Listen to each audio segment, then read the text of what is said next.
I know.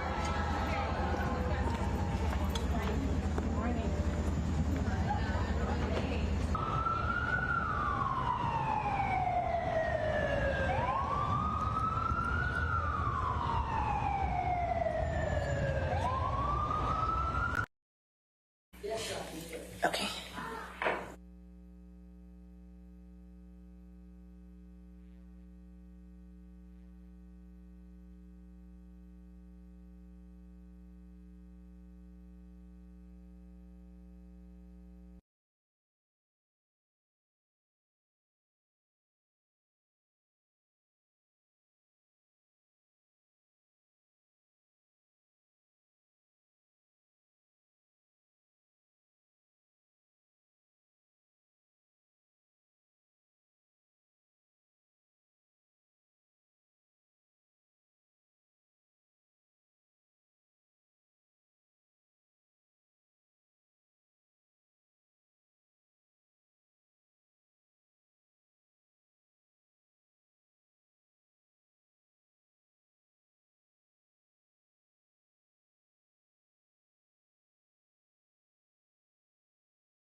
All right. Are we ready for the jury? Yes, Your Honor. Okay.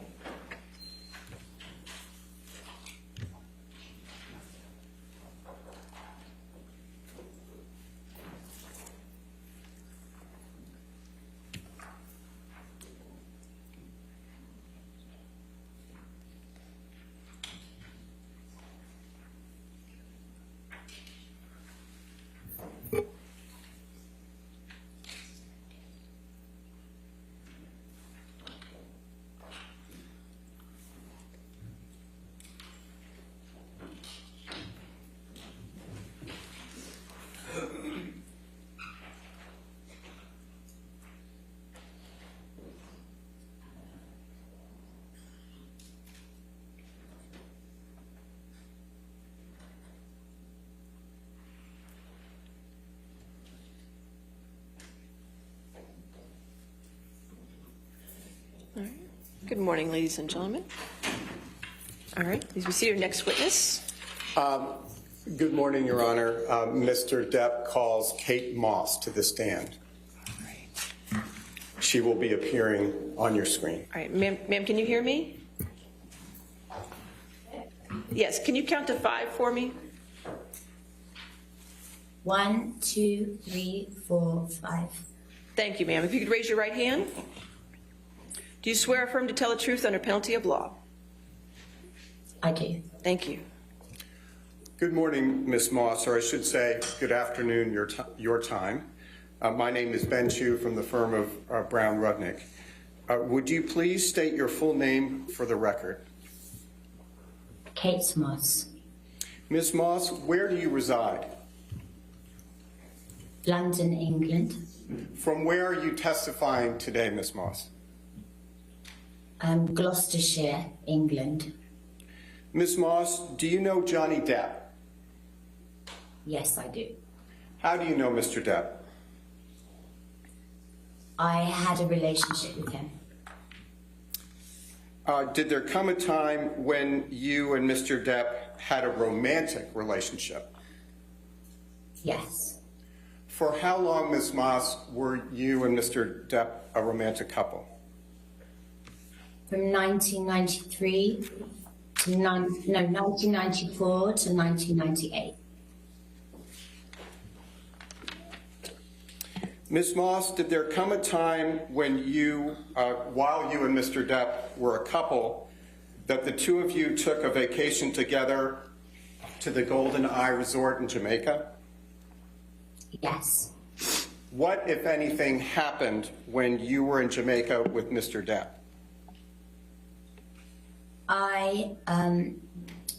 We were leaving the room, and Johnny left the room before I did, and there had been a rainstorm, and as I left the room, I slid down the stairs, and I hurt my back.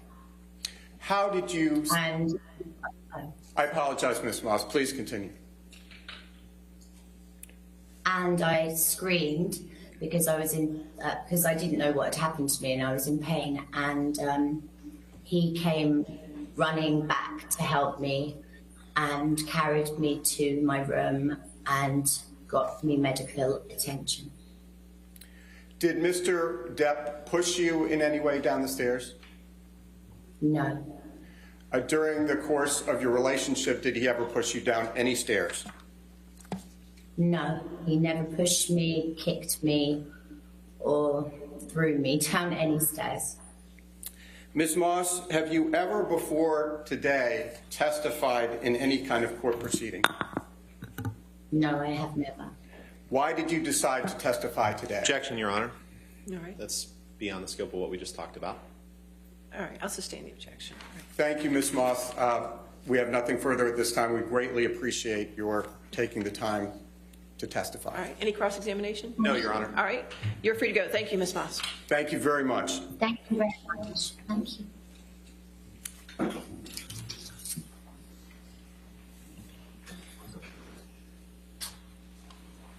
All right, your next witness. Your Honor, we're calling Dr. Shannon Curry. Could you just give us a moment? to move the TV.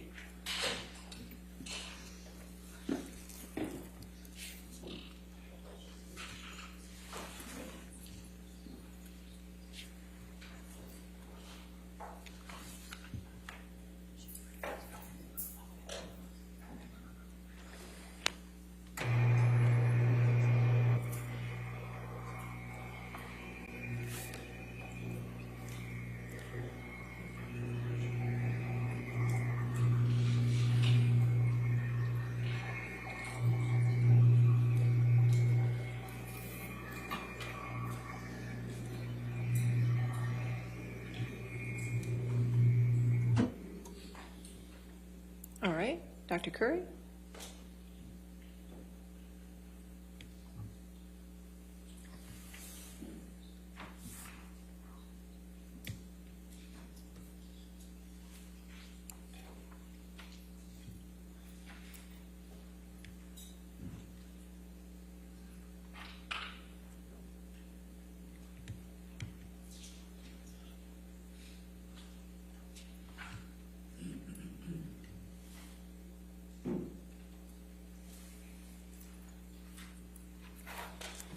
Good morning, Mr. Dennison. Good morning, Your Honor.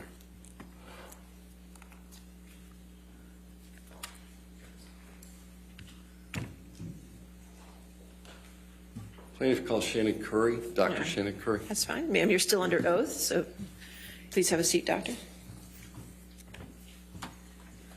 Good morning. Good morning, Dr. Curry.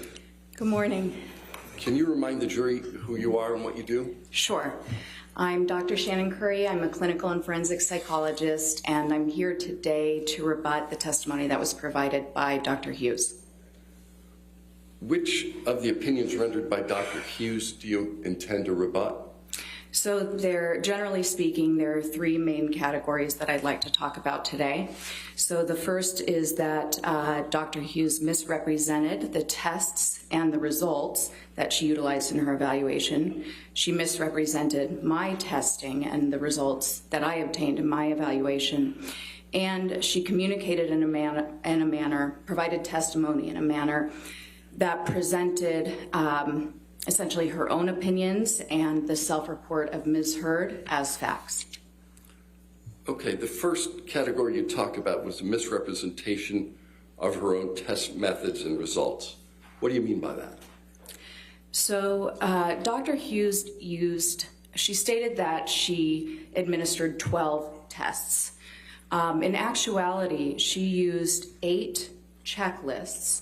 About half of those were symptom checklists. The other half were checklists about experiences that people can have with domestic violence. And those are not appropriate for forensic settings. They are easily exploited.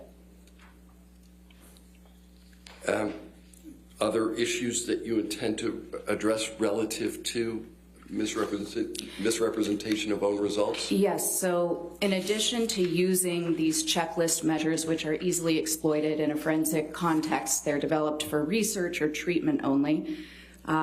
She also stated that these checklists revealed things that they simply cannot reveal, especially in this context.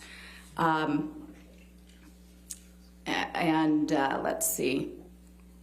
She also misrepresented information, clear indications on several of the objective measures that she offered. And there were indications visible that Ms. Heard had essentially engaged in what we call response distortion. So clear indications of exaggeration on one of the measures that's specific to PTSD, clear minimization of symptoms, intentional, on another more broad personality and psychopathology-based measure that she gave to Ms. Heard, which she did not acknowledge. Did you intend to address anything relative to the CAPS-5? I did. So Dr. Hughes administered the CAPS-5 about 10 days after I did, almost 2 years after she initially tested Ms. Heard. And she did not administer the test appropriately. So she left major components blank. She didn't apply the scoring rules that are clearly outlined with the test.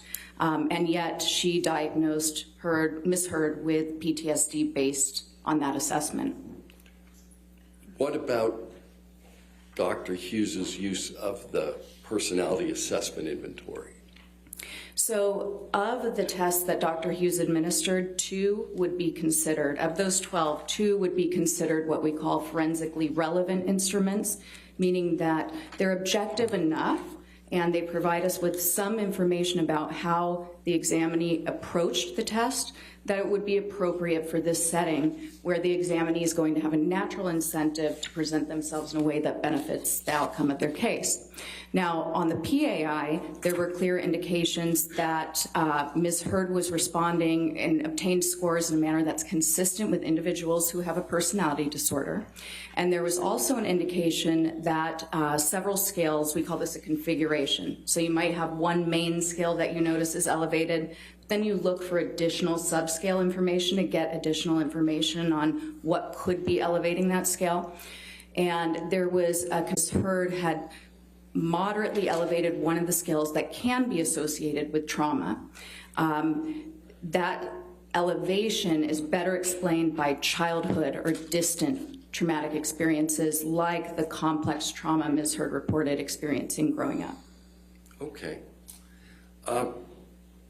You said that Dr. Hughes utilized checklists that are not appropriate for forensic analysis. Can you explain that?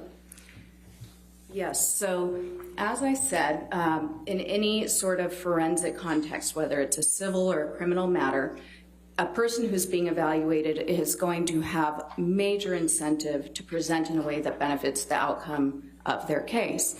So you always approach the examination, I believe Dr. Hughes said, with a healthy dose of skepticism, but that alone is not enough. We have to operationalize that. So we actually have to administer very comprehensive objective tests that either control for attempts to manipulate the test results or reveal attempts to manipulate the test results, so that we're not just blindly accepting the results or the self-report of the examinee. How many tests were administered by Dr. Hughes? She said that she administered 12 tests. How many of them were appropriate for forensic physical examination? So the trauma symptom inventory is appropriate. It's an objective measure, and it does have 2 primary scales that look at how the person approached the test. The personality assessment inventory is an excellent test. It is a broadband measure, meaning that it captures not only symptoms of mental illness, but also general personality traits. That also gives us pretty detailed scales similar to that one test I administered, the MMPI, that tell us a lot of nuanced information about the way the person approached the test.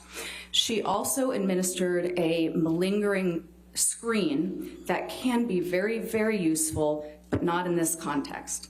So it's called the Miller Forensic Assessment Symptom Test. It's a brief set of questions that you ask the examinee, and it's been shown by research to be extremely effective at identifying an examinee's attempts to fake a severe mental illness or psychosis. And psychosis is when somebody loses complete connection with reality.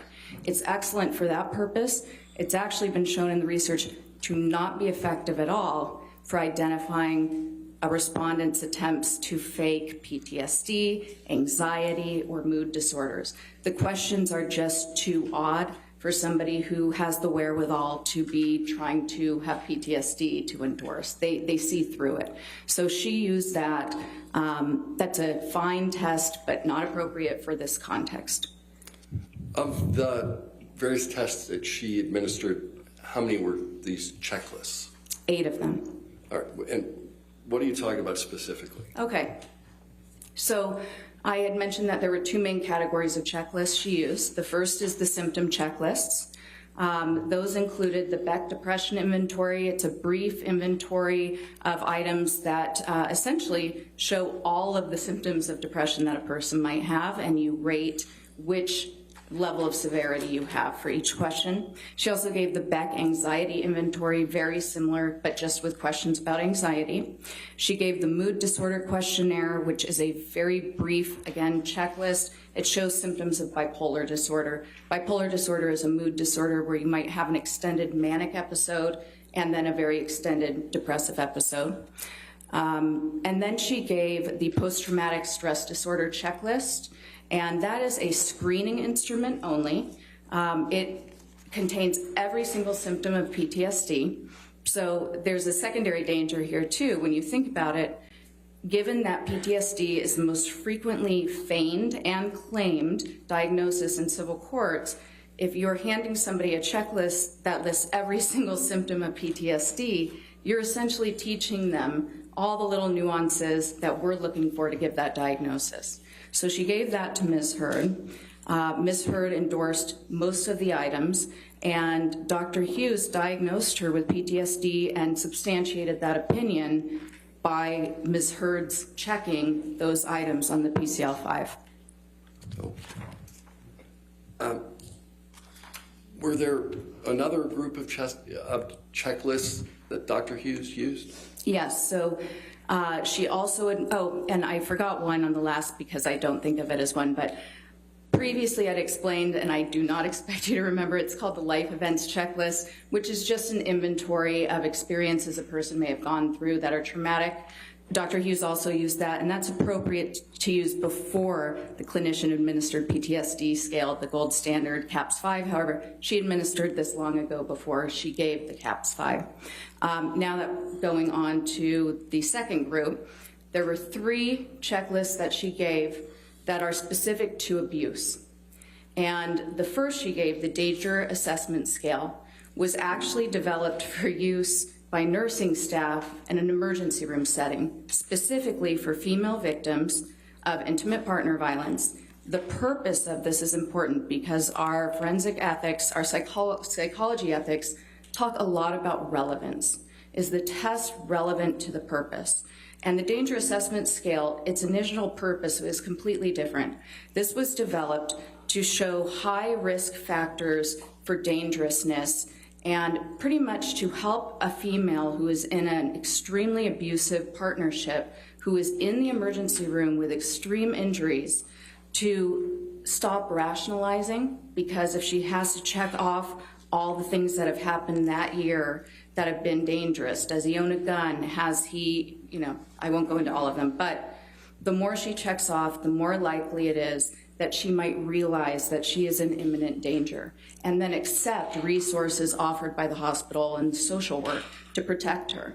That was the purpose of this scale. It was never intended to be used as a retrospective measure to look back in time and find out whether abuse was occurring based on one person's report years later in a litigation. She also gave the Conflict Tactics Scale, revised, the second edition. Similarly, this scale was developed for research purposes, to research family violence. Again, there is no control for exaggeration or minimizing. It was just given to research participants anonymously so that we could get data on the prevalence of abuse and how abusive dynamics work. And on that, there's 39 questions where the respondent indicates essentially certain abusive behaviors they may have engaged in, and then 39 where they indicate behaviors their partner might have engaged in. And obviously, you can understand that in a forensic setting, the respondent is likely to put a very minimal amount of behaviors they engaged in and then extremely increase the number of behaviors their partner might have. And then lastly, let's see, the abusive behaviors observation checklist was the third checklist she gave. This one has not, there's no known research even on its effectiveness for what it was developed. It's a theoretical, very brief checklist that was meant to be used for therapy, where an individual who had experienced domestic violence could essentially read through some of the behaviors that constitute violence that they might not have been aware of. And if those behaviors applied to them, or if some of those coping strategies were ones they utilized, they would check that off. and then they have a way to talk about it because now it's been put to words. Again, this is similarly problematic if you're in a civil litigation, the person's motivated to have their results be consistent with a claim or an allegation of intimate partner violence and an allegation that they've been severely harmed, then they could simply just check off more. And not only that, but checklists like this one specifically give a lot of nuanced information about what clinicians might be looking for when they're assessing whether violence was present or whether the person's self-report is consistent with a genuine self-report of having been victimized. They're given all that information that we might be looking for. Can you talk specifically about Dr. Hughes' use of the, I think you called it the PCL-5? Yes. So the PCL-5 is the post-traumatic stress disorder checklist. This is different, not to be confused with the CAPS-5, which I've talked about previously as being the gold standard. The PCL-5 was developed by the National Center of PTSD. It's intended for treatment. So if I were, for instance, working with a service member who I know had been in combat, I would probably give this as a standard with my intake. Before we do the diagnostic interview, it kind of gives me a read on how somebody who's there for treatment, who we assume can be taken at their word because if they give us correct information, they're going to get an appropriate treatment. And if they give us incorrect, they might not get the treatment they need. So I would give this checklist to them, and then if they recognize some of those symptoms of PTSD, they could check it off. And that would probably indicate to me that I need to then do the next step. If they're checking off more items than not, I would probably decide to administer the clinician-administered PTSD scale, that gold standard interview, to find out more about a diagnosis. The last thing is what everybody refers to as the CAPS-5? Yes, the CAPS-5. All right. What about, well, you talked about forensic use. What do you mean by that? So when I'm talking about forensic evaluation, that's an evaluation that isn't done for therapy or treatment. It's specifically to assist the fact finder, to assist the judge or the jury in the court by providing information about the psychological status about an individual. And that's an important delineation too. We are not psychologists. I wish we were mind readers. I wish we had a crystal ball and could find out whether intimate partner violence occurred and look back in the past. But it's nothing like that. Really, it's a lot less interesting. We look at data. We have to control for those response biases. And then we also are looking at functioning, which is really the bottom line of the assessment. Did the person have a change in functioning from before the alleged trauma, or in this case, the alleged IPV, to after? Is there a decline in the way they're going about their lives? Objection, Your Honor, may we approach? All right.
Dr. Curry,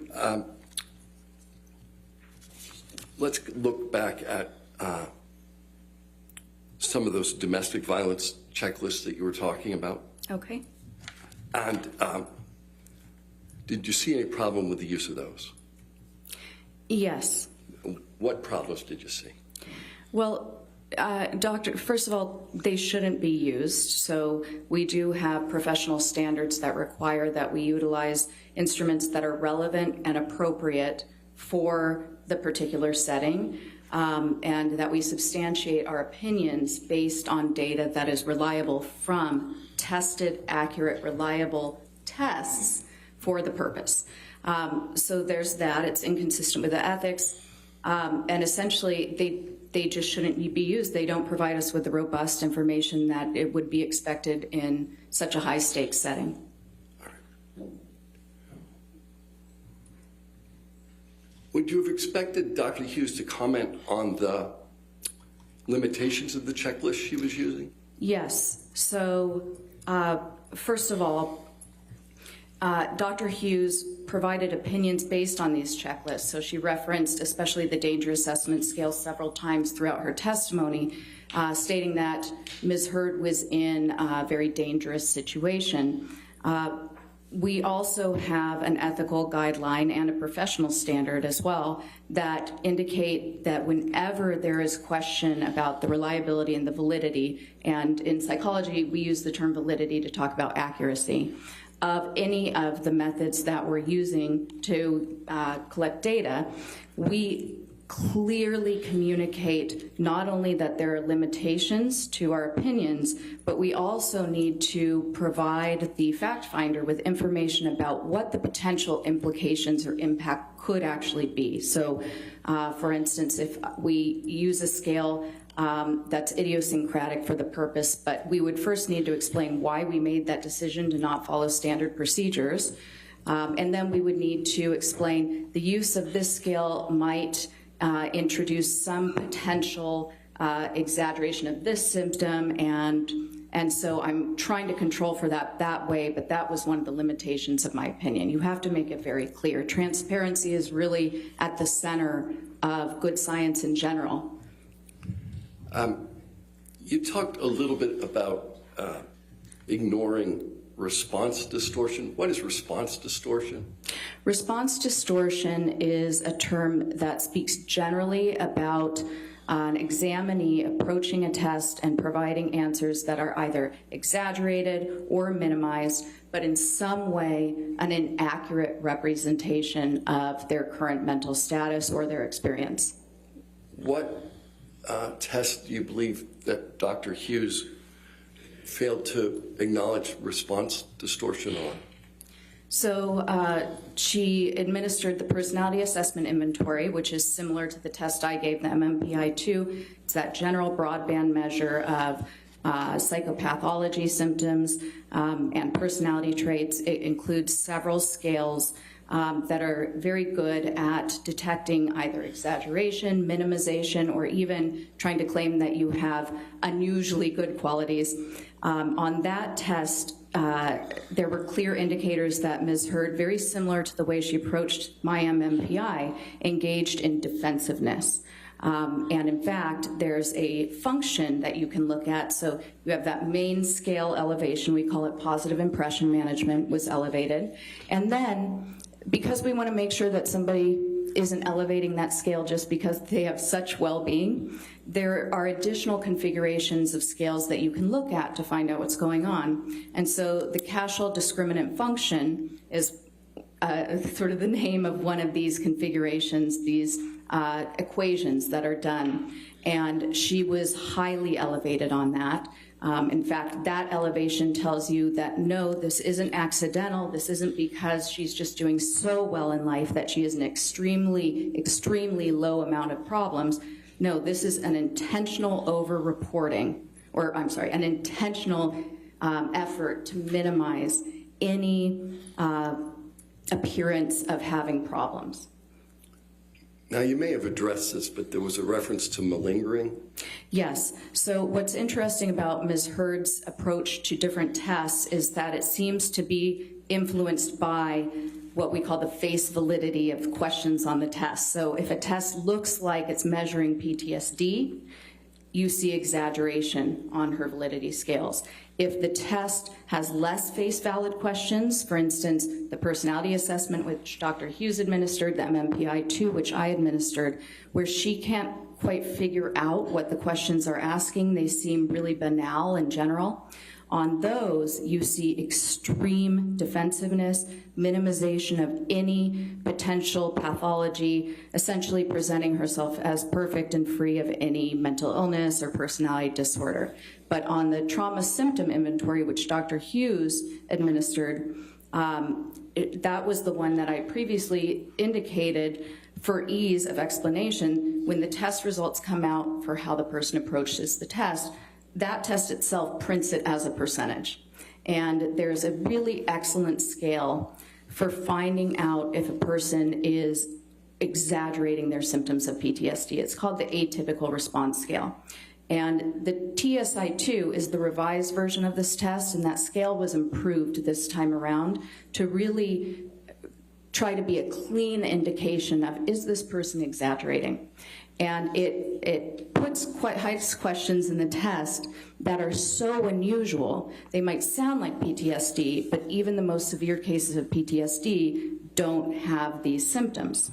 And so somebody who's intentionally trying to exaggerate PTSD, or possibly unintentionally, but nonetheless, who's exaggerating it, is likely to endorse these items, even though they're not real PTSD symptoms.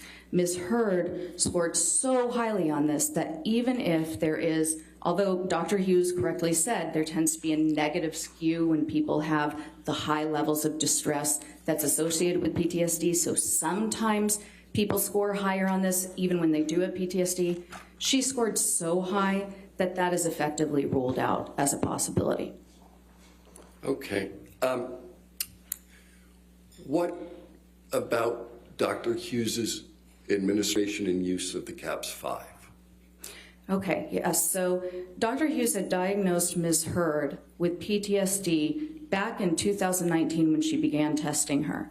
It wasn't till 2 years later, more than 2 years later, 10 days after I administered the CAPS-5 with Ms. Heard, that Dr. Hughes held an impromptu evaluation session remotely with Ms. Heard and administered the CAPS-5. She had previously diagnosed PTSD without using what we consider to be the gold standard PTSD diagnostic interview. And again, when we're doing a forensic evaluation, it is an important responsibility, and part of our ethics and professional standards are that we document everything to allow for transparency and full judicial scrutiny.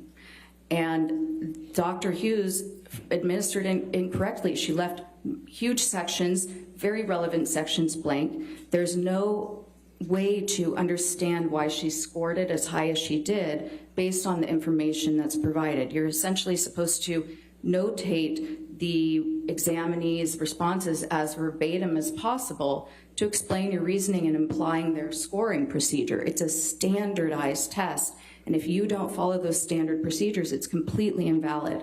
Not only that, but it looks as though Dr. Hughes further invalidated it by trying to show that she had assessed for the childhood trauma impact, and she had said that she went back and asked the childhood question, but you can't do that. If you're assessing for 2 separate periods of one's life to find out their relatedness to PTSD, you do 2 separate CAPS interviews, period. You don't create your own question system. That is non-standard administration of the test, and it invalidates it.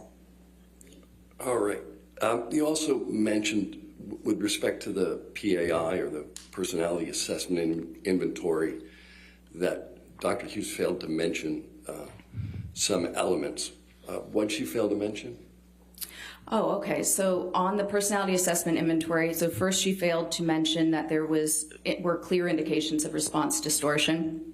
She also failed to mention that Ms. Heard scored in her score profile, again, so there are main scores. She did elevate a score for the borderline personality disorder sort of section, but that in and of itself would not indicate a diagnosis. However, the configuration of her scores overall is consistent with that, and in fact, it's one of the diagnostic suggestions given by the test itself. And then also, there's a configuration around Ms. Heard's trauma responses on that particular test, which demonstrates that it is more likely that those symptoms were reported in relation to something in the distant childhood. It's more consistent with childhood chronic abuse than present circumstances or recent circumstances. Okay, I think you said in addition to the issues with her own testing, Dr. Hughes misrepresented your results. She did. Can you tell us how? So, well, I would say the main issue was that she said that Ms. Heard obtained a normal profile on my MMPI-2. All right. How do you disagree with Dr. Hughes relative to the profile? Okay, so the profile was not normal. So Ms. Heard already had subtle elevations just by the test by itself as it came out. There were subtle elevations, but they were elevations that if the validity scales hadn't been as elevated as they were, you might have said this person has some traits, but this isn't necessarily at the level of a true pathology. However, Ms. Heard elevated a scale that essentially is a defensiveness scale on this test. And when you're giving this test, you always are mindful of different norms or groups who may have similar profiles. And there are certain groups of litigants who tend to elevate this scale as well. So I had that in mind. However, Ms. Heard elevated this so much that it was far beyond the mean for the litigants that are known to have the highest levels of this scale, this defensiveness scale. And when this scale is elevated to the level that it is, you automatically understand that it is very likely that those clinical scales, I keep doing this because I'm seeing it in my head, it looks like sort of an ECT. It's sort of these peaks you see on a graph. And when you see these peaks, and you have this huge peak over here for the defensiveness scale, what you know is that these peaks are artificially, they've been lowered or suppressed based on the respondent being so defensive. They still detected what's likely there for her, but it's not as high as it should be. So you make an adjustment. And the recommendation is that anything at 60 or above, we call it a T-score of 60, or above is considered significant. Ms. Heard's were already over 60. Some were quite higher than that. And then you see a very clear profile. And that was how I got that. I had mentioned a 3-6 code type. Now, the test does its own correction also for some of the scores, but not the ones that are her main code type. With the test correction, she had a 1-3-6 code type, which is very similar. What is a 3-6 code type? A 3-6 code type is something that has been researched and found to be highly correlated or probabilistic of certain behavioral tendencies and personality traits. And the traits with a 3-6 code type tend to be marked by a lot of externalization of blame, a lot of denial about one's own personal faults, intentional or not intentional, but just extreme denial, hostility that is strongly controlled and suppressed. The person may not even realize how hostile they are, but family members, those closest to them, are very likely to report that they lose their temper, and when they lose their temper, it explodes. We have sort of what we call a cookbook for these code types, which will provide you with all the information that's been researched to be associated with them. And our cookbook actually states that 3-6 profile specifically tends to be associated with cruel and ruthless behavior, particularly to those who they perceive as less powerful than them and subordinates. Describe for the jury the review process that you went through relative to the MMPI. So I conducted a very methodical analysis of the scores. I do this for every test, and I also did it when I was reviewing Dr. Hughes' scores. So what you haven't seen that's in Discovery is that I created a 25-page outline just of her scores, with, and it's sort of a table. So I'll put the score, I'll do it in sections so that I can understand different groupings, different research studies, and I start with looking at all the validity scales. So I put in the score, and I'll even color the table to show me if it's kind of in the high zone, moderate zone, or low. And then if it's low, is it a significant low score, or is it just low so it doesn't mean anything? And then in the right side, I put all the research data that I found on this particular scale score. And so I start with the validity scales, the way the person approached the test. Then I go down to essentially, we call these the first factors. So their overall sense of well-being and how well they cope. On this, actually, Ms. Heard's, she endorsed scores or endorsed items that were the opposite of PTSD. So really saying that she feels free of distress and that she views herself very well. So then I go down to control, self-control, loss of control, coping abilities, and I put in the scores that are associated with that in the research and the test development. Then I go down to clinical and personality pathology, and I look at all the scores that are significant there, first with the top level main scores, then with all of the different sub-scores, again, citing the research, the meaning, the level of elevation, and what that means. And then I do comparison with different research groups. So for Ms. Heard, I did a section that looked at all sorts of different scores that have been implicated with a PTSD presentation to see if any of those were consistent. I can't remember how many there were. I think I put 13 on there, but I could be wrong. But I believe that there was only one that could even be, in some research, is sometimes associated with it, but it was general anxiety, which turned out to be more trait specific. I looked at the scores that are typical of women with IPV. Hers were not consistent at all with those. I looked at the scores that were consistent with people who are frequently in litigation. Hers actually were very highly correlated with those. That tends to be also consistent with a 3-6 code type, and the reason for that is believed to be that they tend to perceive themselves often as victims who need to avenge wrongs. Were there other results you believe Dr. Hughes to have misrepresented? For instance, the TSI-2. Yes. So Dr. Hughes generally said that testing supported PTSD and that there was an etiology for her trauma of intimate partner violence. She did reference that essentially I can't remember if she said that the trauma symptom inventory indicated PTSD, but she did say that the elevation on that validity scale is consistent with PTSD, and that's simply not true.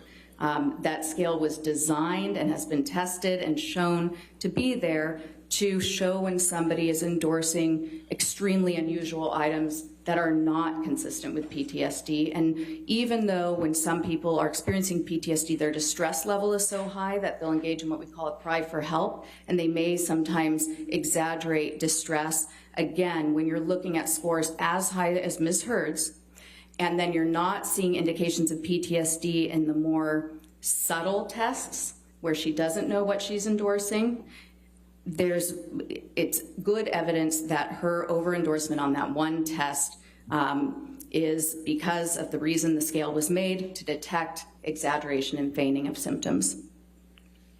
Is this the test that resulted in the 98th percentile score? Yes, on that atypical response scale. And what does that 98th percentile score represent? So that 98th percentile score just represents that among 98% of people who take that test would not have endorsed. She scored more of those unusual items that are not consistent with PTSD than 98% of people who have ever taken that test. Does that relate to this concept you talked about before called feigning? Yes. What is feigning again? Well, feigning is essentially exaggerating symptoms of a disorder. I think the third thing you indicated you were going to talk about was self-reports and personal opinion as facts. What are you talking about there? So in any science and in psychology specifically, it's really important that we use precise language and we say what we mean, and we do not present opinions as facts, because when you are in the role of an expert witness, or an expert in any setting, essentially a layperson may not be able to detect the difference between something that is a personal opinion that you're giving versus something that is substantiated by research data, test data, reliable test methods. So our ethics talk about, especially the specialty guidelines of forensic psychology, the responsibility we have to distinguish between data, then inferences we're making from that data, what the data can mean, sort of like those tables I do. I put the data, the inferences based on the research, and then what my ultimate opinion is, integrating all of that data.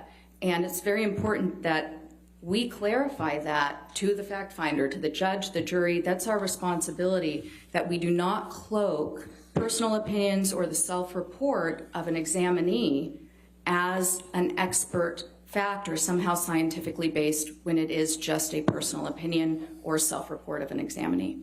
What do you mean by self-report? The self-report is essentially what the examinee tells you during the interview. Okay. When did Dr. Hughes do this most? She did this most when describing instances of alleged IPV. And there's also an issue there because one of our ethics also discusses the importance of relevance and withholding, essentially constraining our testimony to the data and not including private information, personal information that unnecessarily compromises the dignity of any of the litigants. She provided a lot of what was Ms. Heard's report to her, the allegations of abuse, when describing Mr. Depp, who she had not examined, when describing Mr. Depp's behavior, his motivations. I believe she used the word obsessive jealousy quite a few times, talked about Ms. Heard being in a highly dangerous situation. These are simply things that we cannot detect based on testing and a psychological evaluation. We have to evaluate the person, we have to get consent, and we can only describe an individual, not whether or not IPV has occurred. And we certainly shouldn't go into explicit details about sexual encounters or other things that are highly prejudicial, shocking, and hard to forget. All right. Dr. Hughes says that Ms. Heard has PTSD. Do you agree? I do not. Why not? The results of my multi-method comprehensive evaluation based on carefully selected, researched, relevant test instruments, based on comparing those instruments to Ms. Heard's self-report, observing Ms. Heard's behavior over 12 direct hours of assessment, reviewing copious notes from prior therapists who indicated symptoms in their notes, reviewing the notes of Nurse Filati, previously Nurse Borum, who spent, I believe at one point, almost 2 months with Ms. Heard daily, reviewing the notes of her treating providers, all of the legal documents and discovery.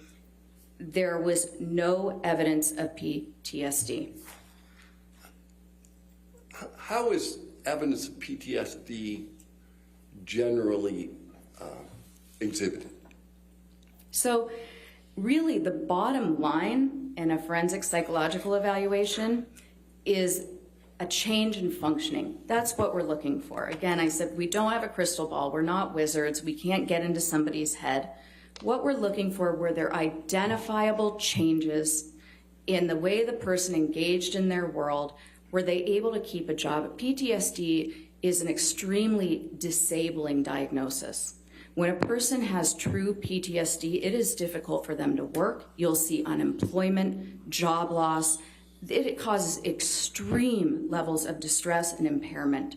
There's divorce, there's isolation and estrangement from children, from family members, extreme alcohol abuse, often a string of sudden DUIs when the person never had any before. They become homebound, they can't go to the store. They're certainly not going to events They're not having success in their film career, usually. They're not exercising every day, pursuing their hobbies, being avid readers, obtaining level 3 sommelier training, having dinner parties with friends, speaking to public groups. Those are just indications of very high functioning. And when you're looking for a decrease in functioning over time, that is inconsistent with that decrease. What about Dr. Hughes' suggestion that Mr. Waldman's statements served as a trigger for Ms. Heard's PTSD? All right.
Dr. Hughes had suggested that perhaps Ms. Heard's PTSD was somehow triggered. What's your view on that? I would say that it can't be triggered if PTSD isn't present. Thank you very much, Doctor. All right. Cross-examination. Thank you.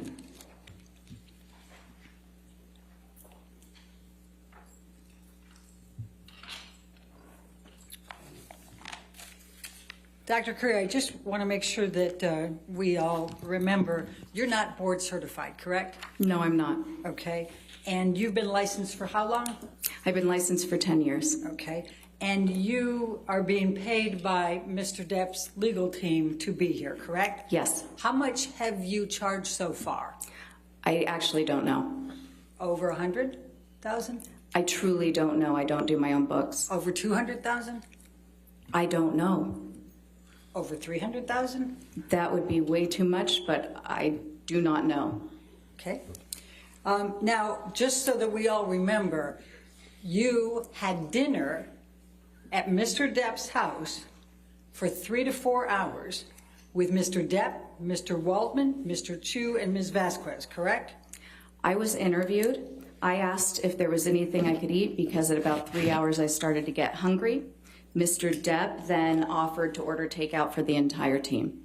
So you had dinner with at Mr. Depp's home with Mr. Waldman, Mr. Chu, Ms. Vasquez, and Mr. Depp, correct? Yes. And you had drinks as well, correct? I actually don't know. I do remember that there were drinks. Do you recall testifying earlier that you did have a drink, a mule something? No, I remember testifying that there might have been a mule, a Moscow mule. Okay, thank you. We didn't have animals there as well, right? No animals. Okay, that's good to know. And you talked about transparency. I just want to make sure you had several designations, expert designations and reports in this case, correct? Yes. And in not one of them did you disclose that you had dinner and drinks at Mr. Depp's house for 3 to 4 hours with Mr. Waldman, Mr. Chu, and Ms. Vasquez. Is that correct? Ms. Bredehoff, you're mischaracterizing what occurred. Dr. Curry, please answer the question. Not once did you disclose this in any of your reports, I did not correct? disclose that I was interviewed, as that's standard procedure. But it's true that you have never gone to a client's house to be interviewed for an expert witness position, correct? Yes, because I never had a client that was essentially homebound because of their celebrity status. All right. And you talked to Mr. Depp for 3 to 4 hours before taking on the role of assessing Ms. Heard and deciding whether she was suffering from any distress, correct? I did not talk to Mr. Depp. I was talking to his legal team, and he was there to observe. He was present for the 3 to 4 Yes. hours. Oh, and are you saying now he just stayed silent and said nothing all day? I don't recall what he didn't or didn't do. I was answering questions. Okay.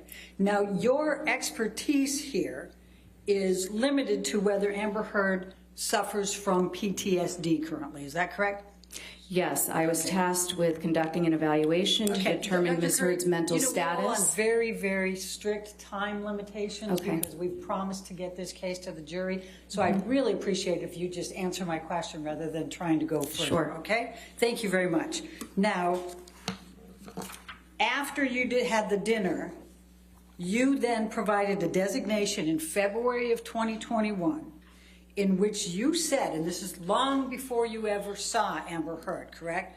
You said that Amber Heard, quote, exhibits patterns of behavior that are consistent with co-occurring cluster B personality disorder traits, especially borderline personality disorder, end of quote, correct? No. No, we went through this before. We did. But, and that was on the designation, was it not?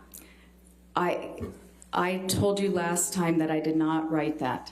Okay, and you don't know who did on the legal team, correct? No. Okay, and then I also asked you, if you may recall, whether you listened to the audio recording in which Mr. Depp taunted Amber Heard that she had a borderline personality disorder. Do you recall that? I recall you asking me that, yes. Did you recall listening to that audio tape? I don't recall Mr. Depp taunting Ms. Heard. I do recall that he at some point suggested she might have that diagnosis. Okay, and that was back in these audio tapes back when they were together, correct? Yes. Okay. Now, you've never before been asked to testify or serve as an expert with respect to someone who has bipolar disorder, correct? No, as I previously stated, that's not true. All right. Let's get you that position. My extra copies were all distributed before. Does everybody have those? Not up here anymore. Okay. And my apologies, but I'm going to go down. Your Honor, can we approach? All right.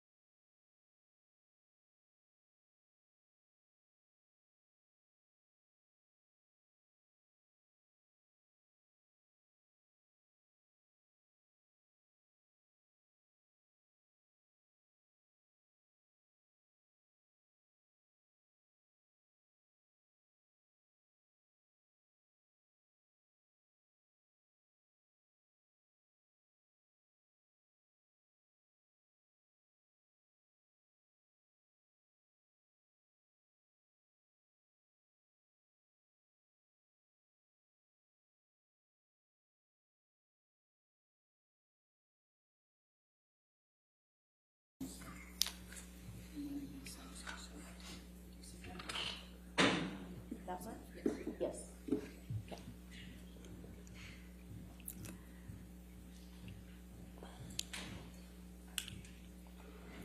Now, you recall testifying in your deposition on March 21, 2022, correct? Yes. And you were under oath at that time, correct? Yes. And the question I just showed you on page 207, line 5, have you ever been asked to testify or serve as an expert with respect to whether someone has bipolar disorder? And your answer at that time was no, correct? Yes, I had forgotten that case. Okay. And have you ever been asked to testify whether anyone has behavioral or characterological conduct that suggests they may be an IPV perpetrator? I can't, yeah, I may have. It's difficult. After about 250 cases, it's difficult to remember specifically. All right. And have you ever been qualified as an expert in the area of IPV? No. And have you ever been qualified to testify as an expert in domestic abuse or violence? Domestic. Abuse or violence? Yes, that's been a component of testimony. May I approach the camera? All right. We're still on page 2.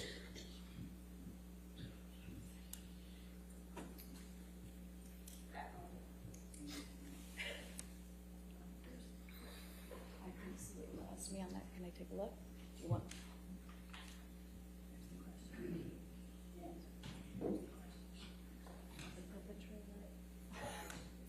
Okay.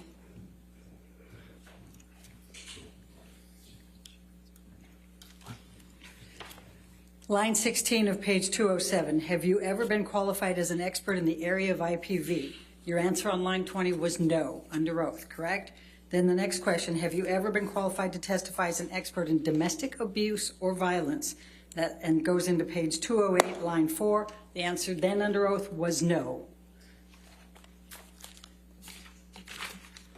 Now, you would agree that the literature is quite clear that trauma-based symptoms such as PTSD or complex PTSD have symptoms that overlap with borderline personality disorder and histrionic personality disorder, yes? Yes. Okay. And you would agree that it's important to use valid and reliable measures for an accurate diagnosis, correct? Absolutely. Okay.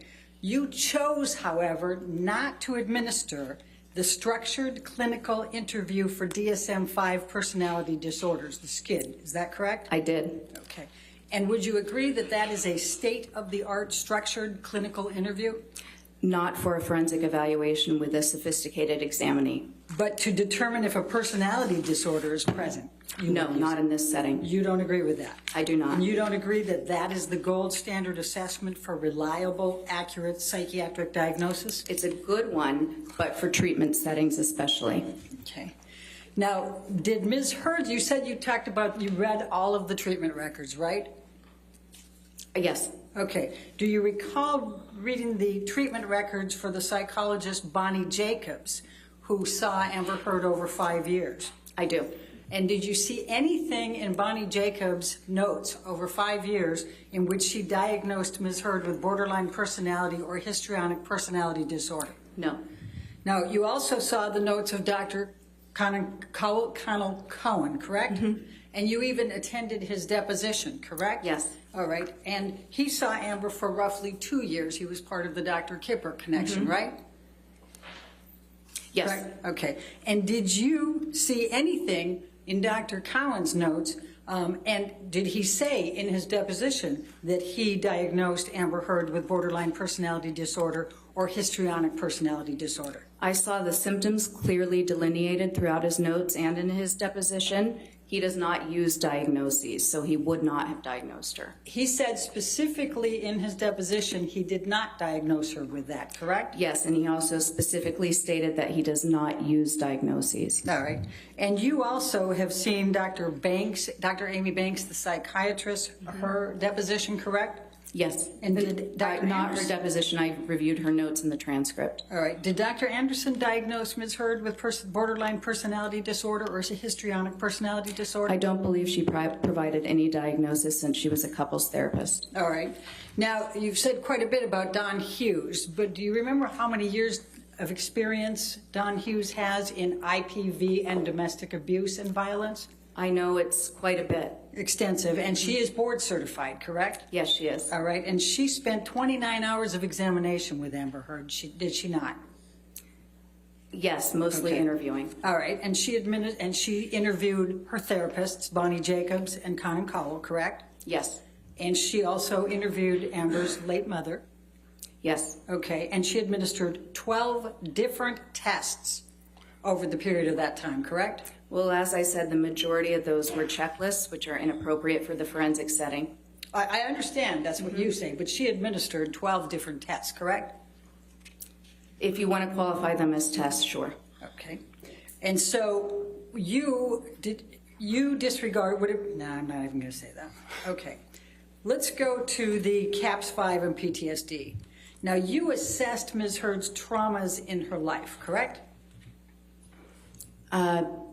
Yes, I did give her an instrument to assess for any trauma exposure throughout the entire lifespan. Yes, it's fine. And you wrote that Ms. Heard's exposure to a traumatic event, namely one of the sexual assaults by Mr. Depp, more than satisfied this requirement. Did you not write that in your notes?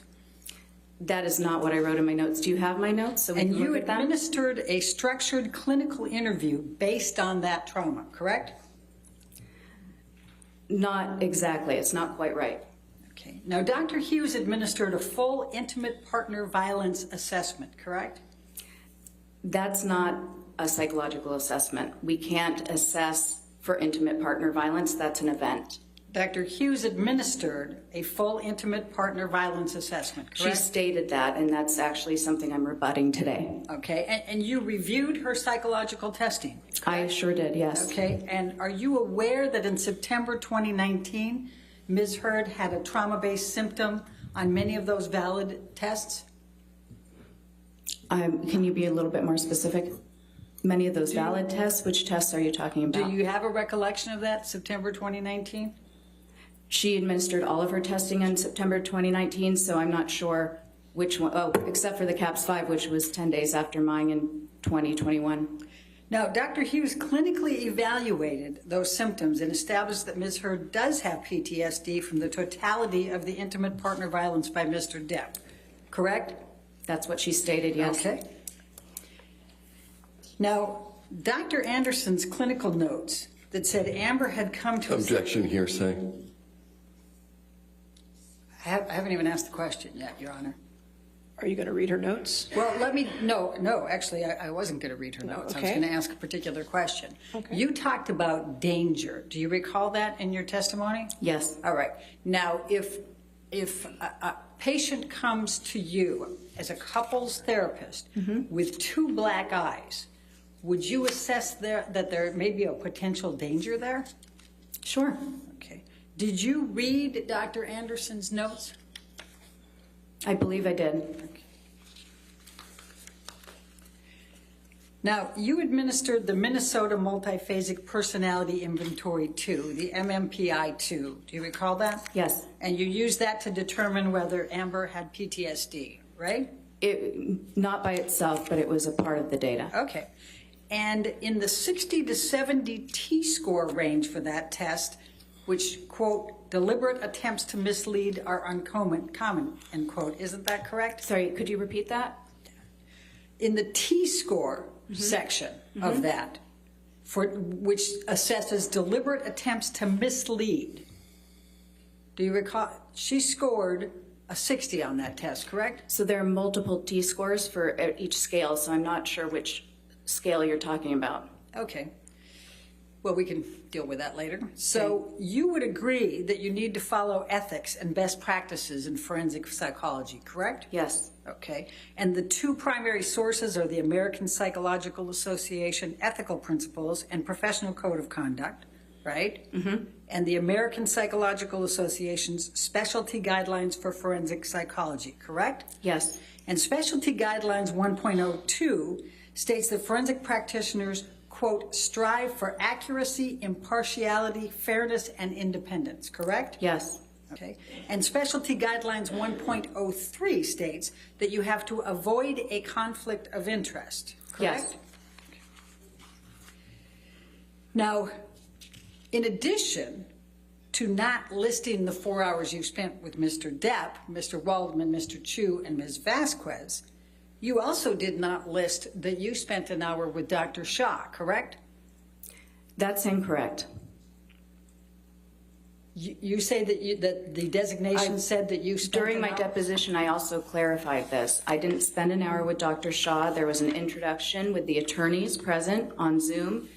My time on that call was less than 30 minutes. Okay. But you still didn't disclose it, did you, in your reports? No. Okay. Now, you have not been asked to testify about Ms. Heard's behavior in the context of her relationship with Mr. Depp. Is that correct?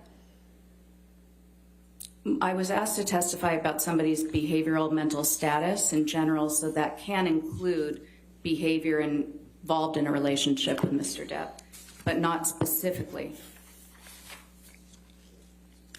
Can you pull up day 10 of the trial testimony at page 2710?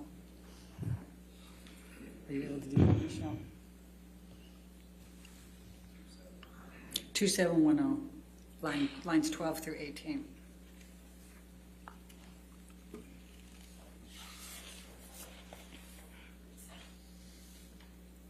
May we approach? All right. All right.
Thank you, Michelle. Great job. Okay, does the witness also have, okay. Yep. So, Dr. Curry, this is your testimony from day 10 in this case, and if you can look at page 2710, line 13. Now, my question was, now, is it your testimony under oath today that you have not been asked to testify concerning Ms. Heard's behavior in the context of her relationship with Mr. Depp, including any abuse? And your answer under oath to this jury that day was, that's correct. Yes. Correct? I still agree with that question. All right. And you have not made any determinations, including any opinions, that Ms. Heard abused Mr. Depp or Mr. Depp abused Ms. Heard, correct? Correct. Okay. And in fact, you said that's outside the scope. Yes. Right?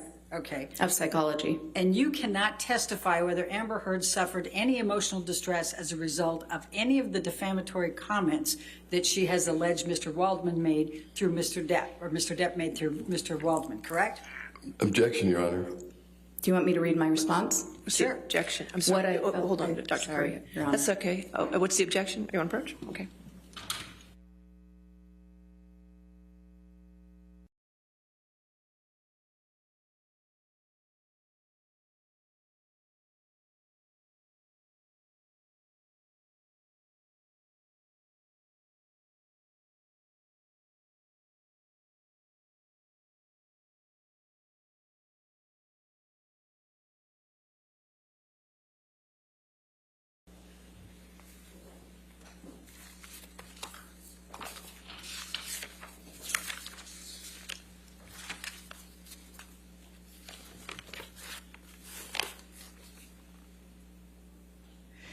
Now, you have not rendered any opinion as to whether Amber Heard exhibits patterns of behavior that would suggest her allegations of abuse against Mr. Depp are false. Would you agree? No. I mean, yes, I would agree with that. Thank you. And you have not, no, that's right. That's all I've got. No further questions. All Thank right. you. Redirect.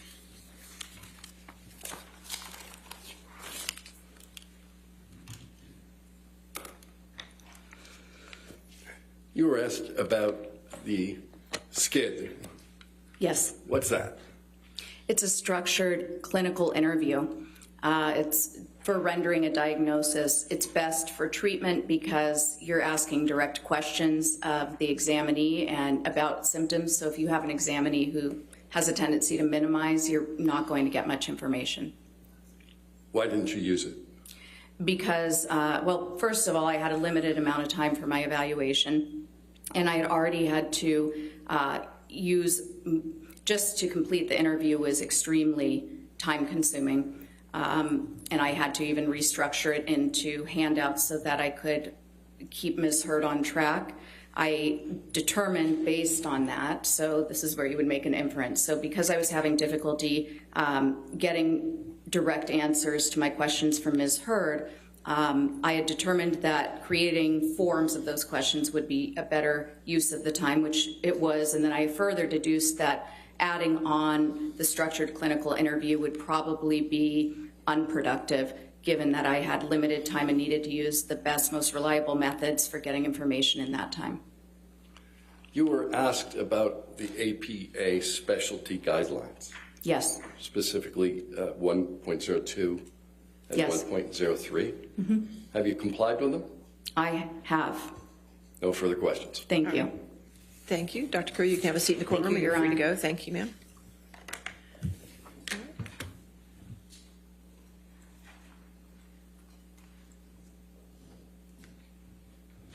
All right. Ladies and gentlemen, let's go ahead and take our morning recess for 15 minutes. Do not discuss the case and do not do any outside research, okay?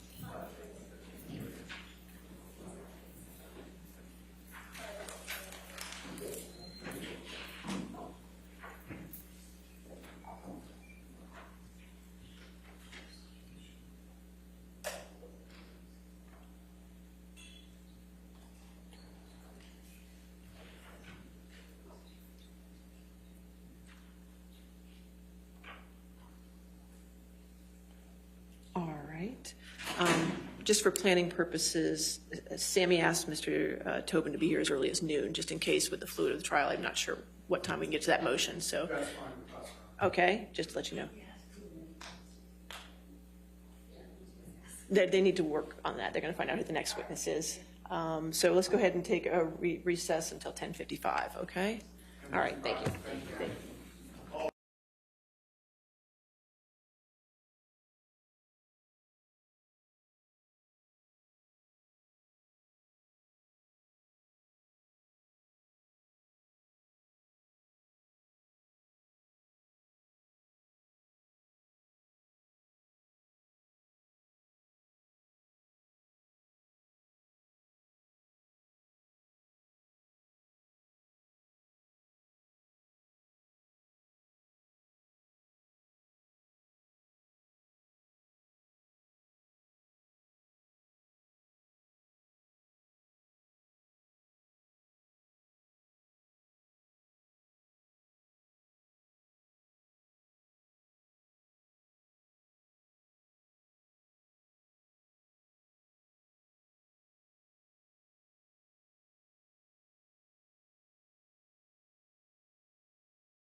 Please see it. All right. Are we ready for the jury? No, Your Honor, we do have an issue we'd like to raise. Okay, sure.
All right, your next witness.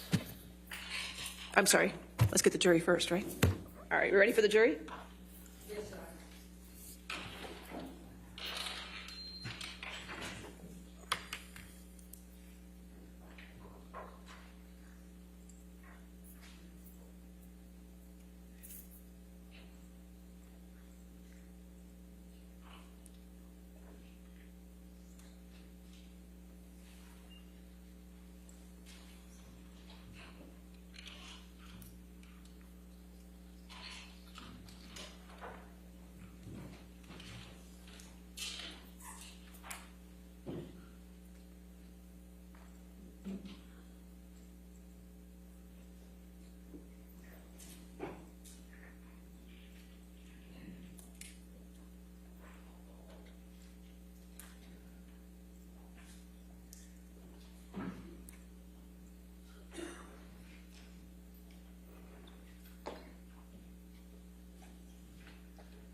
All right, thank you.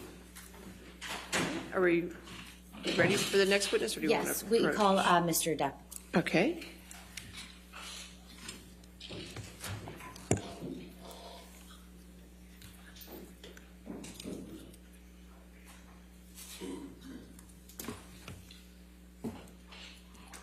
All right. So just a reminder, you're still under oath, okay? Yes, ma'am. All right, thank you, sir.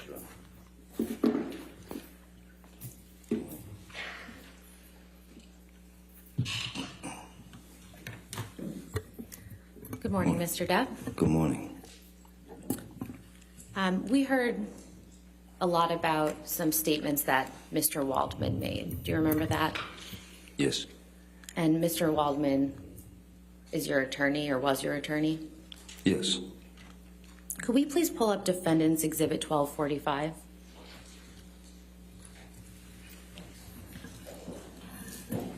And this is already in evidence, so permission to please publish. If we could scroll down to the second page. Mr. Depp, do you see the statement here attributed to?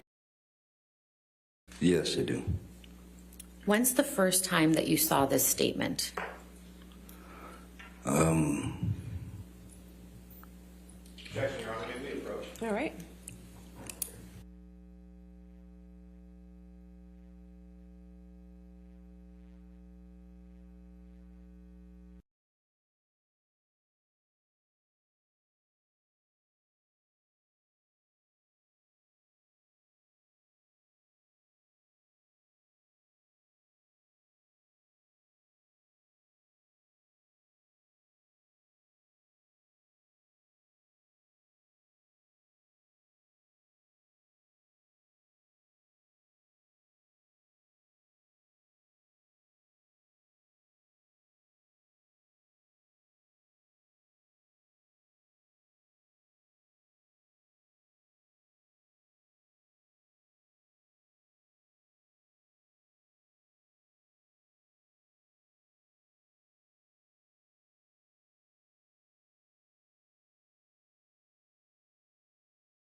We can pull the exhibit back up. Thank you.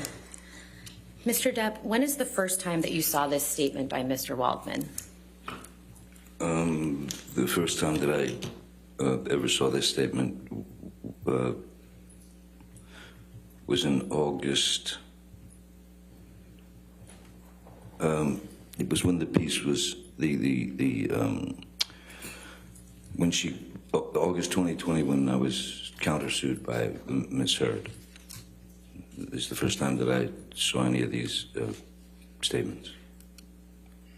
Can we please pull up Defendant's Exhibit 1246? And this is also already in evidence. All right. Thank you. If we could scroll down to the second page, or the third perhaps. Thank you. Mr. Depp, Do you see the statement that's attributed to Mr. Waldman here? I do. And when is the first time that you saw these statements? Same, when the countersuit was filed. And could we please go to Defense Exhibit 1247? And again, this is already in evidence. And if we could scroll down, please, thank you. Mr. Depp, do you see the statement attributed to Mr. Waldman? I do indeed, yes. And when's the first time that you saw this statement? This is the same. It's the counterclaim to August 2020. After you saw these statements for the first time, did you form an understanding as to where they appeared? I didn't, as to where they had appeared, these statements. In what publication? No, off the bat, I didn't know exactly.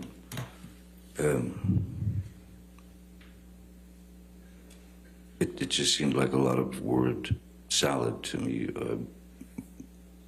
I didn't know where they'd come from, or, I mean, where they ended up. Or... Mr. Depp, do you recall Ms. Heard testifying that you did not assist her in getting her role in Aquaman? Yes, I do, yes. And what is your response to that?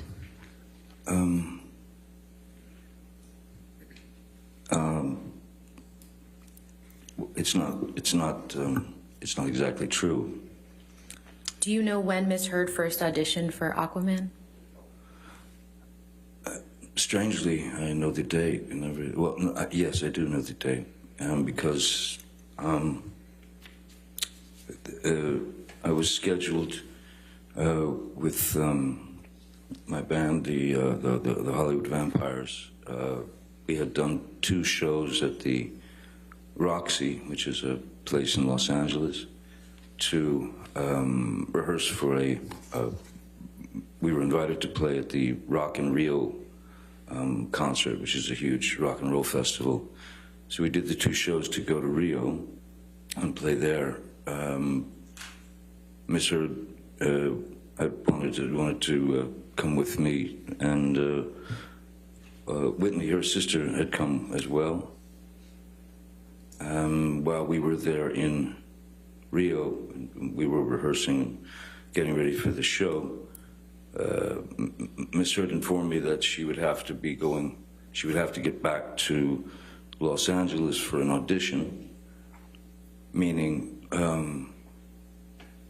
it's basically after our 2-hour show or whatever, we would have to get on the plane immediately to make it back to Los Angeles for this audition. And that audition was at Warner Brothers. It was whatever film it was. And when were you performing at the Rock in Rio? Oh, sorry. Yeah, that was I believe it was the 24th of September. In what year? That was 15. What do you understand happened after Ms. Heard auditioned for Aquaman? After Ms. Heard's audition, or possibly auditions, for Warner Brothers and I suppose the creative team, Ms. Heard had expressed to me that the film was going to be, Warner Brothers had said that the film was going to be shooting in Australia. And Australia was for Ms. Heard, that was a potential problem, which... Objection, Your Honor. We approach. Okay.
I apologize, Mr. Depp. Could you please continue? What happened after Ms. Heard auditioned for Aquaman? I was informed by Ms. Heard that the film was going to be shooting in Australia, and that was of concern to her, and because it was of concern to Warner Brothers. So she asked if I would, because I'd had a multi, for a few years I'd had a multi-film deal with Warner Brothers, and so we'd been in business together. So I knew these people. I'd been on films with them. So she asked me if I would speak to them. I made a phone call and I spoke to. Objection, hearsay, Your Honor.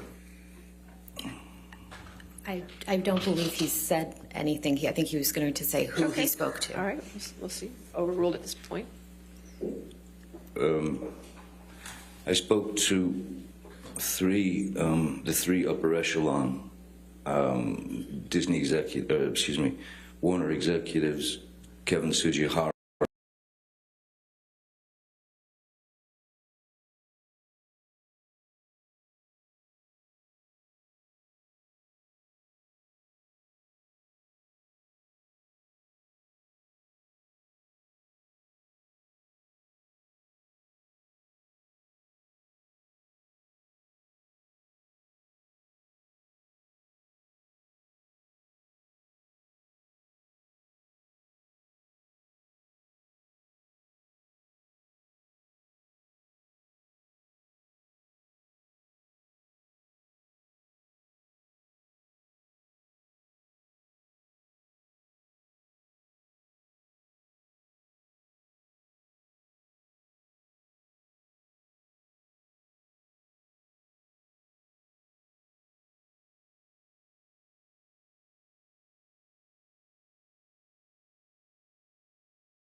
Properly, well, not enough to properly experience what the chemicals are supposed to do to you. Have you ever consumed 8 to 10 MDMA pills at once? No, ma'am. No, I have not. And why is that? Because I'd be dead. I'm pretty sure I'd be dead. I think one would die, yes, and probably rather quickly. Mr. Depp, I'd like to show you some pictures from the home in Australia that Ms. Heard testified about. Sure. Could we please pull up Defendant's Exhibit 1817, which is already in evidence?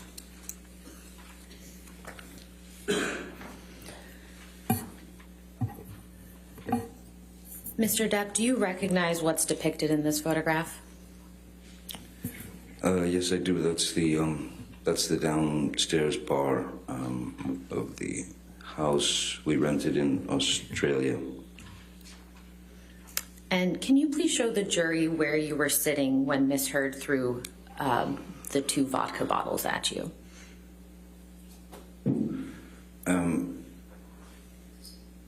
If I touch this thing, it'll make a Yes, mark. it will. Yes. Okay. So this chair, that one here, was over here.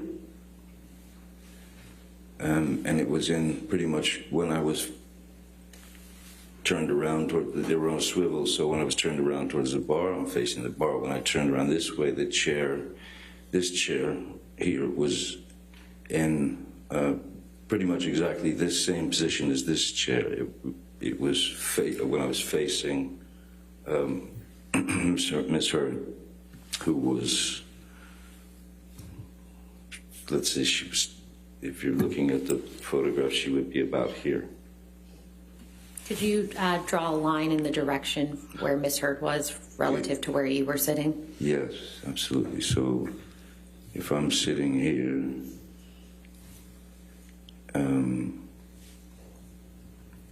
she was over here, like back here. Approximately how far away from Ms. Heard, from you was Ms. Heard, if you can recall?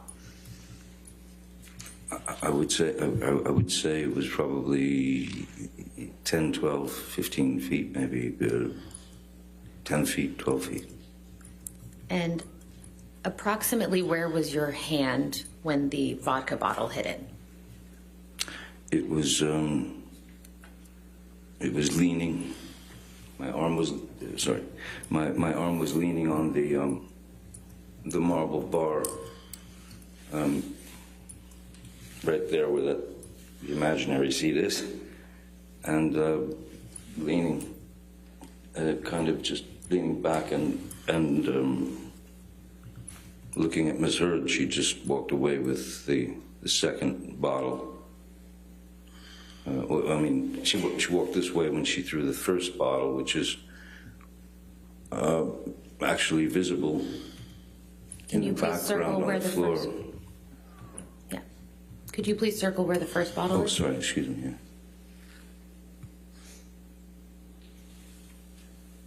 Yeah. All that is the exploded first bottle that went past my head, and the second bottle hit right up here where my hand was resting on the marble bar.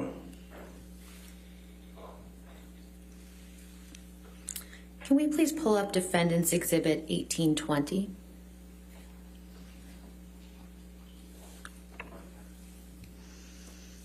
Mr. Depp, do you recognize what's depicted in this photograph? This is behind that very bar. And what do you see on the floor in this picture? I see what looks to me like some kind of napkin. It looks sullied, soiled, blood, I don't know. And I see glass in the corner, blood obviously on the floor, and a towel leaning up on something. Do you know how that bloody tissue got on the floor?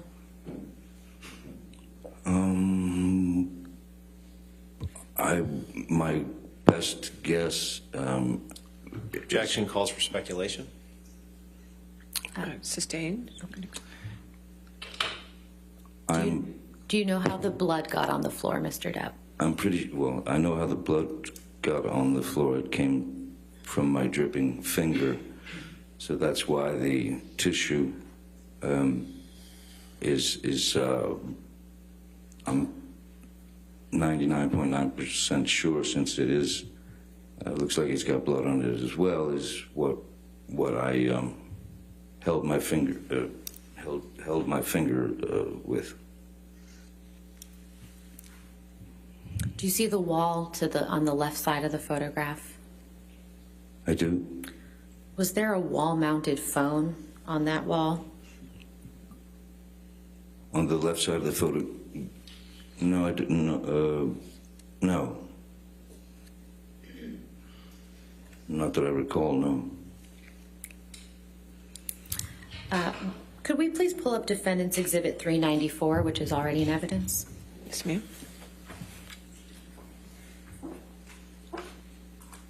Mr. Depp, do you recognize this text message?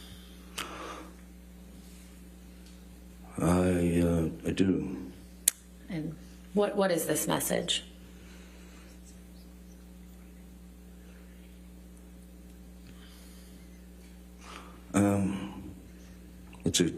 It's a text to Dr. Kipper. I'm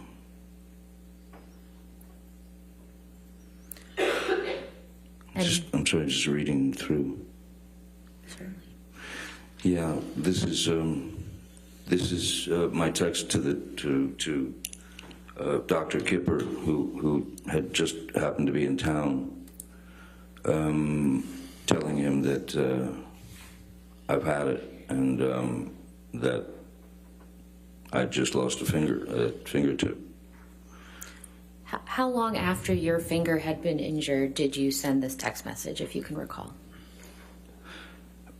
It's hard to tell because when I look at the timestamp, it says delivered 3/7/2015, 5 o'clock. But I know that because of Australia time,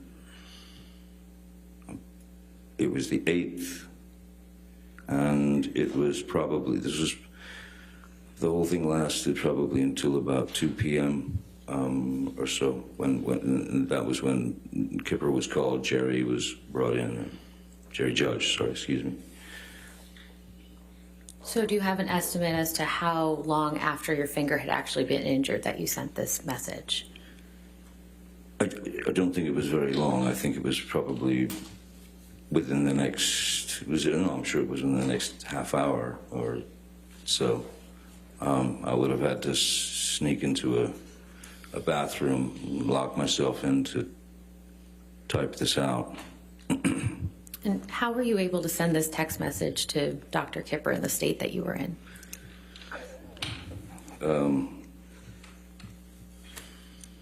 Well, he wasn't available at the time, so just sort of thumb your way through, don't you?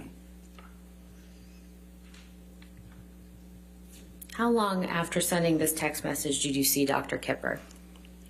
I don't recall, but I think it took them probably 30 minutes or more, 30 to 40 minutes to get there. And what did Dr. Kipper do when he first arrived at the home? Oh, the first thing he wanted to do was inspect the damage of my finger and try and figure out exactly what had happened, how it happened. And what did you tell Dr. Kipper about how your finger had been injured? Objection, Your Honor. May we approach? Hearsay. We've All right, discussed this fine. several times. Let's go.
Mr. Depp, when Dr. Kipper was treating your finger, what did you tell him about how your finger became injured?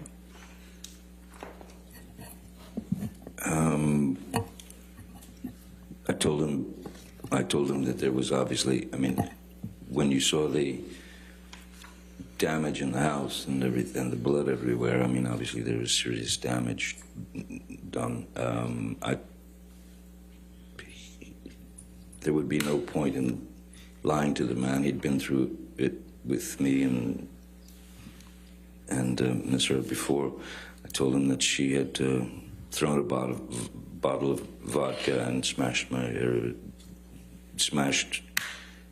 and cut my finger off, the tip of my finger, but a good chunk. I miss it. Mr. Depp, you heard Ms. Heard testify about an alleged incident of abuse on your honeymoon. Do you remember that? I remember her testifying to that, yes. And when did you and Ms. Heard go on your honeymoon together? I believe it was somewhere in the neighborhood of August, because I had just finished the film. Maybe end of July, August. I'm not quite good on the exact date. Do you recall the year? It was 2015, I believe. And where did you and Ms. Heard go on your honeymoon? We took the Orient Express from Bangkok, Thailand to Singapore. And what happened while you and Ms. Heard were together on the Orient Express?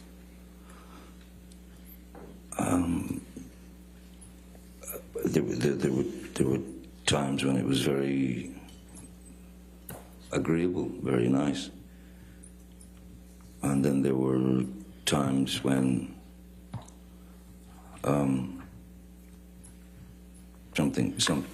something had become dissatisfactory for her, and she would start the rant, the blooming of a fight would be on deck there, and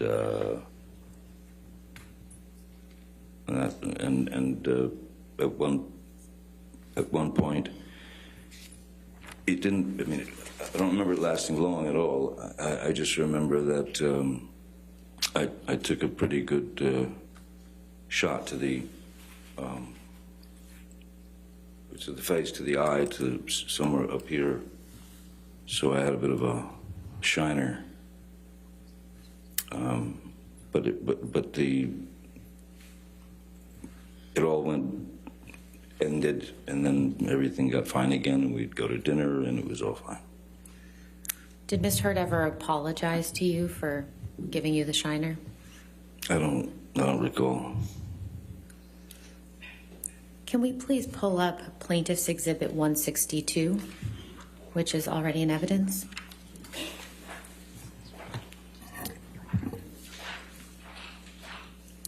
Mr. Depp, do you recognize this photograph? I do. It was with the chef and the maitre d' and the staff were asking if they could take a photo with us, and they'd been very kind. They'd given us a private dinner card. So where was this photograph taken? That was in the,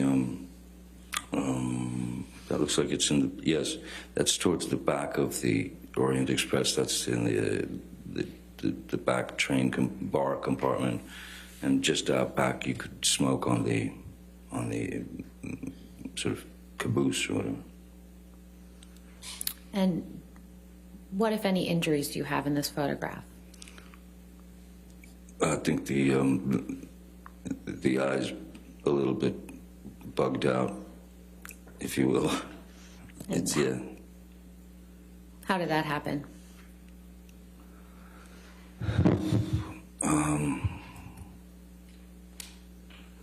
These things could happen very quickly if you disagreed Objection, Your Honor, non-responsive. She just asked, how did that happen? I believe he was about to explain. Well, I'll sustain the objection. Okay. So, Mr. Depp, specifically, how did the injury in this photograph occur? I'm sure it hit me. Is that better? Does this picture accurately reflect what you looked like on that date? I don't look at myself much, but it certainly looks like me with a black eye. Does this picture appear to have been photoshopped in any way? No, I think it would be difficult to photograph or to start getting into sort of digital processing with a number of people in the shot, especially in a wide shot. Could we please pull up Plaintiff's Exhibit 1301? And this is a new one, Your Honor, so this is not in evidence. Okay, thank you.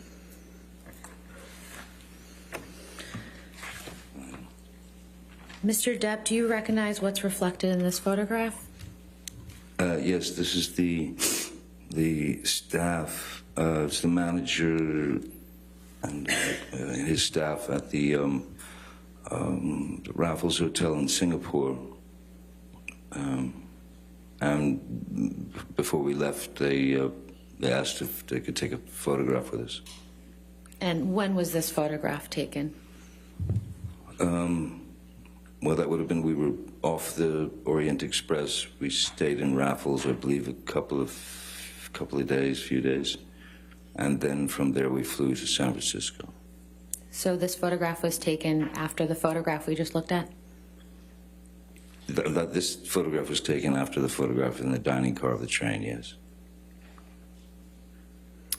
Your Honor, I'd move Plaintiff's Exhibit 1301 into evidence. All right, any objection? Oh, happy honeymoon. So it's Any 31st of October. any objection? No objection, Your Honor. All right, 1301 is in evidence, can be published to the jury.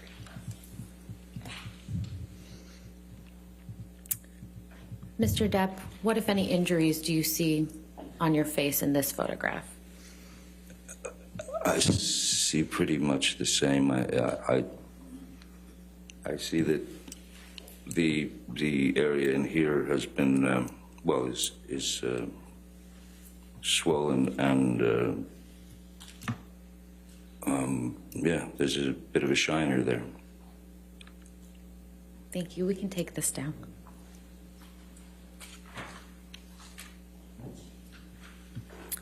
Mr. Depp, do you recall Ms. Heard testifying that she punched you in the staircase incident because she thought of Kate Moss in the stairs? Do I remember her saying that? Yes. Yes, I do. 3 times. Yes, I do. Do you have any understanding as to what Ms. Heard was referring to? Yes, I do. And as Kate Moss, Kate testified, it was many, many years ago. And exactly what happened is what she said happened. I recall speaking with Ms. Heard about that very incident because of the downpouring of rain, because it was raining very heavily that day that Kate slipped. And I recalled the story to her. Objection, Your Honor. Hearsay. May we approach Your Honor? Okay.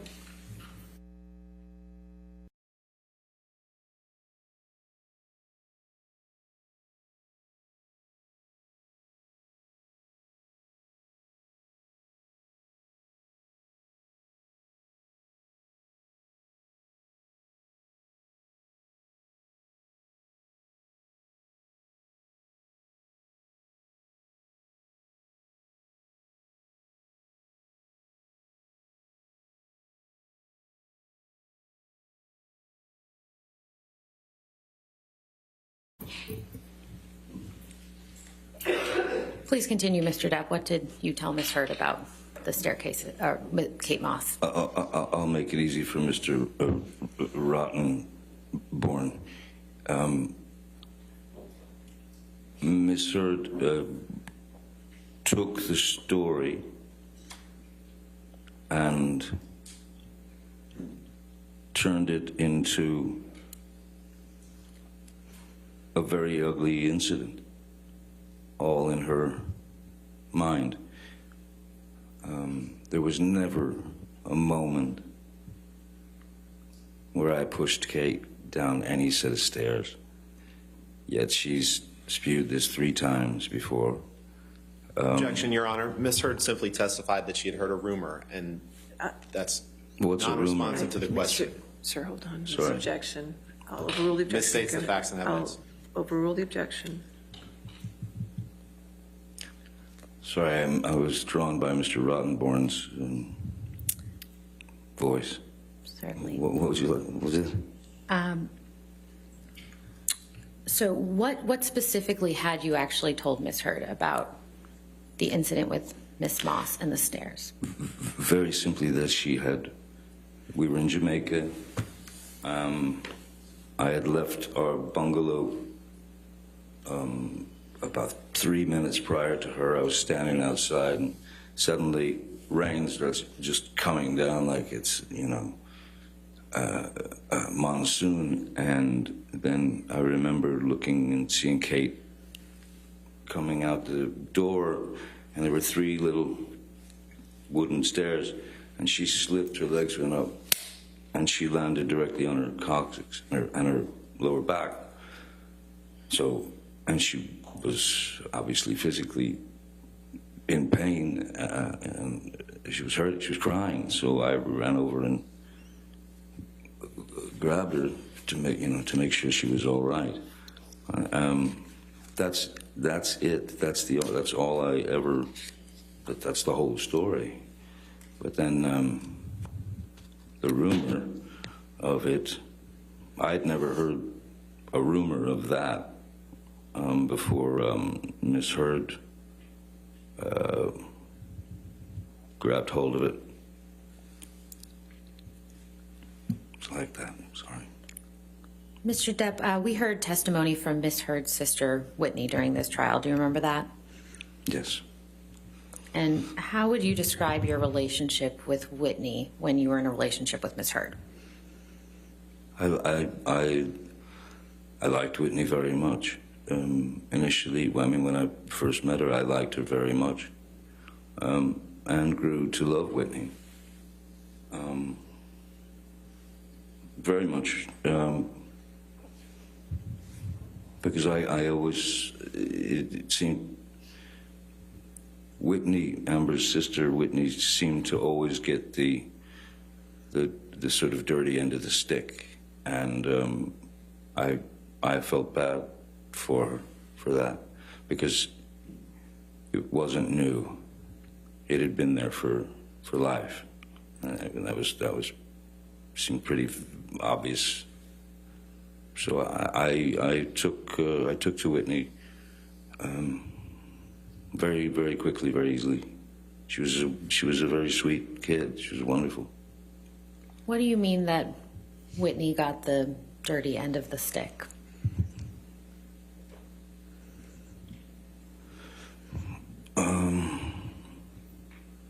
It was a kind of a strange combination of loving sister, trusted sister and friend, and then lackey, and then, either the punching bag or the dartboard, or the recipient of some rather demeaning and ugly words, or she would have wine thrown in her face. And who was the source of those demeaning words and the wine that you just referenced? Well, that would be Amber Heard, her sister. And how do you know that? Well, I witnessed quite a lot of it. The wine in the face was something that happened in New York, which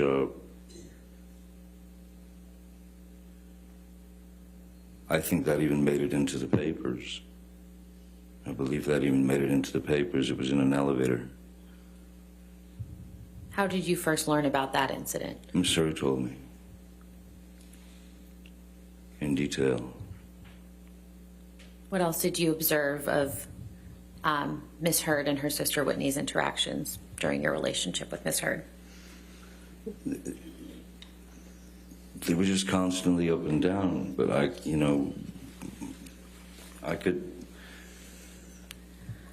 could sense, I could feel that Whitney was trying to please her sister, trying to be up to snuff, and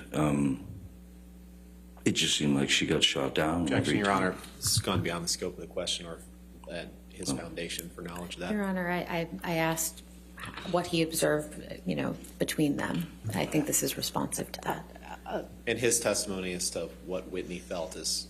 I'll sustain the objection. Next question. Okay.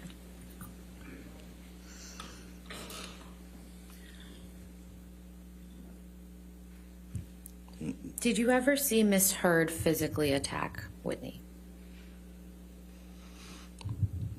No, I've never seen any full-on blowouts, physical blowouts between them. Tons of verbal blowouts. Objection beyond the scope. Overruled. I've certainly seen Miss Heard grab Whitney, push her around. There were a number.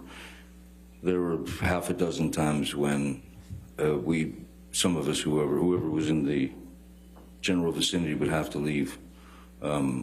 This is at Orange, when Whitney and Amber were living at Orange. Whitney and her boyfriend at the time, Sean Krajewski, and we had to leave the apartment and wait in the car while they fought. And when you say fought, do you mean physically or? Physical.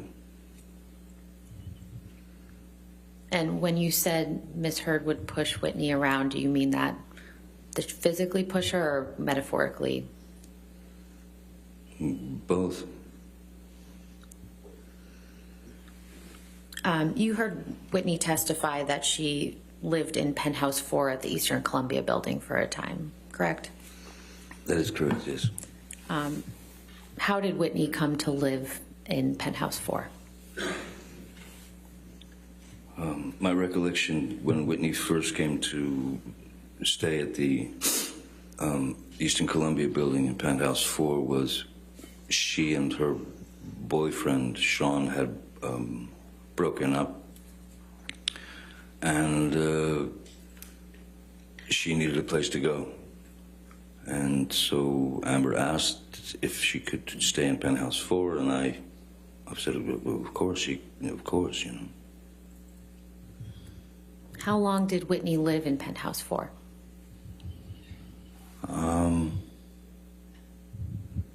It was well over a year, on and off. Did you ever ask Whitney to move out of Penthouse 4? No, I did not, no. Why did Whitney ultimately move out of Penthouse 4? Objection, foundation. It's his apartment, Your Honor. He was living there. Oh, overruled.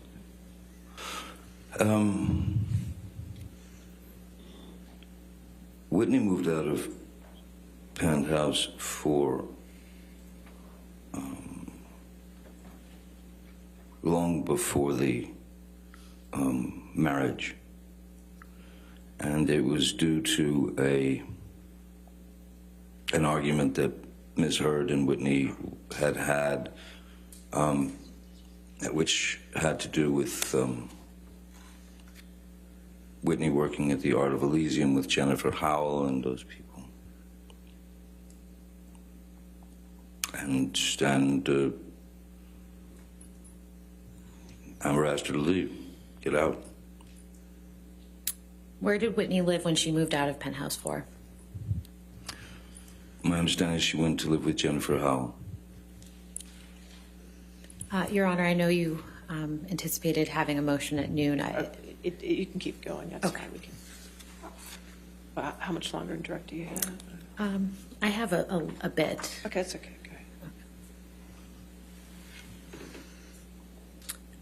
Mr. Depp, do you recall hearing testimony during Ms. Heard's case from Mr. Mandel? Yes, I do. And who is that? Mr. Mandel is my former business manager of 17 and a half years, who at a certain point I discovered had been embezzling quite a lot of money. So I had to take action against him and he and my lawyer of 17 and a half years, as they were in cahoots, as it were. And so yes, Joel Mandel is and they settled their case with me. They made their settlement.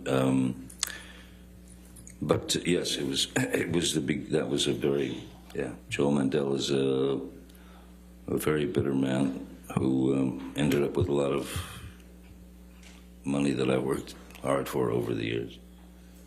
Do you recall Mr. Mandel testifying in this case that you do not spend very much money on charity? That I don't, sorry? That you do not spend very much money on charity? Objection, Your Honor. You just want to approach? Approach? Okay.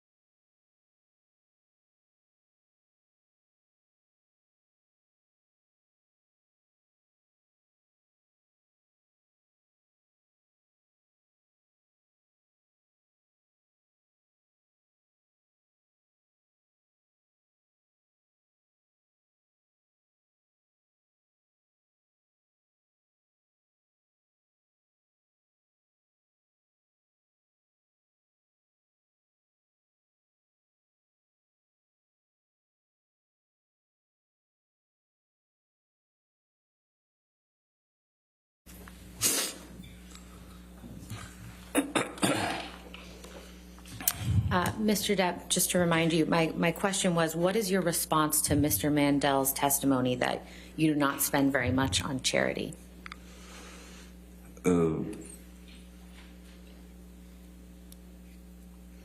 My response to that is Mr. Mandel is a very bitter man, and one thing about that, myself personally, with regard to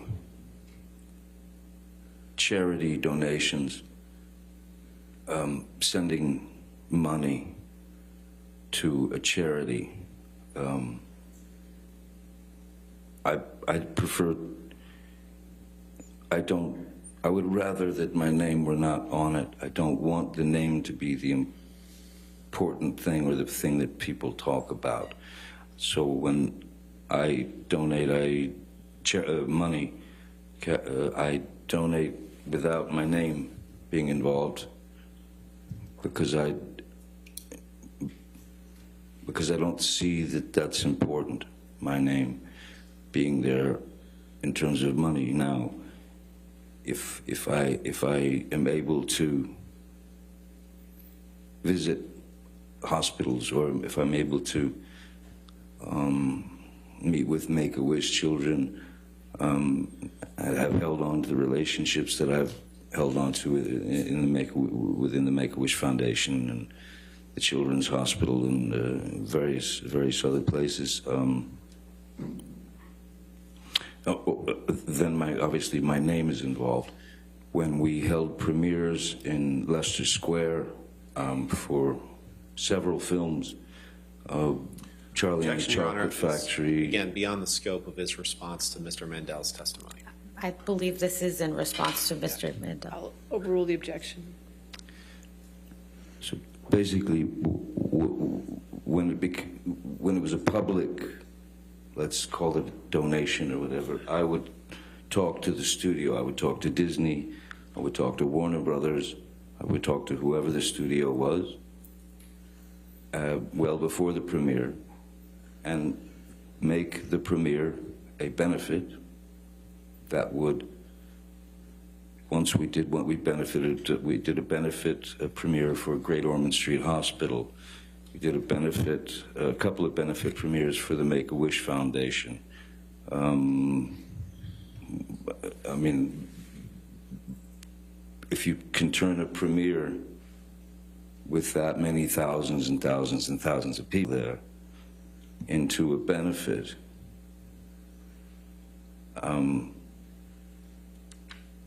it works and it helps, but it wasn't presented under my name, you know.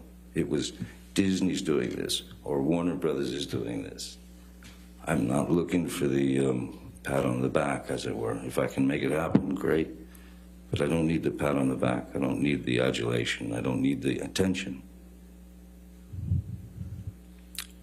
Did you hear Ms. Heard testify that one of the charities she donated a portion of your divorce settlement to was the Children's Hospital of Los Angeles? Yes. What is your relationship with the CHLA? Objection, Your Honor. Irrelevant and to the May issue we just approach Your Honor? discussed.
Mr. Depp, what is your relationship with the CHLA?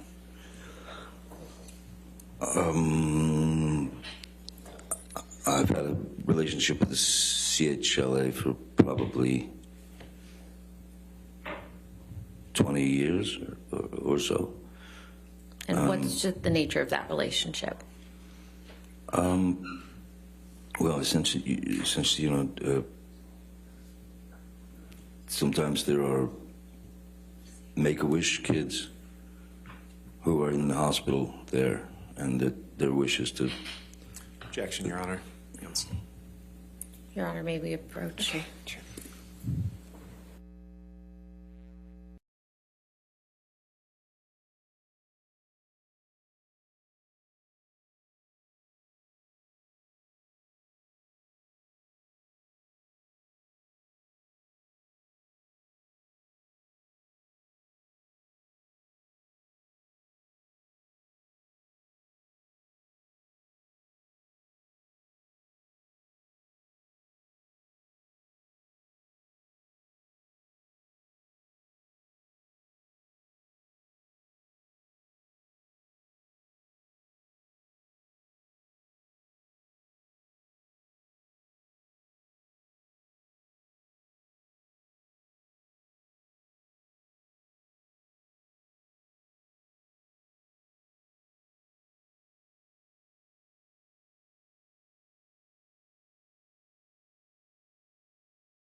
Mr. Depp, I'd like to take you back to exactly 6 years prior to this week, the week of May 21st through May 27th, 2016. What happened at the beginning of that week?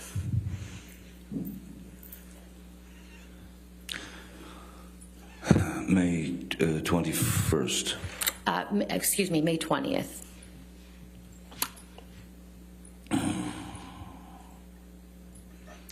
May 20th. This is, we're talking 2016 here. Yes. May 20th, the afternoon of May 20th, afternoon, evening, my mom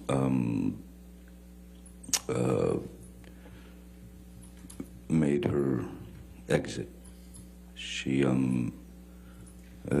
been fighting cancer numerous times and for many years, and she fought all the way to the end. And so my mother passed away on the 20th of May.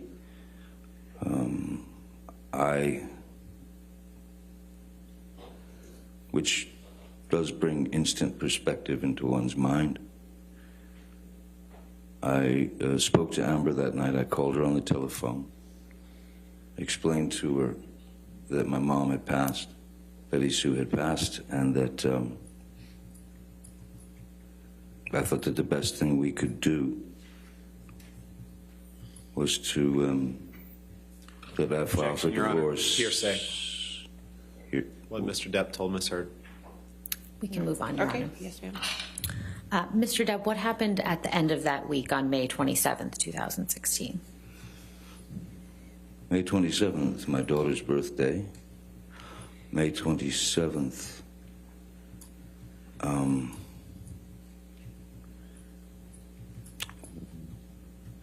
I was not in Los Angeles. I was on the way to on tour, and that was when Ms. Heard went for the restraining order. And oh yeah, also that was the day that Alice Through the Looking Glass, a film I'd done, was opening. Did Ms. Heard know that you were out of town on May 27th? Yes. And how would she have known that? Well, I told her I was going on tour. I mean, that was well established. How long were you going to be out of town on that tour?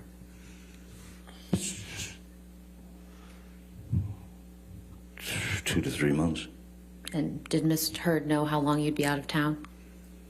I don't know if she knew exactly how long I'd be out of town, but it was a pretty extensive tour of Europe.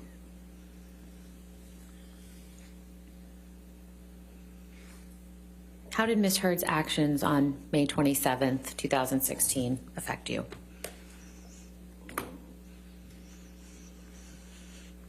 Changed everything.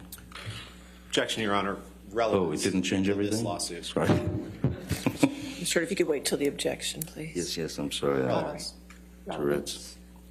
Your Honor, this is one of the key If you want to dates. approach.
Mr. Depp, what has it been like for you to listen to Ms. Heard's testimony at this trial?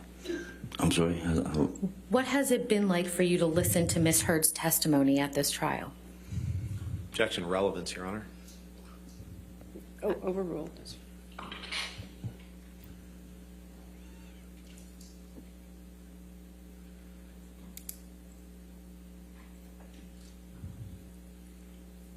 Insane.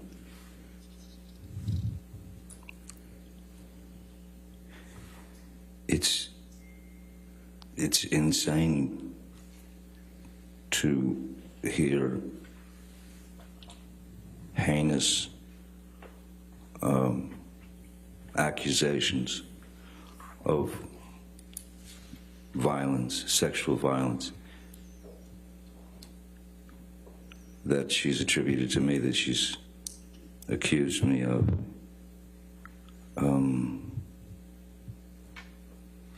I don't think anyone enjoys having to split themselves open and tell the truth.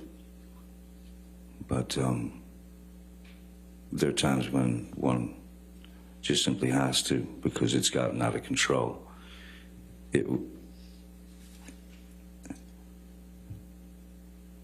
Horrible.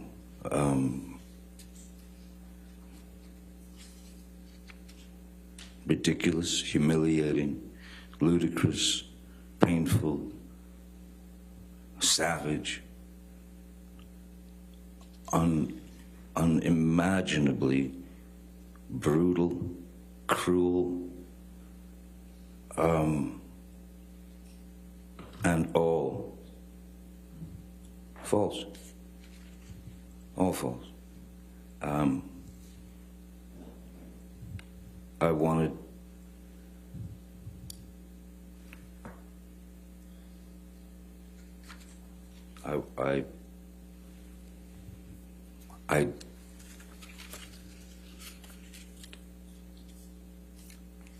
no human being is perfect, certainly not.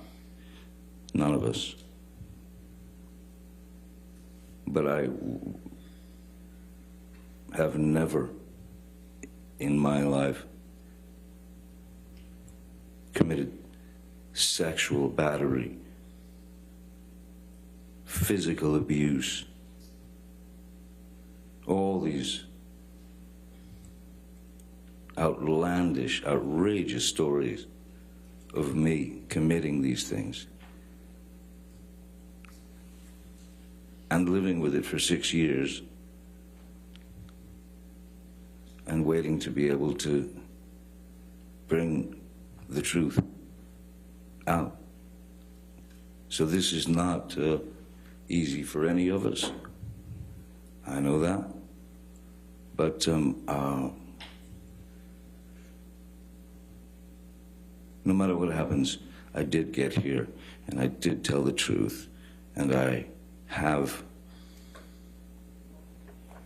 spoken up for what I've been carrying on my back reluctantly for 6 years. Thank you. No further questions. All right. Did you want to take lunch at this point, or just, okay, all right, let's do that. All right, ladies and gentlemen, let's go ahead and take lunch this time. Do not discuss this case with anybody, and don't do any outside research, okay? Thank you.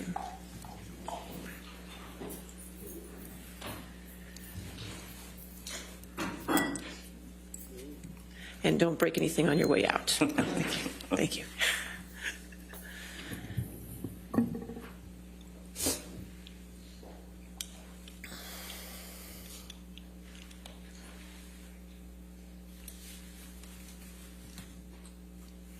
All right.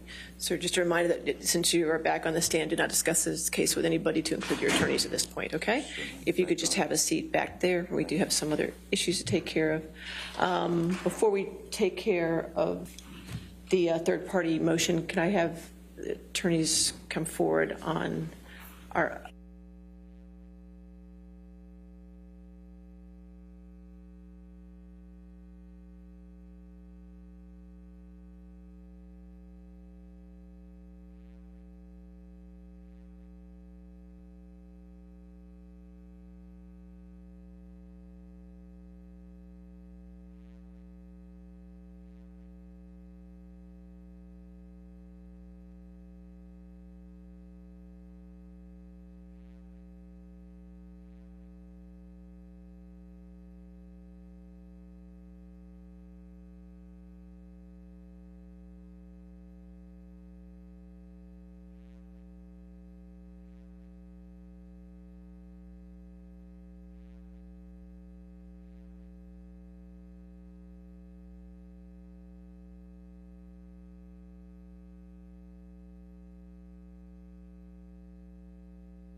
Mr. Tobin? Yes, Your Honor. How you doing, sir? Very well, thank you, Your Honor. Thank you.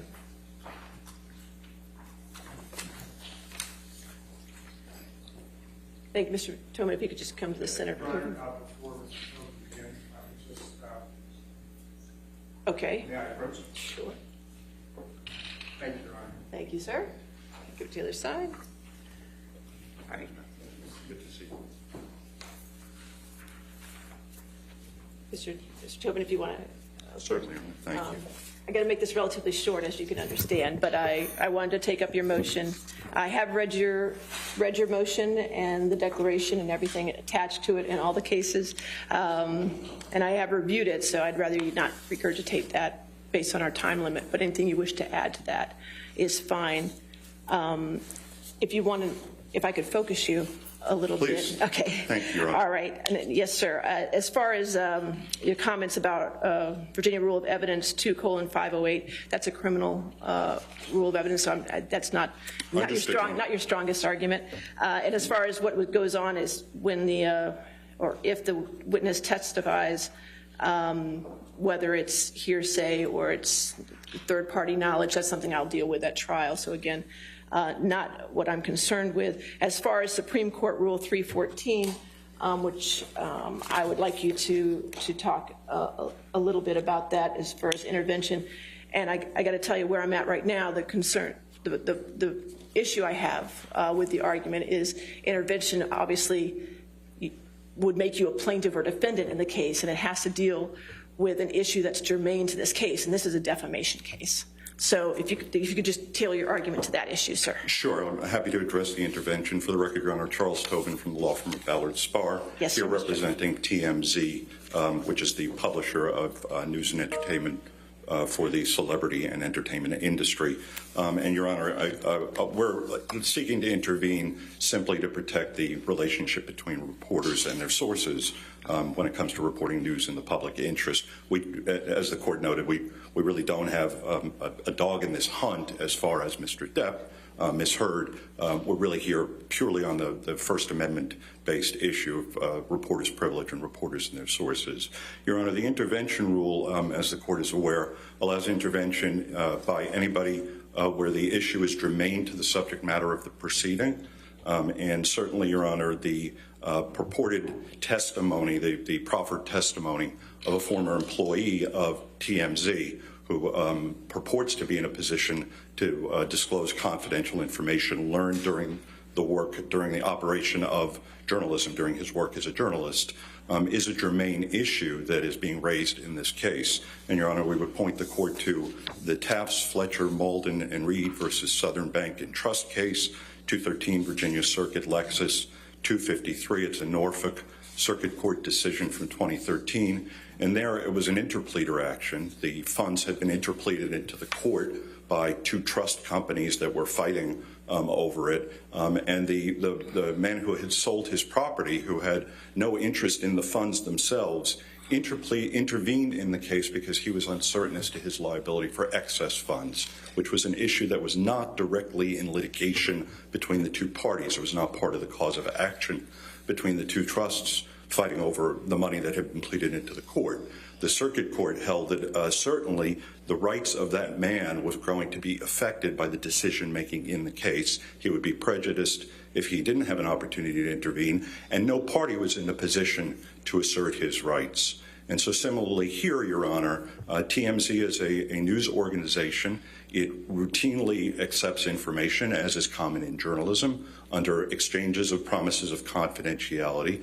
If it is not able to intervene in this action, and neither of the parties is going to be in a position to assert the reporter's privilege, it is TMZ's journalist privilege that we're talking about, then the rights are certainly going to be prejudiced. But if the witness, in all the cases, and I reviewed the cases that you had, in those cases the witness was compelled to testify and came and was forced to testify, so there was an issue about the privilege of the witness. It's my understanding in this case this witness wants to testify and is not under subpoena. He has been subpoenaed, Your Honor. That's incorrect, Your Honor. He's voluntarily. A subpoena from this court would not be enforceable. Okay. Your Honor, I have a copy of a subpoena that was entered last night compelling Mr. Tremaine to give testimony in this case.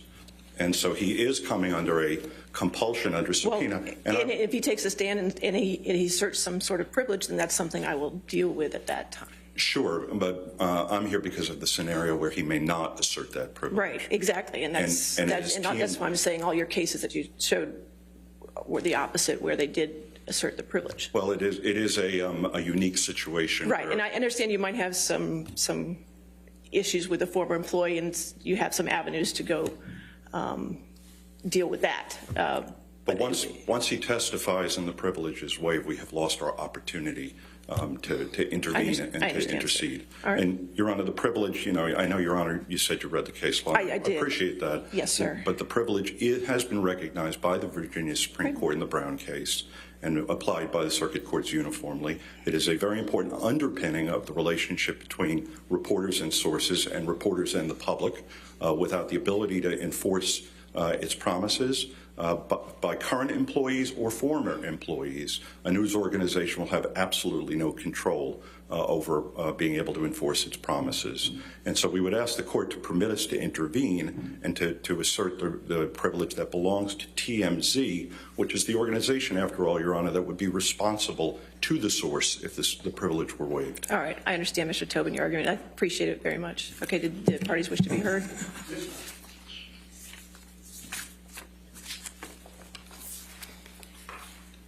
Good morning, good afternoon, Your Honor. I'd like to begin where Your Honor began. As a threshold matter, the court should deny TMZ's motion to intervene. Intervention is not appropriate for the reasons suggested in Your Honor's questions. As Your Honor is well aware, intervention is only appropriate with leave of court where a third party seeks to, quote, file a pleading to intervene as a plaintiff or as a defendant to assert any claim or defense germane to the subject matter of the proceeding, unquote.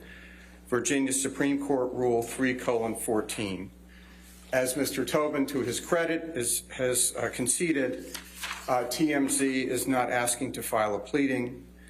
It cannot properly categorize itself either as plaintiff nor defendant, and it seeks to assert no claim or defense germane to the subject matter of this action.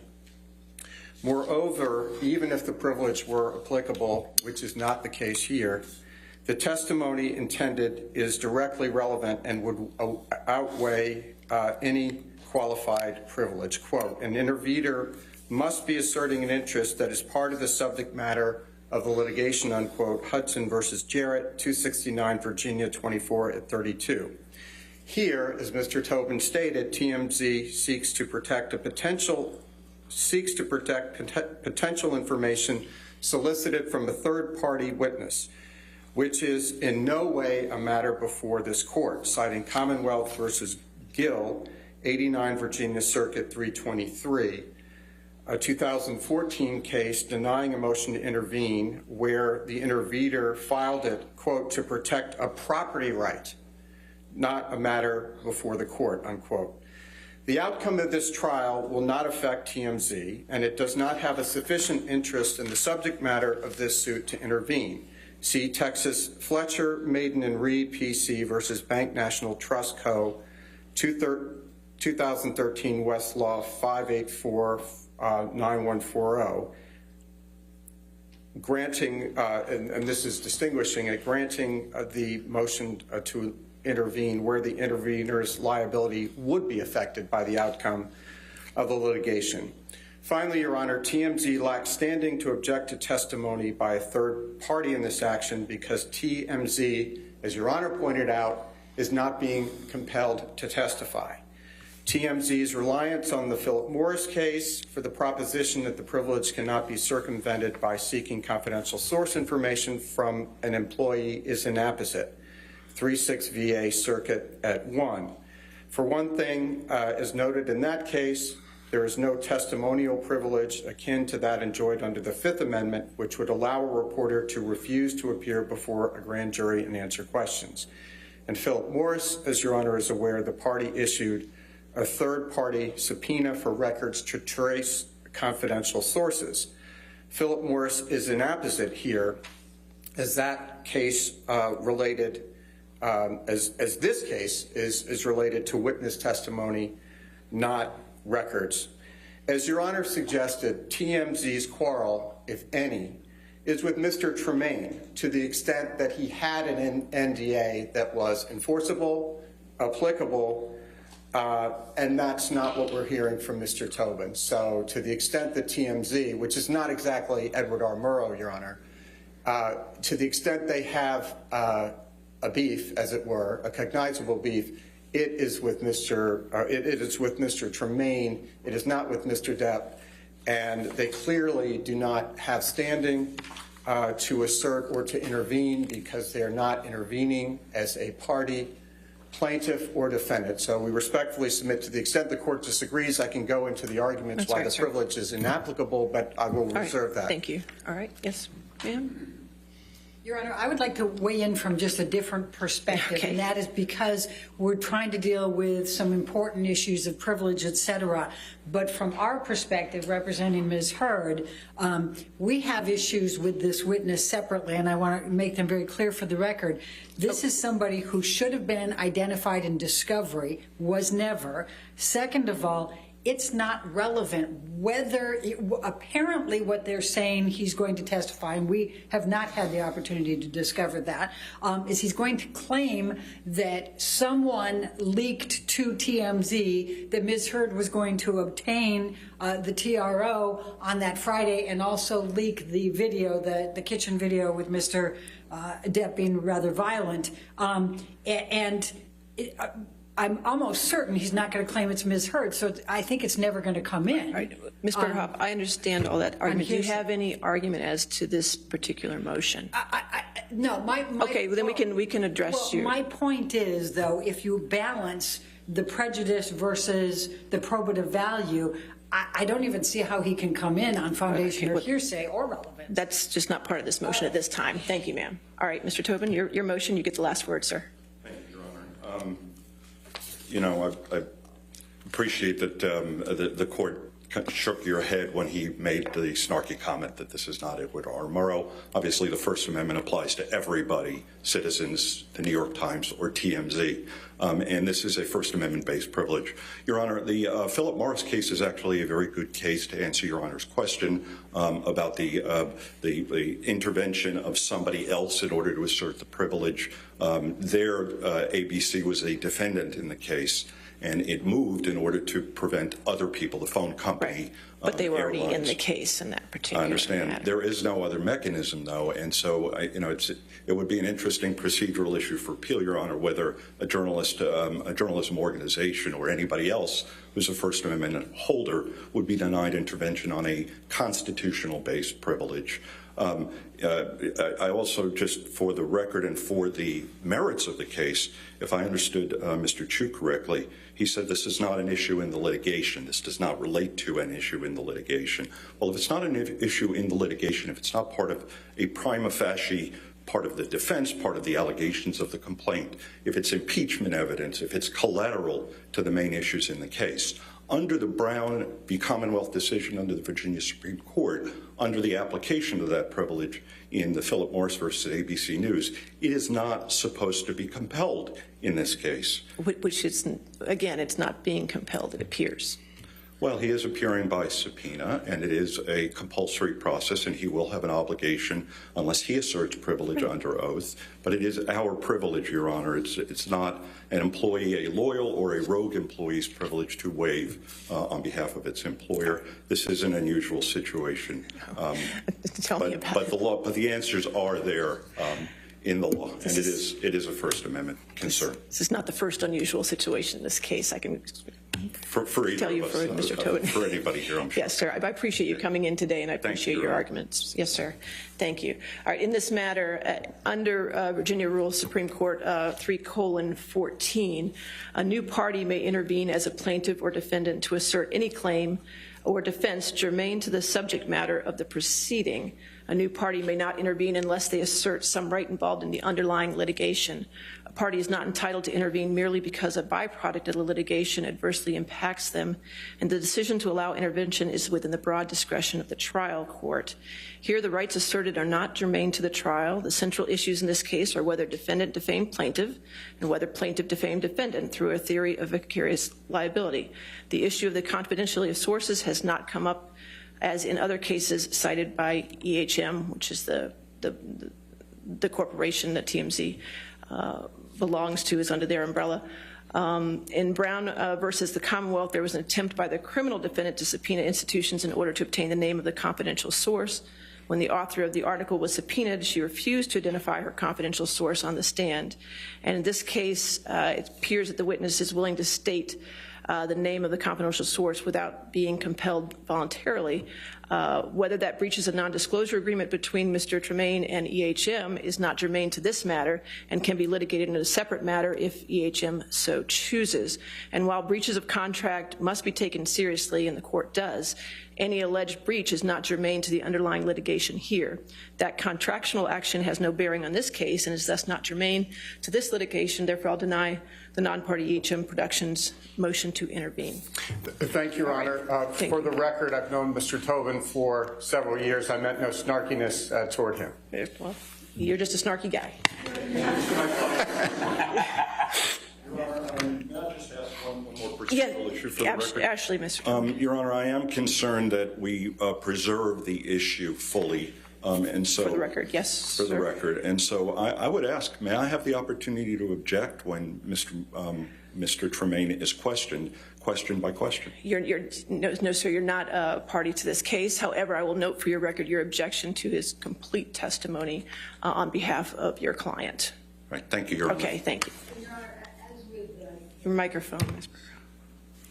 As with the Hicksville witness, Your Honor, I would ask that we could voir dire him before the jury to find out when he contacted counsel and when they became aware of it. And I think also, under the circumstances, in fairness, I think we should at least be able to ask him what he's going to claim. Response. Your Honor, I don't think that's appropriate. Certainly, I don't think a proffer is necessary or appropriate in this case. I'm not going to do a proffer in this matter, okay? All right. Oh, Mr. Ruttenberg is almost at lunch. I know, I'm so sorry. But truly, I truly am the messenger here because Mr. Murphy just informed me that he has to just clarify one thing about. One clarification. Okay, all right, okay. I apologize. That's fine. I think we need Ms. Myers.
All right, so court will be in recess. Let's come back at 2 so everybody gets an hour for lunch, okay?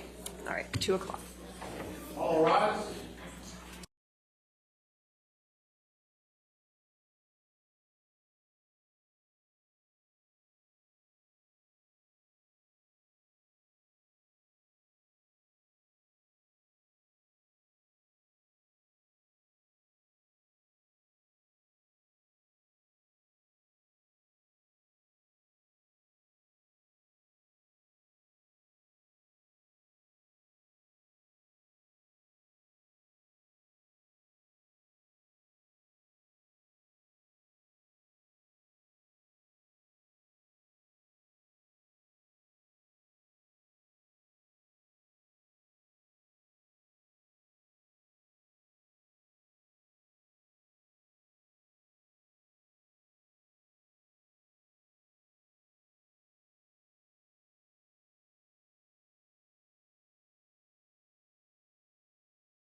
All right, you can have a seat.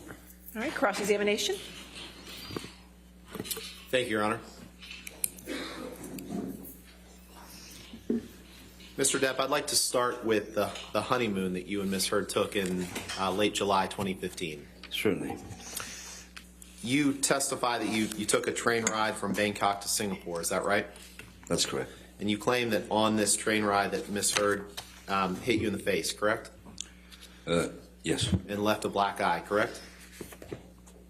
Yes. And Michelle, could you please pull up PX 162?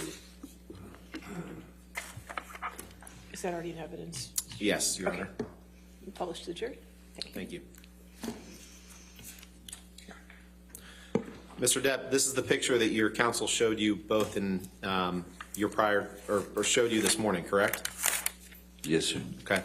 And that mark under your left eye is what you claim to be a black eye caused by Ms. Heard, correct? Seems to be there's some scratches around my nose as well. Okay. All right, but that it's your left eye, the one close to the chef. That's what you says your black eye, correct? Yes, sir. Okay. And that was the picture your team chose to show you, right? It's a picture Let's pull up Exhibit show me 1905, Michelle, please. I'm sorry, which number was it? This is a new exhibit, Your Honor, 1905. And that's defendants? Defendant's Exhibit 1905. Okay, thank you. Ask for permission to publish, Your Honor. Or you want to put it in evidence? Okay, any objection to 1905? With the comments, we have no objection to the photograph itself. We would ask the comments be redacted as hearsay. Well, I'd like to at least question the witness about the I comments. have no objection to the photograph being published. Okay, well, then let's wait a minute. Mr. Depp, you see here, these are 4 pictures of you, right? Yes, Yeah, and below it, they indicate that they were taken on July 24th, 2015 in Bangkok, Thailand, correct? Objection, lack of foundation, calls for speculation. Overruled. in Bangkok, Thailand, so before the train ride. Correct, before the train ride, because you didn't get on the train ride till the 25th, is that right? Somewhere in that area, I guess. Okay. Your Honor, I'd ask for permission to publish this to the jury. All right, If it's just the photographs, we have no all right, objection. if you want to redact the, just have the photographs in it? Sure. We'll do 1905. 5, just with redaction, so it'll be fine.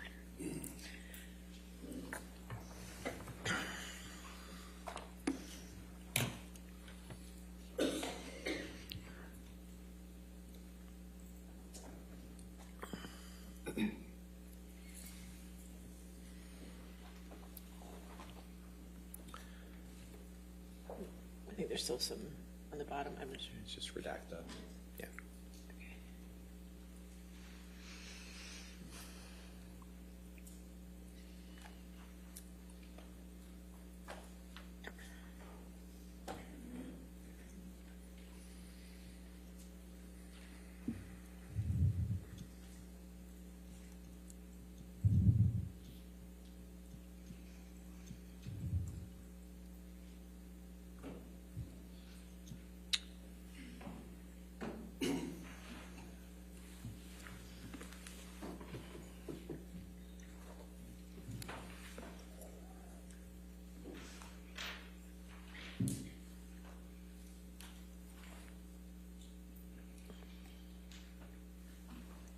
Thank you, Michelle. All right, publish. Thank you, Your Honor. Michelle, could you please scroll down to the bottom 2 pictures there?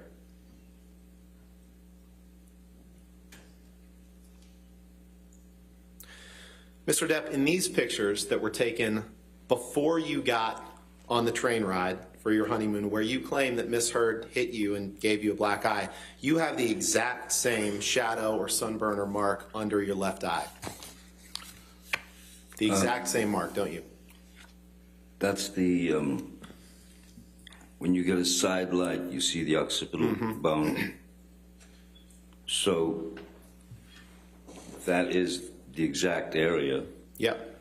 And it's actually... A side light will cause that Yeah, well, as the picture's not being taken from the side, is it? It's being taken head on, isn't it? No. The lens in front, Yeah. the light on the side, Right. will cause that occipital bone, I believe it's called, to appear sunken. Just like lights on the side of a train car, correct? Objection Well, calls for speculation. You can take that down, Michelle. that was in fact in the dark. And I had a chef, I had people on either side of me, so If you could wait I for the don't next- see where the light fill is from the side there. Mr. Depp, if you could wait for the next question. Next question. Next question. Sorry. Even the picture your team chose to show you on that train isn't accurate, is it? Let's pull up. Objection exhibit- calls for speculation. Let's pull up Exhibit 1859, please. 1859, is that in evidence? No, Your Honor. 1859.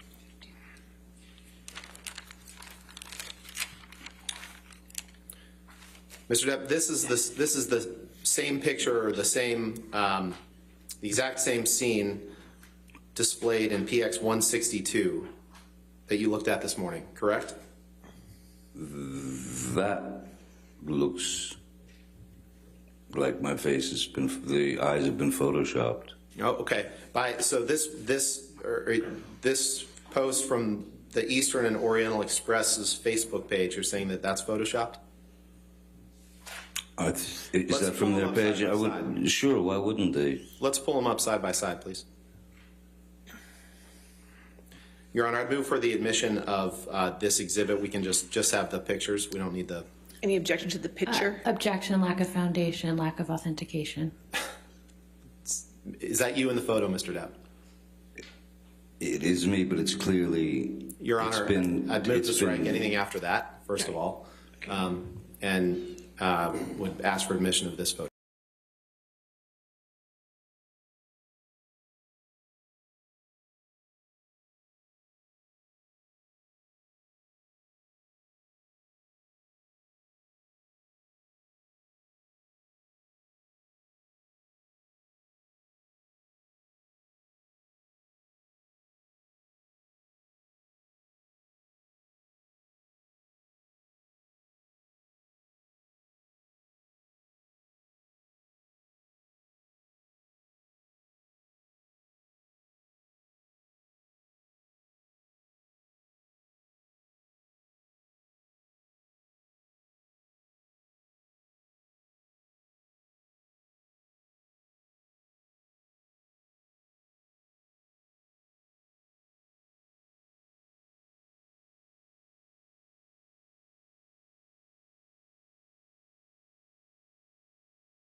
This is the exact same picture, isn't it, Mr. Depp? With radically different quality.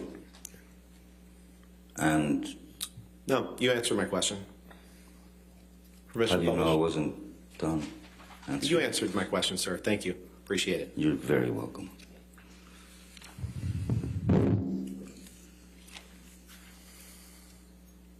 Mr. Depp, you had that, whatever mark it is, whether it's a sunburn, whether it's a shadow, whether it's the light reflecting, you had that same mark on your eye before you got on that train.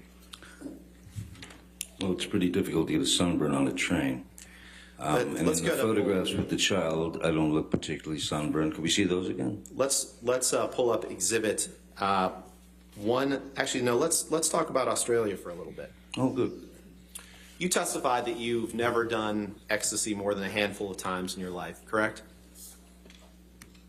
6, 7 times. Now, you heard Ms. Heard's testimony. You've been sitting here. I know you didn't look at her, but you heard her testimony. And you heard her. You didn't hear her say you ingested 8 to 10 all at once. She said she came down after being apart from you for some time, and there were 8 to 10 gone from the bag, correct? Objection, form, compound.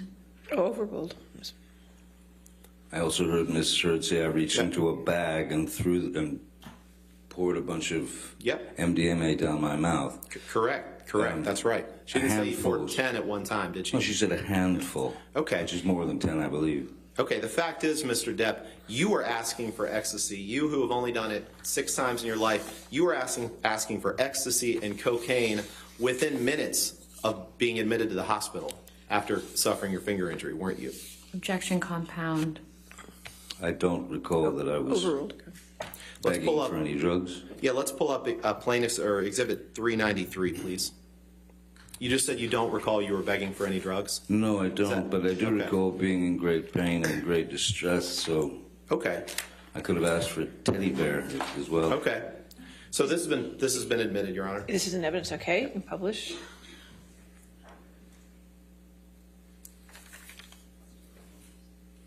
And if you can blow up the text, please, Michelle. In this text message, Mr. Depp, you were, after you suffered your finger injury, you just testified you don't recall asking for any drugs. You're texting Nathan Holmes, your personal assistant, need more Whitey stuff ASAP, brother man, and the e-business. Now, we went over this in your cross-examination, didn't we? If you say so, sir. And Whitey stuff is cocaine, I would say. and the e-business is ecstasy. You already Yeah, testified. quite likely, yes. Okay. So I Take that. didn't recall that. Thank you. But, Can you pull up Exhibit 1817, please?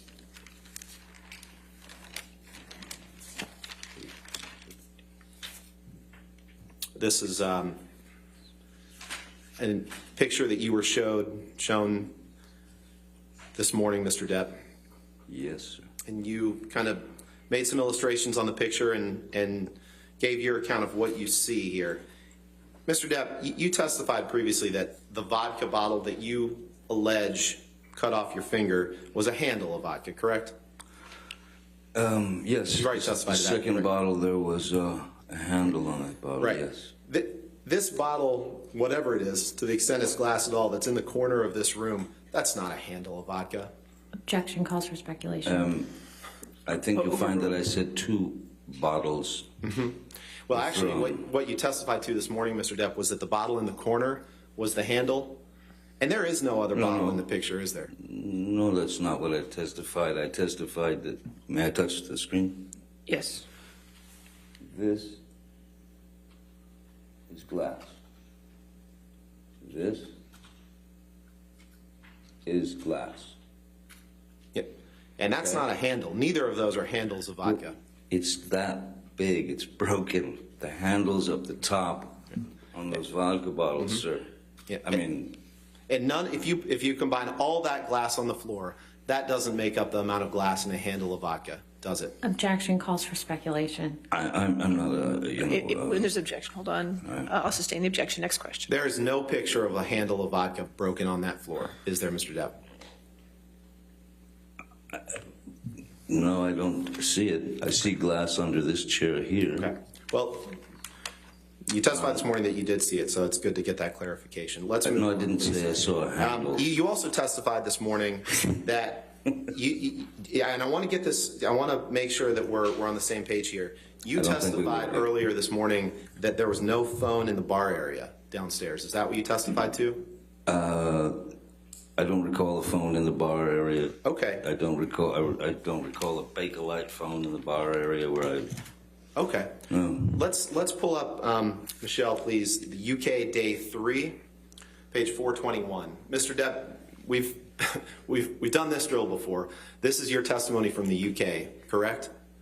Can I please have, It's this. We don't have copies for everyone. It's on the screen. Your right Honor, there. may I please, I would like to have what he's, the testimony of the Here, witness. you can have my copy.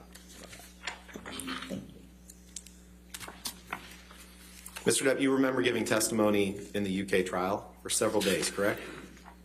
Okay, so yeah, okay, here. Yeah. So I And do remember a telephone in the bar area, and this Yeah, well, telephone you picked up was made of Bakelite. this is my turn to do this, Mr. Depp. I'm sorry. On page 421, line 19, you were asked a question, and this telephone that you picked up was made of. I'm sorry. I'm going to go up line 15. Question: at one stage, when you were in the kitchen screaming at Ms. Heard, you picked up a wall-mounted telephone. Do you remember a telephone in the kitchen? Answer: no, ma'am. I remember a telephone in the bar area. Question: and this telephone that you picked up was made of Bakelite. Do you know what I mean by that? A retro telephone, wall-mounted but retro. Answer: it was a wall-mounted telephone, but it was not Bakelite. It was a modern phone. It was plastic. Question: a phone that was a wall-mounted phone that was picked up. Can you scroll down, please?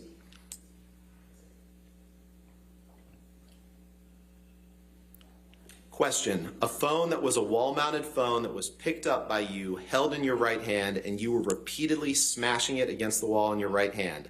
Answer, that is possible. But I do not, if that is the case, I do not believe I spent very much time on the phone. I remember ripping the phone off the wall. That was your testimony, correct? It seems it would be yes. Thank you. Answer my question. Thank you. Mr. Depp, you've claimed before, you've said, if I'm angry and I've got to lash out or hit somebody, I'm going to do it. And I don't care what the repercussions are. Anger doesn't pay rent. It's got to go. It's got to be evicted. You've said that before, haven't you? Have you a quote from me somewhere saying that? It's my question to you. You've said that before, haven't you?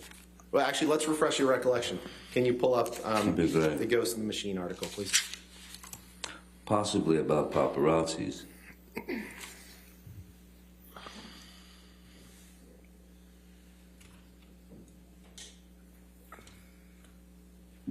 Mr. Depp, you see the picture of you on the lower left. Yes. Appears to be shirtless and wearing a crown, I believe. You see the long paragraph above that starts with "in the Mark Hotel"? Yes, You see yes. that? Yes, I At do. the bottom of that, does this refresh your recollection that you said, I have a lot of love inside me and a lot of anger inside me as well. If I love somebody, then I'm going to love them. If I'm angry and I've got to lash out or hit somebody, I'm going to do it, and I don't care what the repercussions are. Anger doesn't pay rent. It's got to go. It's got to be evicted. Did I read that right?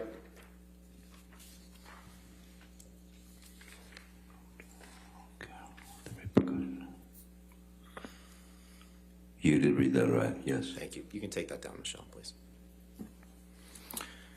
Now, Mr. Depp, you've also claimed that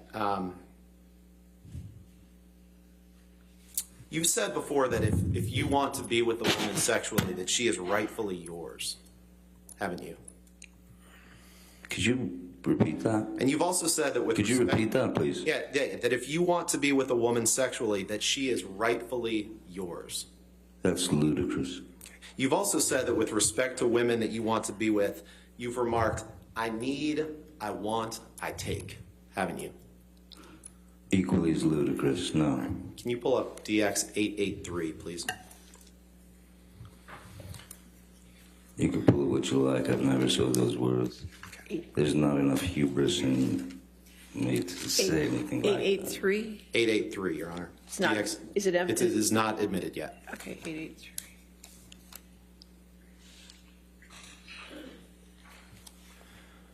Mr. Depp, these are text messages from you to Stephen Deuters on February 22nd, 2017, correct?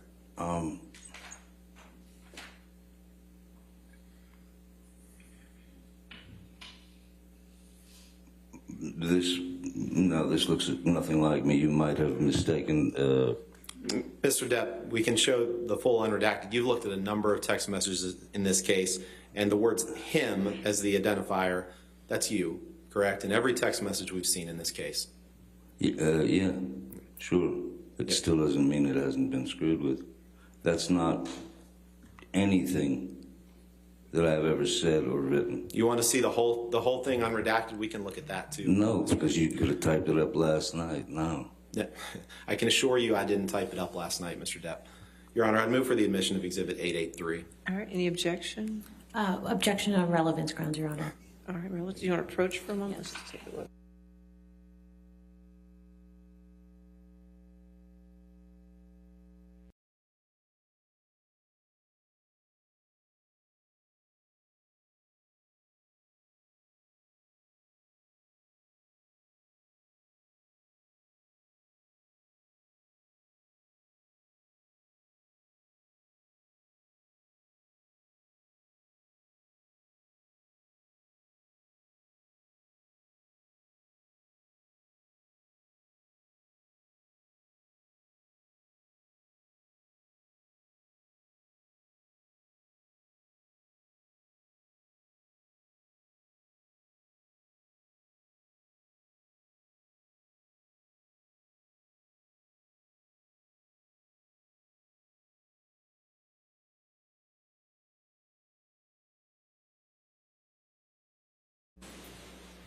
All right. 8A3, in evidence as redacted. Thank you. Mr. Depp, you're aware that these are text messages. You can see the bottom right where it says Depp and then it has a number, 8129. Those are produced by you in this litigation. You understand that, right? I understand that, sir. Okay. All right. Michelle, could you please, let's take a look at the top text first. Mr. Depp, on February 22nd, 2017, you texted Mr. Deuters, right, exactly, Molly's pussy is rightfully mine. Should I not just bust in and remove its hinges tonight? Did I read that right? You read it right. And the one beneath that, you say, I want to change her understanding of what it is like to be thrashed about like a pleading mackerel. And then in all caps, you write, I need, I want, I take. Did I read that right? You read it right, but I did not write that. Okay. Perhaps someone else. You wrote had every my other phone. text that you produced that came from you in this litigation, didn't you? Not necessarily. Sometimes you give your phone to people and they Now, text when you from got it. off that plane Excuse me? From Boston, I'm sorry? when you got off the plane from Boston, you knew Miss Heard was angry with you, didn't you? It was pretty much a given. Objection, calls for speculation. And you understood her to be angry, right? She was always angry, yes. And you asked Mr. Deuters, same person, you can take this down, Michelle, please, thank you. Same person that you texted in that last exhibit, you asked Mr. Deuters to communicate with her on your behalf, correct? I don't know what you're talking about. You'll have to explain. You asked Mr. Deuters to communicate with Miss Heard by text to speak to her about the incident, correct? About what incident? To speak to her about the plane flight, The plane? the Boston plane. The Boston plane. Yeah. So you're saying that I influenced Mr. Deuters. I told him that he had to write this, and I told him that he had to write that. Is that what you're saying? No. It wasn't uncommon for Mr. Deuters to text to communicate with Miss Heard on your behalf, correct? Objection, calls for speculation. He was your personal assistant. Mr. Deuters was your personal assistant, correct? I had two personal assistants Right. at the time. He was one of them, right? Yeah, Mr. Deuters was one of them, yes, sir. Right, and it wasn't uncommon for you to ask Mr. Deuters to communicate with Miss Heard on your behalf, correct? It wasn't uncommon for any of them to communicate with Miss Heard on my behalf if I were on set or unavailable or any of that. Or if Miss Heard and you had a fight, you would sometimes have them communicate with Miss Heard on your behalf, correct? I think my crew caught on very quickly that Just a yes or no, would be Mr. Depp. necessary for them to. No, just a yes or no. It was not uncommon for after you and Miss Your Heard Honor. had I'd ask that he be allowed to finish his answer. yes or no question, Your Honor. All right. Go ahead and ask your question again. Thank you, Your Honor. It wasn't uncommon for you to have one of your personal assistants communicate with Miss Heard after you and her had a fight. I disagree because you're insinuating that I had them do it, and you don't know that. After the Boston plane flight, you had Mr. Deuters communicate with Miss Heard, correct?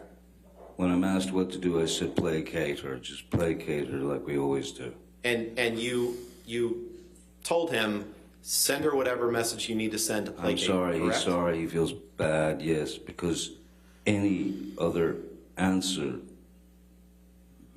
it would turn into World War III. Okay. Can you pull up Exhibit 229, please?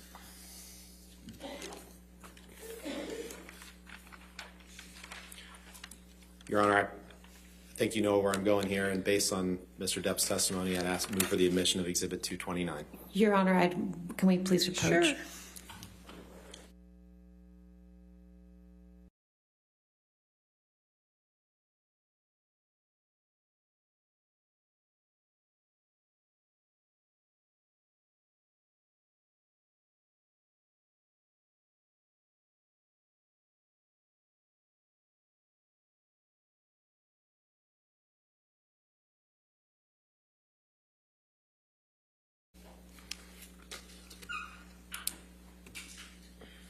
Mr. Depp, you were pretty angry after Miss Heard got her temporary restraining order, weren't you? Angry. I was, more than anything, I was hurt. And you testified earlier this morning, you claimed that you somehow were responsible for her getting the role with Warner Brothers, correct? That's what you testified to this morning. You also tried to get her fired from Aquaman, didn't you? After the temporary restraining order. Which question would you like me to handle first, sir? One question, sir. You tried to get her fired from the Aquaman after the temporary restraining order, didn't you? Well, what is related to the story about me getting It just her? yes or no, Mr. Depp. I didn't ask does what not related, come down to what yes story or no at all related to. times. I can't please you with a yes or a no every single time. It's a yes or no question, Mr. Depp. You tried to get Ms. Heard fired, didn't you? Answer's no. All right, let's pull up Exhibit 821.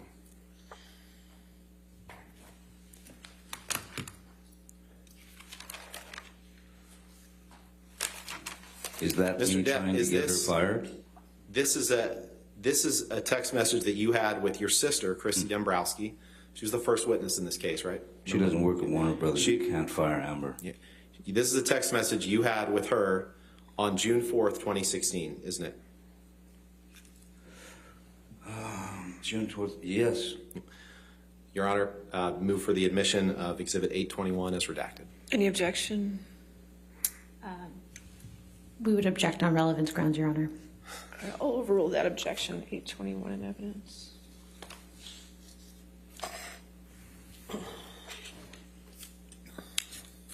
And on June 4th, 2016, Mr. Depp, you texted your sister, I want her replaced on that WB film. Did I read that right? You did. Her is referring to Amber, right? That's correct. And WB is Warner Brothers, correct? Again, correct, yes. And then after you sent this text to your sister, following the temporary restraining order, you reached out to Guy Silverstein to have him fire Amber, correct? Who? It's Greg Silverstein, I'm sorry. I don't recall reaching out to Greg Silverstein. You reached out to Sue Kroll to get him to Particularly. fire Miss Heard, right? I had vetted Miss Heard. And I had vetted Miss Heard. Mr. Depp, you got your chance Warner to speak Brothers this morning. Had, Your Honor, Warner Brothers had two franchises. Mr. Depp, if you could just answer the question, sir. Next question. You reached out to Greg Silverstein to get him to try to get Amber fired from Aquaman, didn't you? Asked and answered. Excuse me? Asked and answered. It's a yes or no question that he hasn't answered, yes or no. All right. Yes or no, sir? You reached out to Greg Silverstein to try to get Amber fired from Aquaman. Second half of your question is wrong, sir. You reached out to Sue them Kroll because I vetted her. No, Mr. Depp. You reached out to Sue Kroll to get her to try to get her to help you get Amber fired from Aquaman, didn't you? No. And you reached out to Kevin Sujihara to try to get him to help you get Amber fired from Aquaman, didn't you? No. Can you pull up Exhibit 857, please?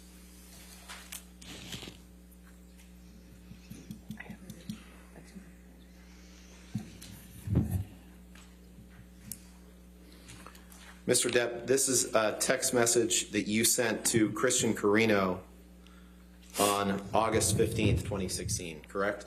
This is already in evidence, correct? Or is it 857? Parts of it are. Oh, so not this. Not this version. Well, this can't be 857, then don't. 850. Sorry. Mr. Ronberg, you can't do this to me. I'm sorry, Your Honor. Understood. We'll call it 857A. 857A.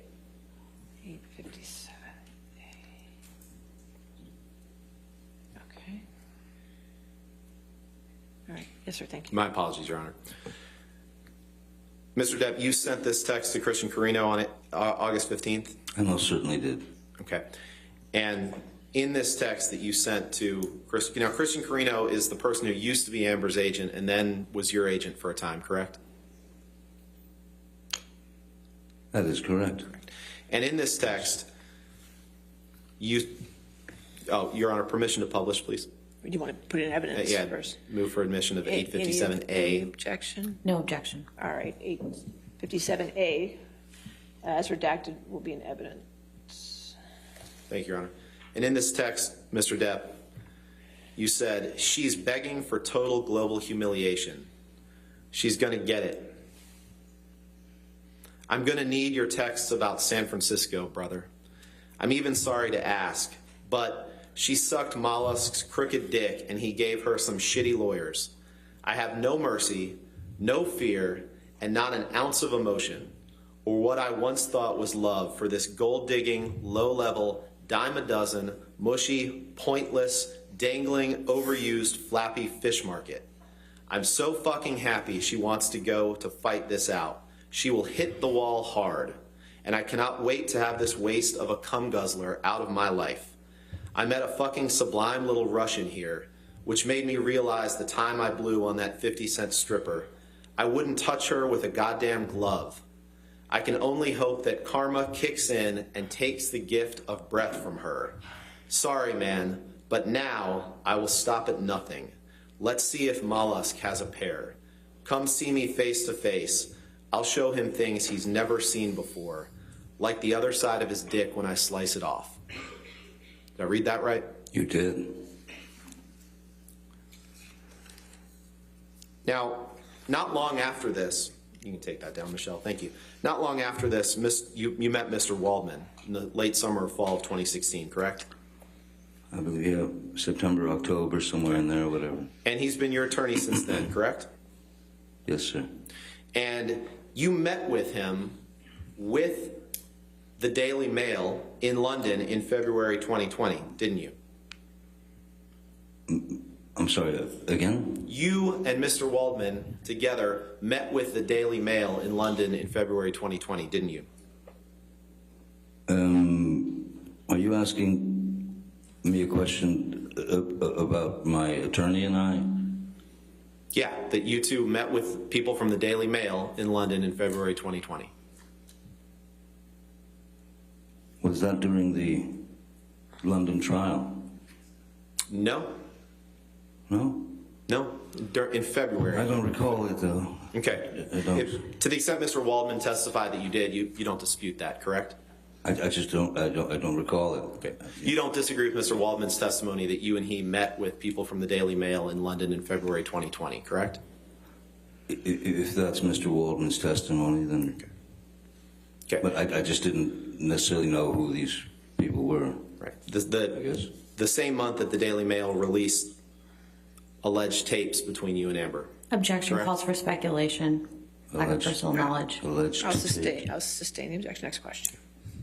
Now, Mr. Depp, you testified, and I wrote it down before lunch. You said, when Ms. Myers asked you something about, how does it feel to make you, or how does it feel to be here? You said, I've been living with it for 6 years and waiting to be able to get the truth out. You remember saying that? Yes. You also said, I've spoken up for what I've been carrying on my back.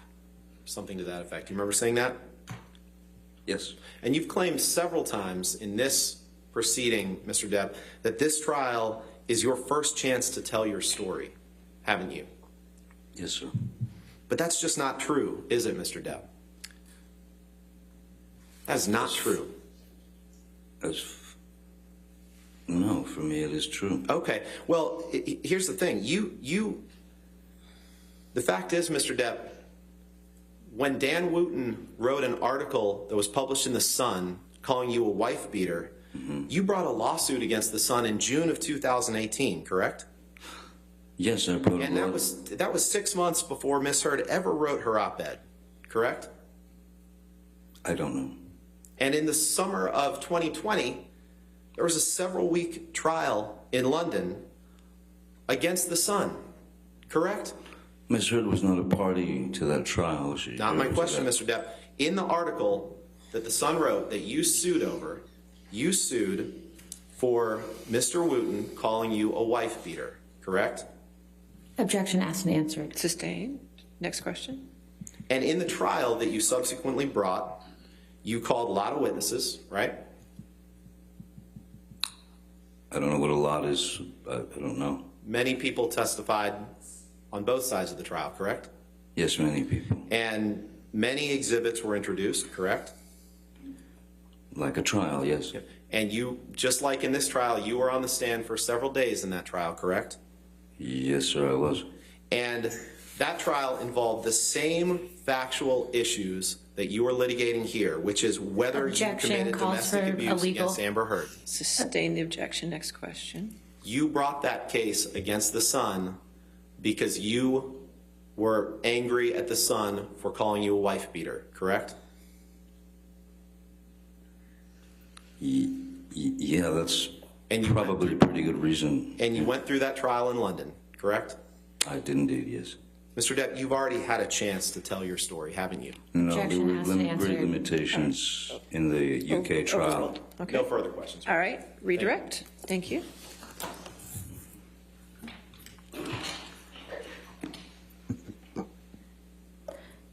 Mr. Depp, Mr. Rottenborn asked you some questions about the UK trial.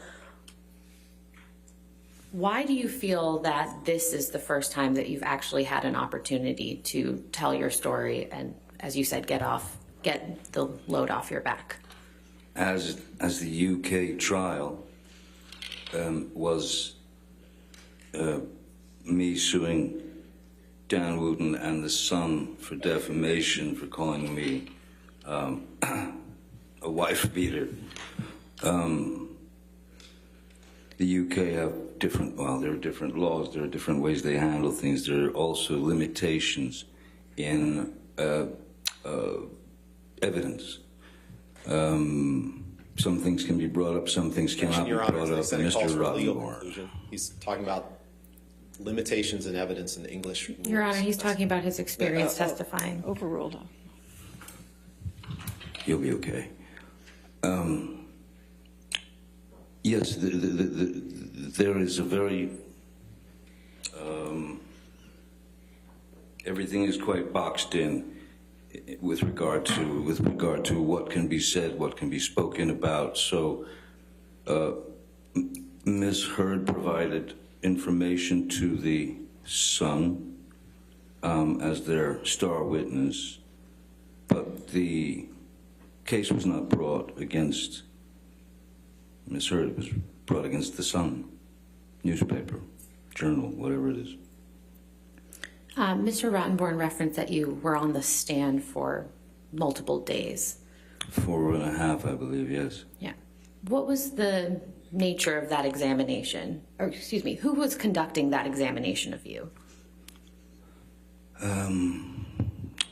QC Sasha Was, And whose attorney was that? the Sun's. Can we please pull up DX 857A? All right. It's already in evidence, so we can publish it. Mr. Depp, do you recall seeing this text message when Mr. Rottenborn was questioning you? Oh, yes, I do. Can you explain what you're conveying to Mr. Carino in this text message?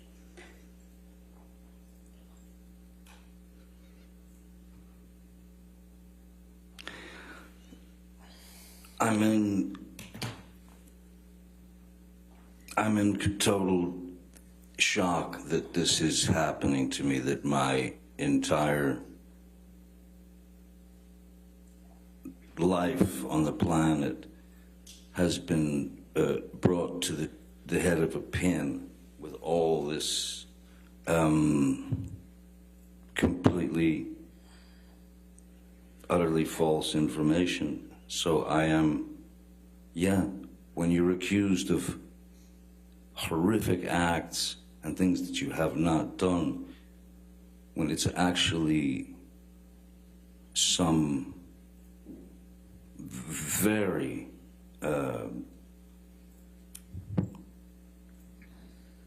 ugly things that are going out there into the world about you on a non-stop basis by Ms. Heard and her team, you have a tendency as humans to get very, very irate and angry, not to the point where you go out and hurt someone, not to the point even where you assault a cabinet. But you do get irate. You do wonder why this person is doing this to me. So yeah, many things go through your head. And then you've got your family, you've got your kids, you've got your parents. My mom, thankfully, didn't get to read any of this, because that would have killed her. But my father, my family, everyone that I've met, the people that have supported me, suddenly I'm scum. And why?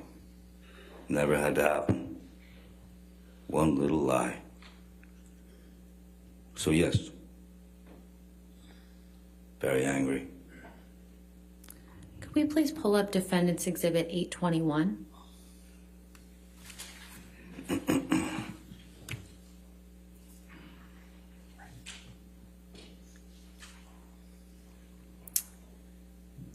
Mr. Depp, do you recall seeing this text message when Mr. Rottenborn was asking you questions? Yes, he loves this one, yes. Yes. Would you care to explain what you're trying to convey in this text message? Well, Warner Brothers was about to find themselves in quite a dilemma as the person that they had just cast. Objection, Your Honor. Lack of foundation as to what Warner Brothers knew or thought. Didn't I meet with them? All right. If you could just wait for the question. I'll sustain the objection. Next question. Mr. Depp, without explaining what Warner Brothers felt, why did you send this text message to your sister? And what were, excuse me, strike that. What were you trying to convey to your sister when you sent this text message? Honestly, I felt responsibility for having gone to those people and you know, painted such a beautiful picture. Objection. Hearsay, Your Honor. Now he's talking about what he said to Warner Brothers. Overruled. Please continue. You change seats. So, sorry, you can continue.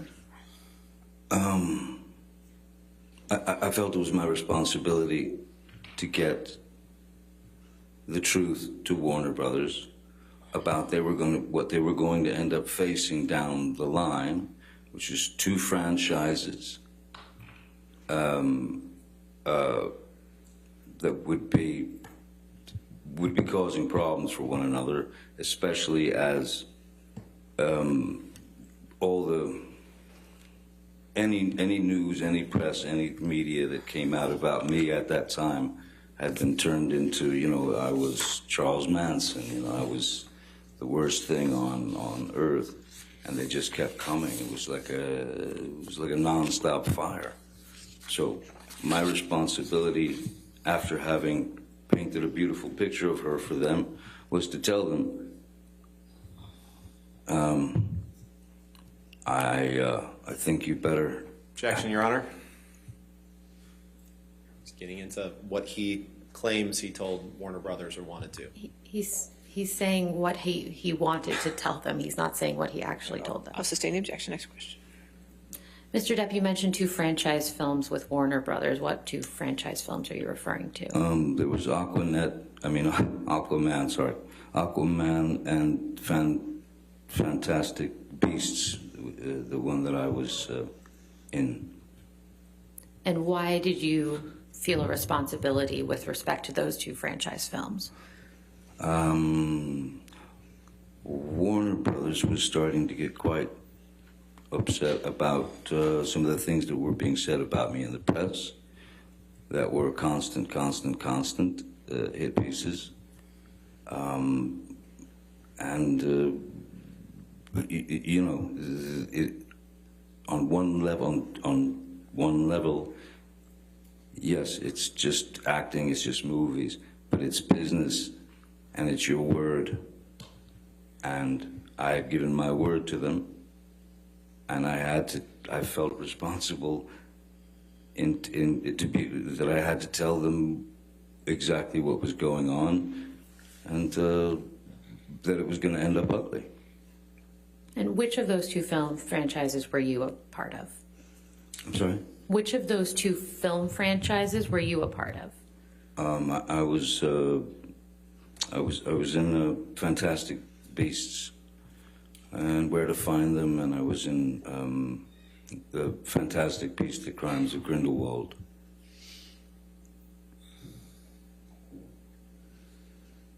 Could we please pull up DX 883?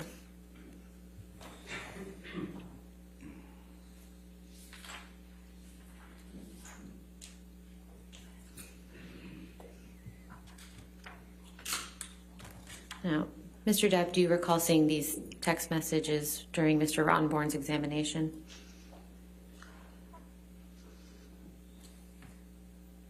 Oh, God, yeah. Yes, I remember. And you didn't seem to recall these text messages, is that fair?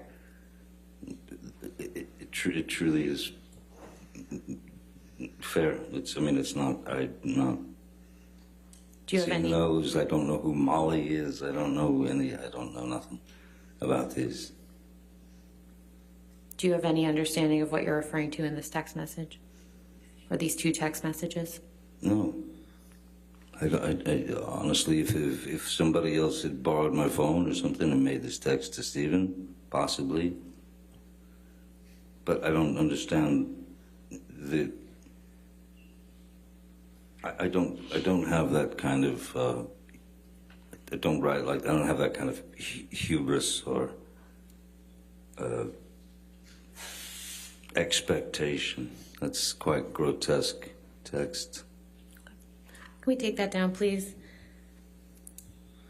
Can we please pull up Defendant's Exhibit 1821?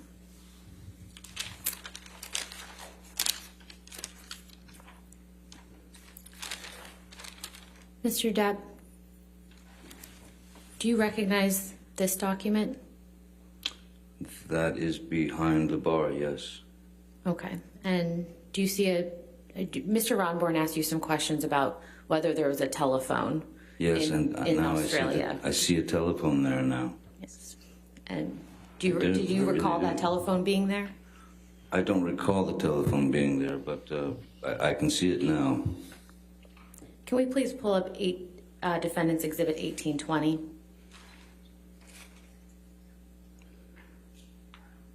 Do you recall me showing you this text message earlier on? Or excuse me, do you recall yes, me showing you this picture during your examination? Yes, yeah. Okay.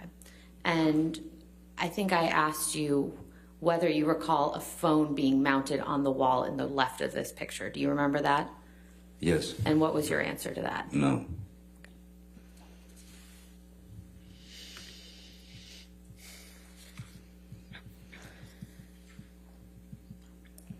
Mr. Depp, Mr. Rottenborn asked you some questions about your honeymoon. Do you remember that? Yes. And I believe you had testified that you and Miss Heard were on the Orient Express together.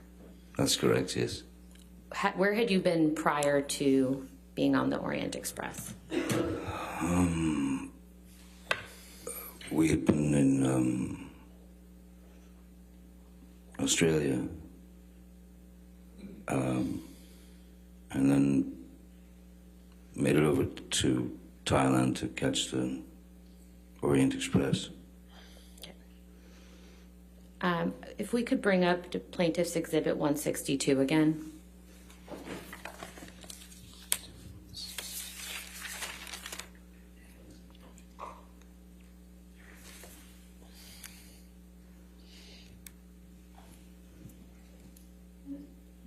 Mr. Depp, do you know who took this picture? Malcolm Connolly. And despite what Mr. Rottenborn showed you about the picture of you prior to this, do you see a bruise on your face in this picture? I see like what looks like a pretty decent shiner and a kind of a scratched up nose, yes. And do you recall how you got the scratches and the shiner? There was a very brief freak out that Miss Heard had in our cabin just before this dinner. I can't remember why, but There were many. I remember taking the photograph, though. I mean, I remember being there. I remember meeting the chef and all that. But I mean, the quality of the photo's not great. The quality of the other photo that he showed is just prettied up. Mr. Depp, did you ever physically abuse Ms. Heard during your relationship? Never. Never. No further questions. All right, sir, you can have a seat next to your attorneys. Thank you. Thank you very much. Thank you. Your next witness, Mr. Depp called Morgan Tremaine. didn't quite get that, I'm sorry. Mr. Depp calls Morgan Tremaine. All right, Morgan Tremaine.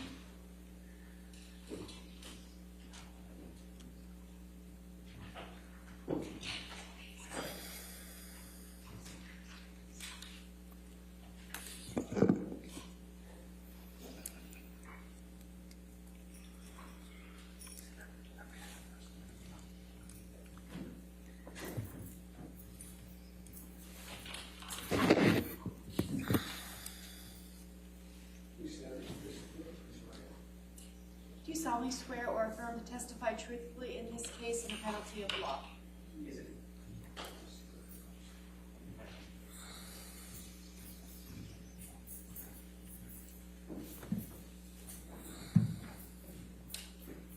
Yes, ma'am. Good afternoon, Mr. Tremaine. Hello? Would you please state your full name for the record? Morgan Cliff Tremaine.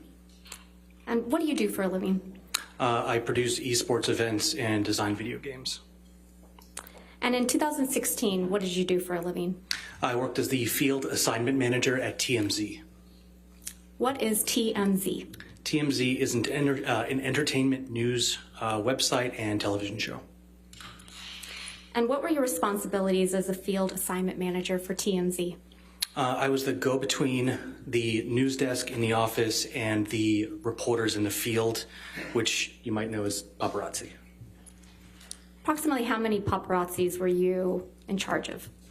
At the time, it was about 20 in LA, a handful, maybe 3 in New York, and then 1 in DC. And what were your responsibilities specifically as to the paparazzi? It would be to dispatch paparazzi to various locations based on tips or just direction dictated by having a list of sort of hot spots where celebrities would be. And how were those tips received?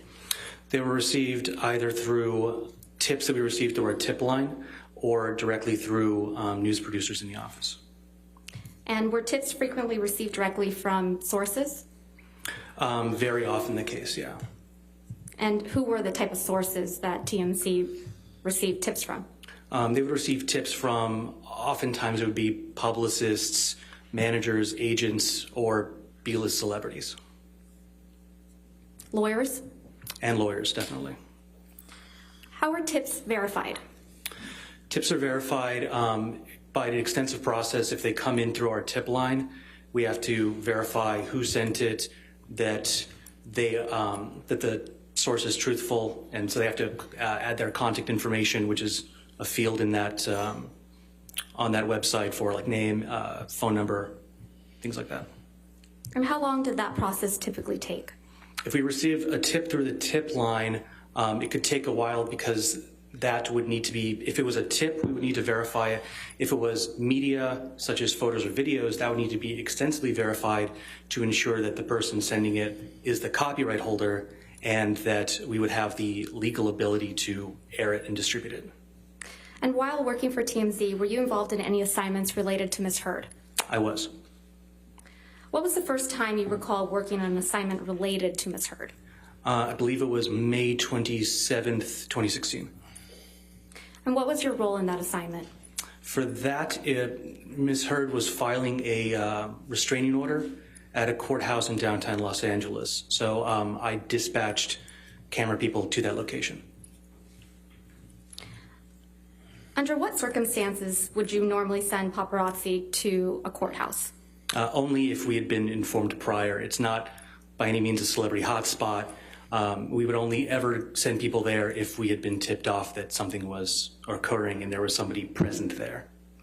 And what footage was TMZ trying to capture at the LA courthouse on May 27th, 2016? We were trying to capture Amber leaving the courthouse and an alleged bruise on the right side of her face. What was your team of paparazzi supposed to do while they were at the LA courthouse on May 27th, 2016? Objection, Your Honor. Hearsay and foundation. What were they supposed to do? Right. She's asking for, I don't think there's a foundation or I'll hearsay. overrule the objection at this point. We'll see. Go ahead, Mr. Tremaine. Can you state the question again? What was your team of paparazzi supposed to do while they were at the Los Angeles courthouse on May 27th, 2016? Their objective was to capture her leaving the courthouse, and then she was going to sort of stop and turn towards the camera to display the bruise on the right side of her face, the alleged bruise. Did your team of videographers get the shot of Amber Heard? We did. What is the difference between receiving a tip from a news producer and any other source? If it's any other source, it would have to be verified by copyright. If it was anything that was received directly through a news producer, then they go through that process to verify the source. Did you do anything to verify the tip on May 27th, 2016 related to Amber Heard? I did not. Why not? Because it had come directly from a news producer. Does that mean it had been verified? It means that they had verified that tip and deemed that it was credible, and therefore a camera person needed to be dispatched. After May 27th, 2016, were you involved in any other assignments related to Amber Heard? Yes. Can you tell me about those assignments? The next one would have been August 6th, 2016, where she was giving a deposition. So what did you do in relation to that tip? I dispatched camera people to a parking lot adjacent to a law office in which she would be arriving to, so we could get the footage of her arriving for the deposition. Do you typically send paparazzis to parking lots of law offices? No, not at all. Did you get the shot of Miss Heard on August 6, 2016? We did. After August 6, 2016, were you involved in any other stories involving Miss Heard? Yes, I was. And what story was that? On the 12th, we received a video depicting Johnny Depp slamming some cabinets that was captured by Ms. Heard. And what day was that? I believe that was the August 12th. Of 2016? Of 2016, yes. Can you describe to the jury how you received the video on August 12, 2016? Yes, the video was sent in through our email tip line, which is an email distribution that goes to all the producers and to myself as the field assignment manager, because it often included celebrity locations. It came in as I recall, Objection, hearsay. He's just describing how it came in. I think he's about to reveal hearsay, Your Honor. I'll overrule for now. We'll see where it goes. Okay. Please continue.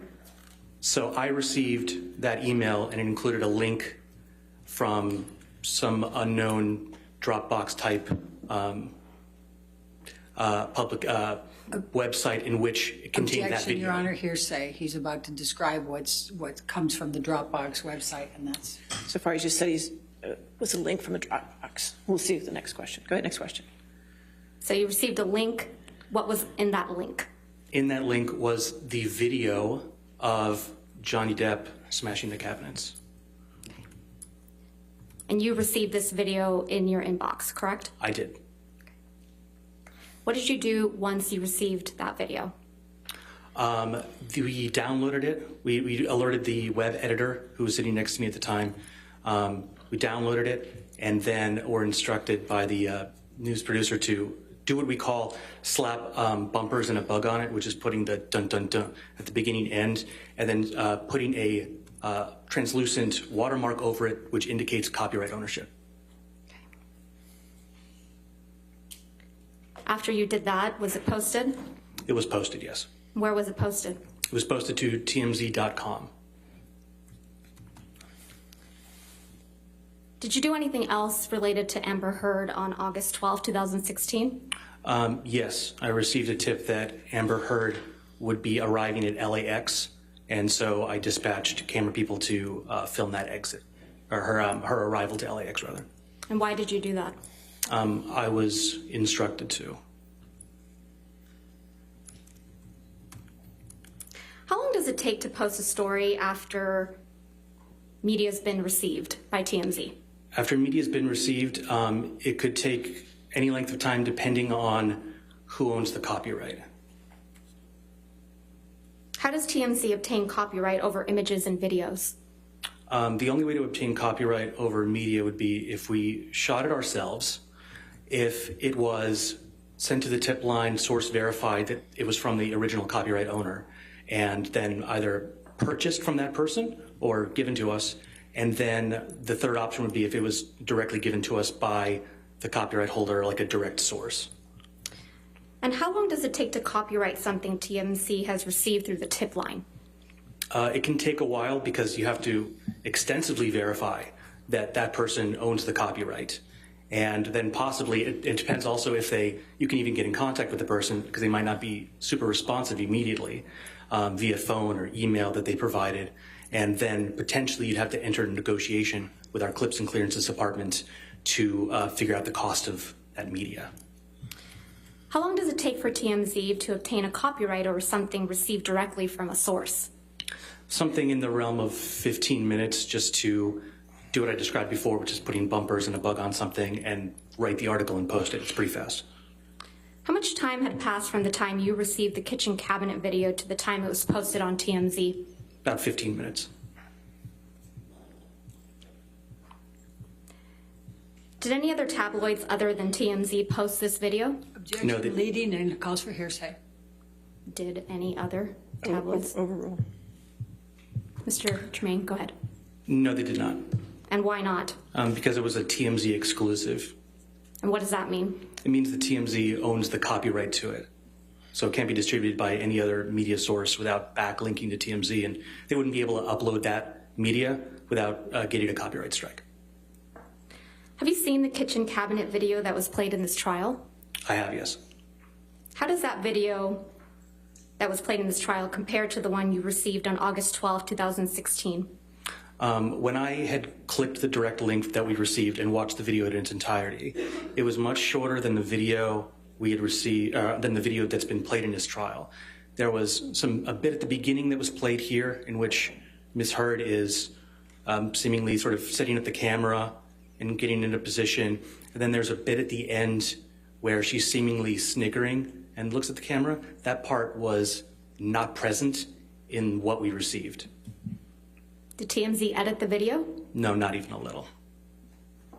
When we receive something and it's edited, there's a clear indicator because there's sort of a journalistic practice that uses when there's an edit, you do what's called like a white flash transition, which covers the entire screen with white to very clearly indicate to everybody there was an edit here for time or whatever, just to make it a little more compelling. But in this case, it was not edited as I was staring at the machine that edited it and present for the entirety of receipt to publishing. When was the next time you worked on an assignment related to Amber Heard? It was, well, there was the time where we went to the airport. And then the day after that, because she had flown in for the deposition, because I think the first time didn't work out. So she was arriving again for the deposition in that same parking lot adjacent to a law office. And what's that, August 13th, 2016? That was August 13th, yeah. And what was your assignment on August 13th, 2016? To dispatch camera people to that parking lot at a specific time in order to film Amber Heard arriving for the deposition. How did you know that tip was legitimate? It came from a news producer. While you worked at TMZ, did you ever receive any communications from Mr. Depp or his camp? I did not. Nothing further, Your Honor. Cross-examination? Yes. So how do you know what video was shown at this trial? I was alerted by a friend that that TMZ was being kind of talked about in this trial, and so I had seen a clip of that. So you watched some of this trial? Correct. Okay. When did you first reach out to counsel for Mr. Depp? I believe that was 6 days ago, whatever that date would be. I'd have to do that. All right. And then you received a subpoena, I think yesterday, in care of your attorney, Cindy Hickox, right? Correct. Okay. And Cindy Hickox represents Christy Dombrowski, Kate James, Robin Baum, Objection, and Debbie Your Honor. Lloyd. Were you aware Calls of for that? speculation. Overruled. Were you aware of that? No. Okay. Now, if you don't have information that's helpful to this case, then you wouldn't be a witness, correct? Objection. Calls for can't. speculation. Sustained. Sustained. Next question. I'm not aware. Okay. You know this case is being televised, right? I am aware that there are cameras. And so this gets you your 15 minutes of fame, doesn't Objection, Your Honor. Argumentative. it? I can ask that question. Overruled. So I stand to gain nothing from this. I'm actually putting myself kind of in a target of TMZ, a very litigious organization, and I'm not seeking any 15 minutes here. Though you're welcome to speculate. I could say the same thing by taking Amber Heard as a client for you.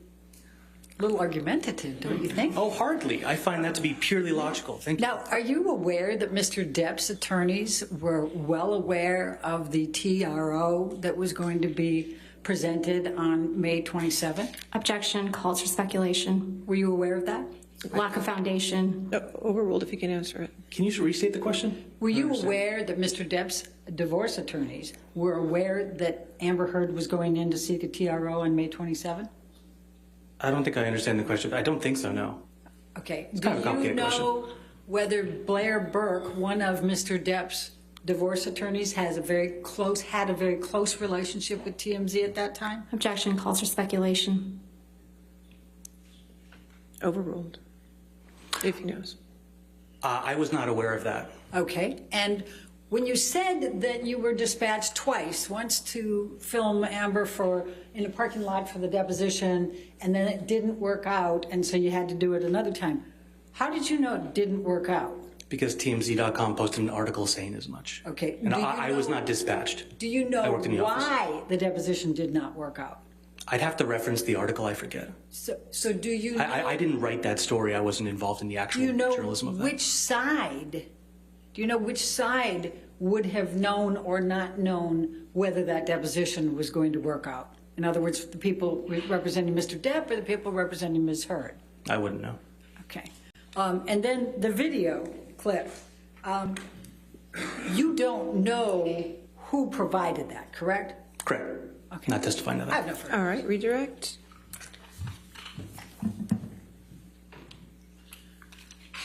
Mr. Tremaine, why did you contact me in relation to this case? I saw that there was a discrepancy with the video that was shown here and the video that I know I'd received. So I had no interest in testifying. I had reached out simply to maybe try to help with the timeline of things or help with the case in any way, just by virtue of understanding the timeline of the stories that were published and kind of how that can be unclear. But I had no idea I'd be on the stand. Okay, nothing further. Thank you. All right, sir, you're free to go. Thank you. All right. You have another witness? Okay. Mr. Depp calls Brian Neumeister, Your Honor. All right, Brian Neumeister.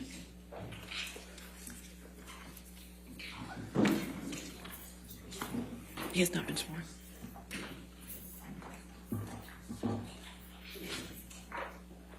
Do you solemnly swear or affirm to testify truthfully in this case on penalty of law?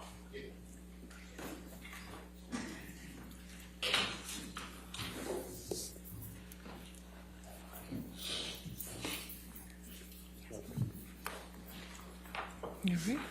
Yes, ma'am. Good afternoon, Mr. Neumeister. Good afternoon. Could you please state your full name for the record? It's Norbert, N-O-R-B-E-R-T, Brian, I go by Brian, B-R-Y-A-N, Neumeister, N-E-U-M-E-I-S-T-E-R.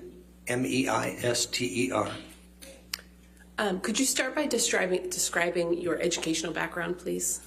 My educational background, well, I graduated from Cal State University Northridge 42 years ago with a degree in political science. From then on, I've been working professionally in photography, totally unrelated, for the past 42 years. And that would also include videography, audio, and a few other different binary related tasks. Where do you currently work? I own USA Forensic. What is USA Forensic?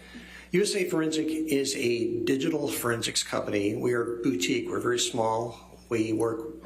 We have offices in Grosse Pointe Farms, Michigan, and in Phoenix, Arizona. We work with varying types of clients because to us, data is data and it takes no side. So we can be ending up working for prosecution, defense, law enforcement, the Innocence Project.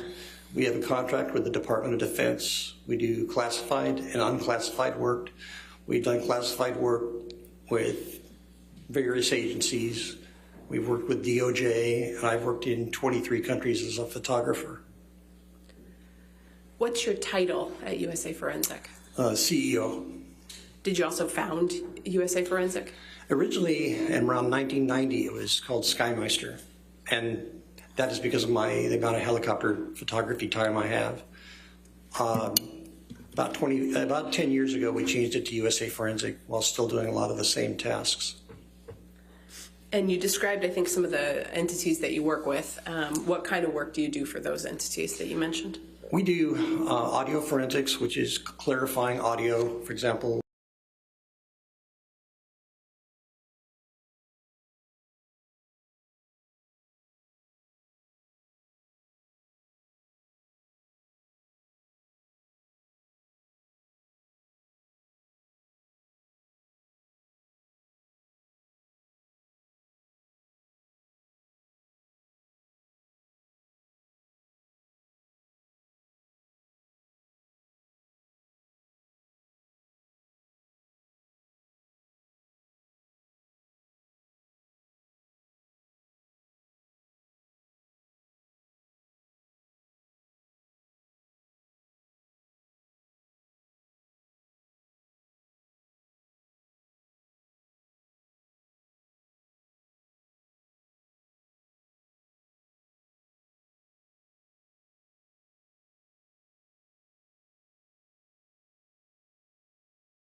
Cell phone cameras.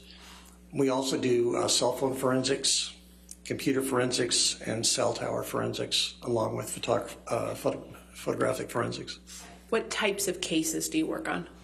It can be anything from Fortune 500s to it can be anything from a pro per, which is a person that's actually just representing themselves in a smaller case, to a lot of homicide cases. Defamation, it could be any kind of case that requires cell phone extractions or computer extractions. Could be money laundering, could be the Department of Defense identifying a voice, that type of thing. Satellite imagery, basically anything with binary information. Have you been retained as an expert before? Oh, yes. I would say we average about 150 to 200 cases a year. In the last 4 years, we've done over 600 cases, and that would be in U.S. federal courts, U.S. district courts, various state courts throughout the United States. We just wrapped up a case that was an overseas case, wrapped up yesterday. We do U.S. military court. We have a case coming up in front of the U.S. Supreme Court. So it's really varied. I've done quite a few U.S. district court cases. Have you testified as an expert in digital forensics before? Yes, and what people sometimes don't understand is only about 2% of all cases go to trial. So 98% of the time you're actually just doing the forensic work and giving it to the parties. And as we say, data is data. It really doesn't take a side. We don't have a narrative. So very often it's just providing the data for the attorneys to work with or the parties. Have you ever been excluded from testifying as an expert regarding any work that you performed? No, but you have to take into account that sometimes there might be curbs put on. For example, in this trial, there's certain boundaries. Or if you're working with a pro per or with a attorney that is not very familiar with electronics. And the thing is, again, they teach Latin in law school, not binary. And binary is the universal language these days. So sometimes in the legal system, it's a little bit hard to explain to attorneys what exactly we're doing, so we try to break it down and make that work. What is digital forensics? Digital forensics is anything that you are using, like your television set, your cell phone, your computer, anything that runs off of binary information that has coding in it. How long have you worked in digital forensics?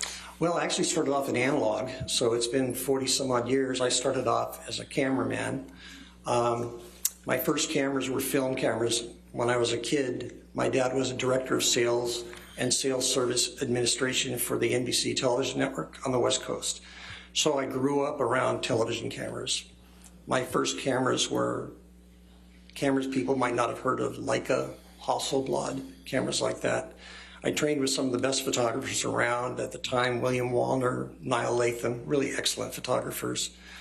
And I started shooting videotape from helicopters, and I logged about 14,700 hours of video. And at that time, oddly enough, since we were the only helicopter, a television helicopter, we were the only helicopter in Phoenix.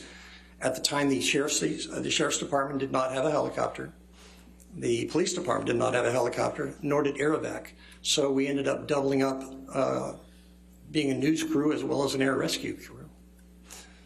So as far as forensics, analog probably from 1980 to 1990 and digital from 1990 through current. How'd you get started in it? Really by osmosis. I started in the production field. I usually don't do that much TV work anymore. I did shoot part of an episode, a program called Planet Earth for the BBC last year. I don't normally do television anymore. It's just 99% forensics.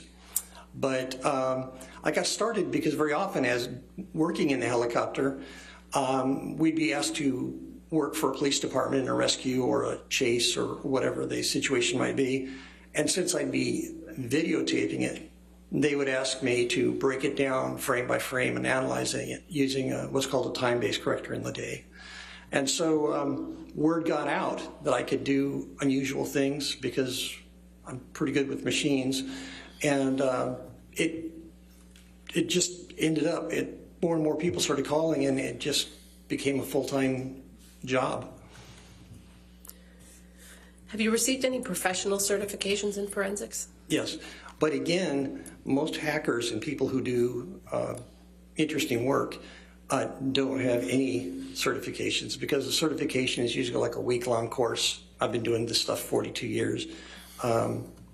My partner, Matt Erickson, he's actually a... Objection, Your Honor, to the partner who's not testifying to the qualifications on relevance. Sustained objection. Yep. Mr. Neumeister, can you just describe which professional certifications you have received?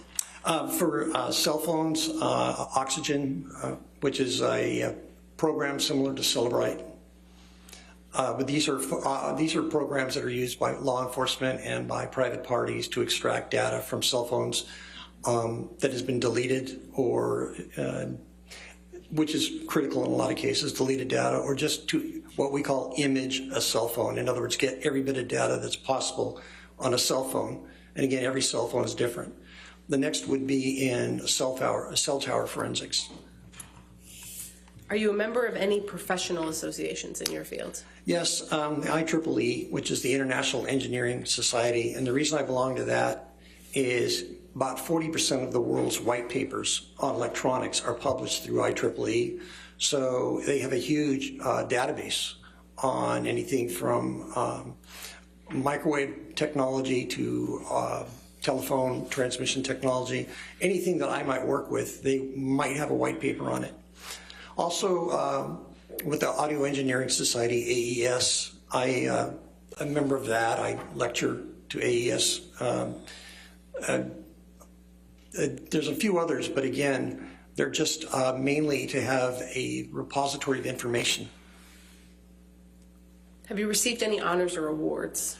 Yes, I've received about 80 honors and awards. I have, for videography, I've got a total of 12 Emmy Award statues, but I've been the principal in 39 Emmy Awards, which means I've written the music for the program, and the program has won the Emmy Award for music, but it was given to the production company, which happens a lot. I've won for Best Editing. I won for Best ACE Editing, which is computer editing. Best Sound. I've won, I've done the music to a piece that won the Golden Lion at the Cannes Film Festival. I've done music to a piece that won the gold at the Calgary Film Festival. I've got a lot of awards from Associated Press and different companies from doing documentaries and news. Have you published any works in the field of digital forensics? Yes, and they're mostly articles, about a half dozen of them or so. We don't have much time, and I don't usually do it, but it was basically on, most of my work deals around clarifying or authenticating. So it was basically, the things I published were on clarification of digital files. Have you appeared on TV as an expert in digital forensics? Yes. Where? CBS, NBC, ABC, BBC, Discovery Channel, a number of different things. Any particular examples of things that you've spoken on TV about? Boston bombings, how the frame averaging was done on that, sort of things like that. Again, we get calls a lot, but I don't speak specifically about cases. I just speak about technology. Have you given any public lectures in the field of digital forensics? Yes, we get asked quite often, but due to our schedule, it's a little rough. We do what's called Inns of Court. We speak in front of private investigator groups. We do attorneys continuing legal education. Audio Engineering Society. We try to do a few a year, and that's about what our schedules will allow given our time. Your Honor, at this point, I'd like to tender Mr. Neumeister as an expert in the field of digital forensics. Any objection? No objection, All Your right, Honor. so moved. Mr. Neumeister, turning to the work you've done in this case, what have you done? I was asked to analyze the photographs of purported injuries to Ms. Heard. And what was the purpose of that analysis? To authenticate photos or to review and see if they were altered in any way. What did you analyze to reach your opinions? Well, I analyzed groups of photos that were submitted by Ms. Heard's legal team. What work did you do to analyze those photographs? Well, normally you start off by looking at what's called the EXIF data. The EXIF data is the binary data that's encoded into a photograph. It tells you, for example, if the flash fired, what the operating software version was of the cell phone or camera that shot a photo, what type of lens was used, what the f-stop was. There's literally about 1,000 lines of code in the EXIF data on a JPEG photo. So we would start with an EXIF editor or an EXIF viewer. Anything else that you looked at? Yes, when we're dealing with RGB cameras, which are red, green, and blue channel cameras, which would be a cell phone or a basic home camera. They're based on RGB channels. We would do four types of scopes. We would do a vector scope, we do a luminance scope, we do a waveform scope, and then what's called an RGB parade. And those scopes analyze different things. The vector scope analyzes where the different types of colors are headed in, for example, it's broken up into reds, magenta, different areas on a scope. We would take a look at that to see if there's anything out of the normal for the type of camera being used. In other words, would there be above a certain percentage of chroma? And chroma means color saturation. Objection, Your Honor. Outside the scope, we can approach. All right, like. you want to approach?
Mr. Neumeister, based on the analysis you performed in this case, have you formed any opinions? Pardon? Based on the analysis you've done in this case, have you formed any opinions? Yes. What are they? Well, three basic ones. One is quite a number of the photos had been through a photo, at least one, possibly two. Objection, Your Honor. Foundation, which photos is he referring to? We have to go through this one by one. One's in evidence. Mr. Neumeister, in terms of the photos that you looked at and that you formed opinions about, do you understand if they've been submitted as evidence in this case? Yes. Okay. And what conclusions have you formed about those? Same objection, Your Honor. That doesn't cure the issue of the objection. We have to go through this. Which photos is she talking about? Which one's in evidence? What exhibit numbers? That's the basis of the objection. We're talking generally about opinions right now, Your Honor, and we're going to get into some specifics. I think we have to go straight to the specifics. Okay.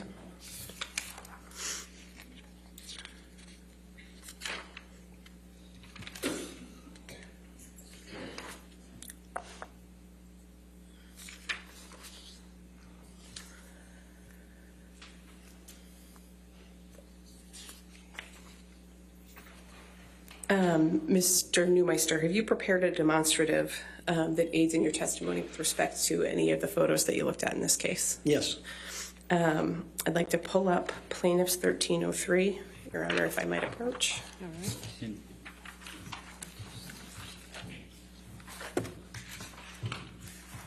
Your Honor, I would, again, object. We can approach to discuss it. Okay, you want to approach?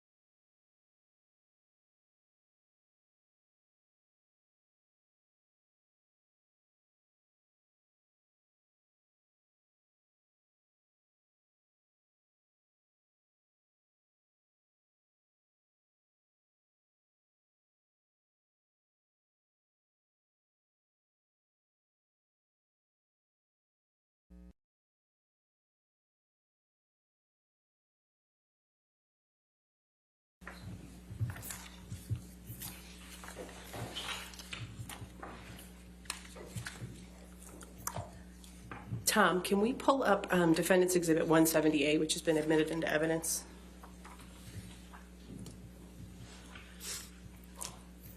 Mr. Neumeister, does this photo appear to be one that you have analyzed as part of your analysis in this case? There were many versions of this photo.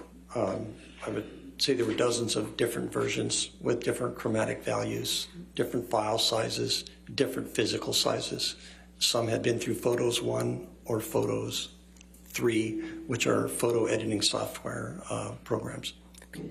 Your Honor, at this time, I'd like to show Mr. Neumeister's demonstrative, Plaintiff's Exhibit 1303. All right. Any other objection? I would object again, Your Honor, because the photograph in 170A is not in evidence. All right. Or, yeah, I mean, the photograph is in evidence. None of the photographs use wishes to show the jury are in evidence. 1303 is in evidence over objection. Not in evidence, I'm sorry, as a demonstrative. Just as a demonstrative. I'm sorry. Could we go to Published 1303, please? And Mr. Neumeister, what does this demonstrative show about the photos that you analyzed? Well, they appear to be similar. However, if you look below at the file sizes, one on the left is 712 kilobytes. The one in the middle is 489 kilobytes. And the one on the right is 524 kilobytes.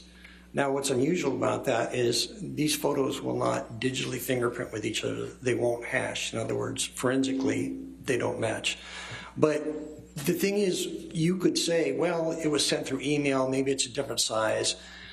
The file sizes, for example, would be possibly, you can select the file size, you send a photo, but there's no way to authenticate any photo that was presented in the way the evidence was collected. And so what conclusions do you draw from that? Well, this is just three of many of the same type of photos that are all different sizes and have different chromatic, which means color. Objection, Your Honor. We just had a ruling on this. All right. Sustained objection. Mr. Neumeister, stick to your opinions that relate specifically to what you analyzed about the EXIF data, please. All three of these photos had to go through some type of transformation to change sizes. We can take that one down. You mentioned Photos 1.5 and Photos 3.0 earlier, I believe. Photos. What is that? Photos 3 and Photos 1.5 are editing programs that Macintosh or Apple put out with their product. It's for editing photos. In other words, you would put a photo in and you would change the colors, or you would crop it, or you would clarify it by enhancing, for example, the sharpening, or you could darken it. But when you save a photo through an editing program, you leave a mark on the EXIF data. And what is the EXIF data? The EXIF data is the data that is embedded in a photograph that tells you a lot about the photograph. And again, in the early days when we were using film cameras, you would write down the f-stop, which is the light setting. You would write the type of lens you use, the time of day, the type of film stock, the type of filters you're using. Now with digital cameras, that's done electronically, and there's about 1,000 lines of code, of which 50 are probably important, that tell you what the camera was doing. So what's the significance of EXIF data in your photo analysis? Well, in this situation, I can see that normally where the operating system of the camera would be, which means the version that of operating system the phone is running on, it would normally say something like, I'll just throw out an arbitrary number, 9.1.3 operating system for iOS, which is Apple's iPhone operating system. Instead of saying that, it says software Photos 3.0 or Photos 1.0. That means that the photo had to be rendered, which means composited together in an editing program.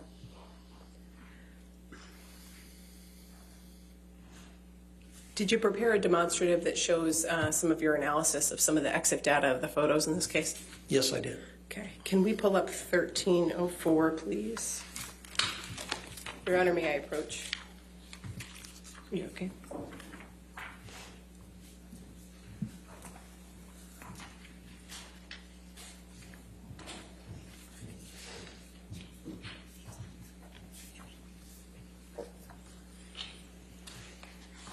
Permission to publish as a demonstrative, Your Honor. Any objection? Any objection, Mr. I'm sorry, Murphy? Your Honor. My She wishes to co-counsel's talking. publish I'm it so sorry. as a demonstrative.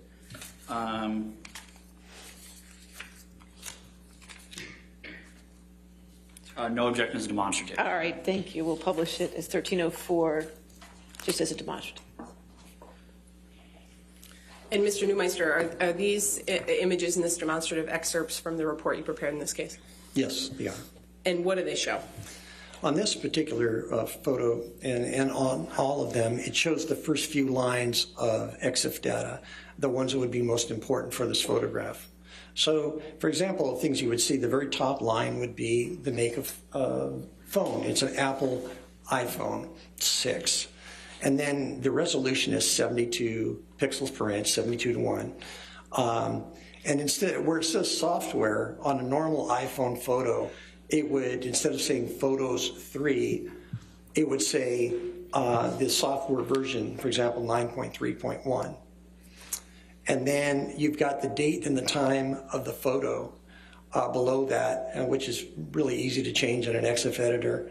And below that, you have things like the like the flash. You've got the exposure type, how long the exposure was. So what you just highlighted there again was the date and time. So that's universal time code minus whatever area you're in the world. Anything else you want to show us with this demonstrative? Yeah, just below that, if you look, there's some things that would say, for example, a directly photographed image. That is not going to be necessarily accurate once it's been through an editor. It will always pretty much say that. So when you're looking at scene type or auto exposure, these are things that really don't matter all that much. What would matter is, for example, if you're taking notes, the focal length would be important. The pattern of metering, things like that to a photographer would be important. And again, this is just a few lines, and the reason I put these in there was just to explain a bit what EXIF data is. The actual thing I'm trying to point out is the fact that instead of an operating system, it shows the editing program that was used on this photo. Are there additional photos that you did this analysis for? Yes, many. Can we scroll to the next page, please, Tom? Is there anything about this photo that you noted as part of your analysis, Mr. Neumeister? Yes, again, it's you know, right there, you've got photos 3.0 on that particular photo. And I think, you know, we pretty much covered what the stuff is, but again, you see the photos 3.0. And again, this could not come out of an iPhone this way. This would go into a computer, be edited and rendered through the photo editor, and this would then be embedded in the EXIF data.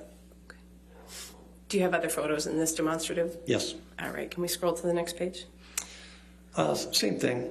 You've got up here in the top, you've got the photos 3.0, and this is throughout a lot of the photos that are in evidence, or versions of the photos in evidence, were gone through photos 3.0 or photos 1.5, an earlier version. Can we scroll to the next page, please, Tom? And what about this one? Same thing, photos 3.0. And again, in a photo editing app, you can do an awful lot of things. So when you see photos 3.0, first of all, you know it's not anywhere near an original. There's going to be compression artifacts because it's a JPEG file. I'll sustain the objection. Next question.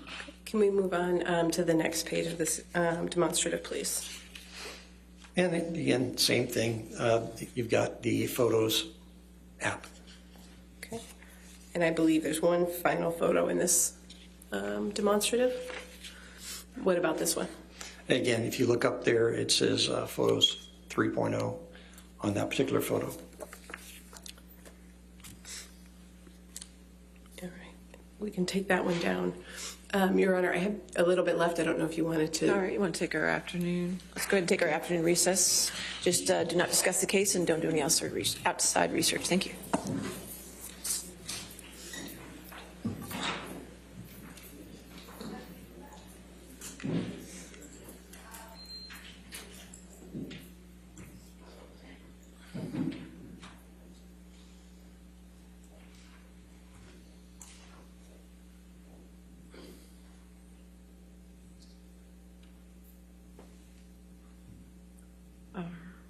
Right, so let's just come back at 4 o'clock, all right? Thank you.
we ready for the jury?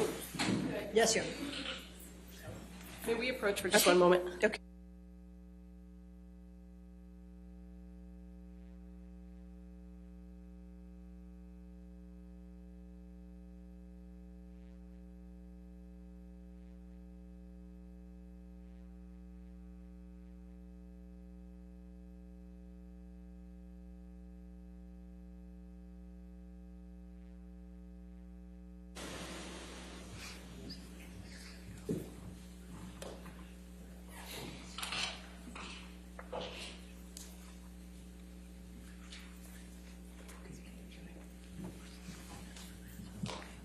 We're ready for the jury?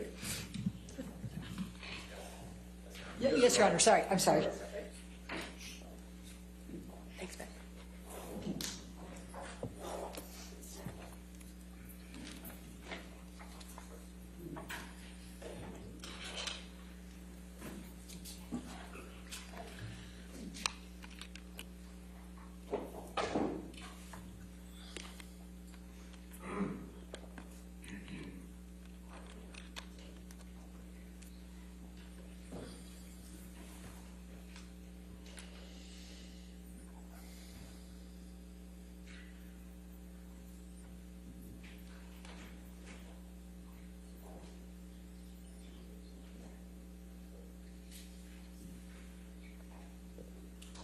All right. Okay, you can be seated. Your next question? Thank you. Mr. Neumeister, do you have another demonstrative prepared that shows a photo with EXIF data reflecting that it was saved in Photos 3? Correct. Photos 3, yes. Your Honor, we have a video of these photos, and we're happy to play it once so that counsel can review, if that's all right. Okay.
All right, we took care of that, Your Honor. All right, thank you. May we publish, or would you like to see it? I'd just like to see it first. Yeah. Okay.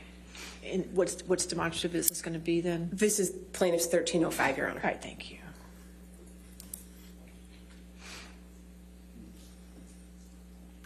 Could you play it? There you go.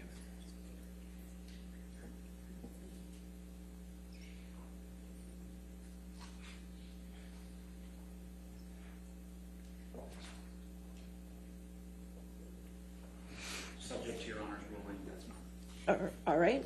So 13, marked as plaintiff's 1305 and used as demonstrative. You can publish to the jury.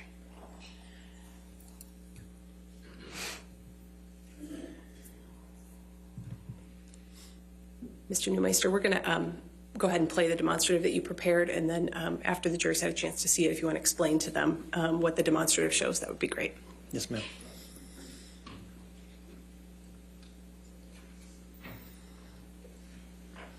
Can you publish it? No, this.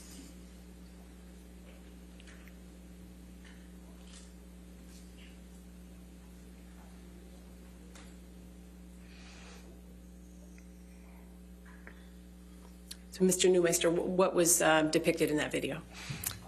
The same photo treated two different ways. One was marked with the original with the operating system from an iPhone, which is iOS 9.3.1 on that particular photo. The one this is 9.3.1, there is a graphic below indicating it. The second photo is marked Photos 3, and it looks quite a bit different. And just, Tom, could we pull up Defendant 708?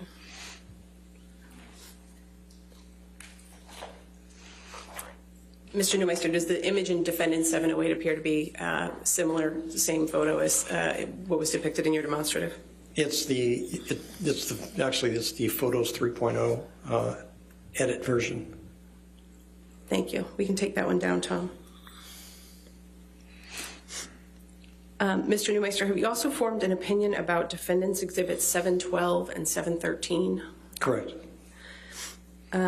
Did you prepare a demonstrative that shows? Your Honor, Exhibits 712 and 713 are outside the scope of disclosure. I can show you if you'd like, Your Honor.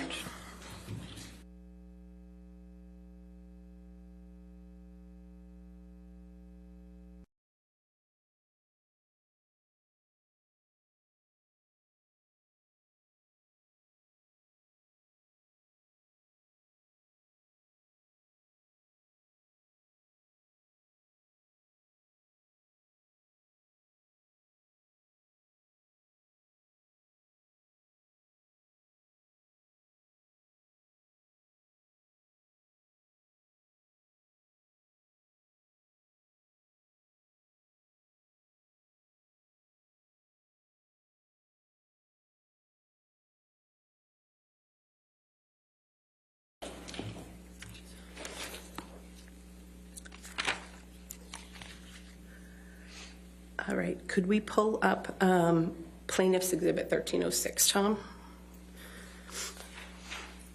And Your Honor, this is another video that, oh, can you pause that, please? This is another video that we prepared. It's not published yet, so I'm happy to play it once through. So that Play it once through. This is 1306.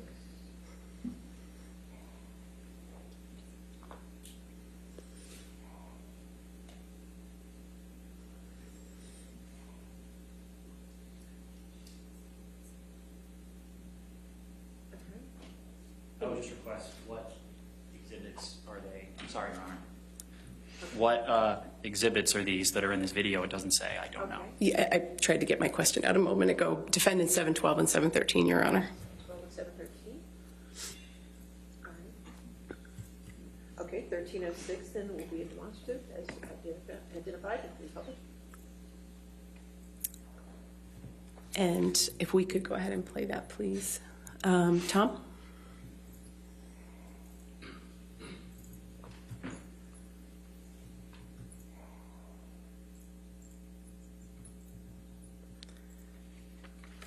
And Mr. Neumeister, what's your, what do we see here in this demonstrative? There's Exhibit 712, I believe you have. I'm not sure the date's number, 712 and 713. They're two separate exhibits, except it's the exact same photograph that's been, one's been edited, one hasn't. Or I can't say that one hasn't, but the colors have been modified in an editor. Objection, Your Honor. beyond the scope of your ruling, talking about colors. It keeps happening. Thank you, Your Honor. Mr. Neumeister, did you form an opinion in this case about the authenticity of the photos that you reviewed of Ms. Heard? Well, first of all, nobody can identify the authenticity of the photos, of any of the photos, marked photos 3, photos 1, or just marked with the operating system number. And the reason is the manner of collection. So these came from an iTunes backup. Now, what is an iTunes backup? Objection, Your Honor. I'm sorry. You're beyond the scope of your ruling. EXIF metadata, this keeps happening. Your Honor, may I approach on this one?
So, Mr. Neumeister, without going into the specifics, what's your opinion about the authenticity of the photos you received from Ms. Heard? Based on the way they were collected, there would be Objection, Your Honor. We just ruled on this. I framed my question, I thought, Your Honor, to avoid the issue that you're concerned about. Mr. Neumeister, what's your opinion about the authenticity here? There's no way for any forensic expert to validate any of these photos. Thank you very much. No further questions.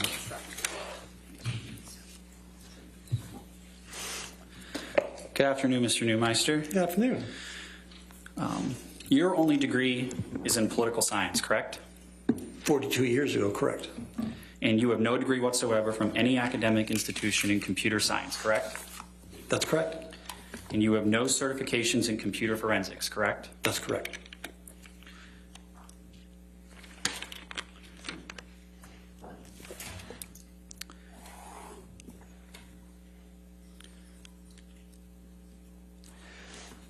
From the opinions you've testified today, you relied on no data except for the embedded EXIF metadata to support those opinions, correct? Incorrect. What other data did you rely on for the opinions you've testified to today? I was trying to explain that you kept it. What other data did you rely on for the actual opinions you've been able to testify to today besides EXIF metadata? The type of extraction that was performed? You're asking the question. For the actual opinions you testified to. That is what I would use. I would also use vector scopes. Objection, Your Honor. That was not responsive to my question, Your Honor. If you want to approach.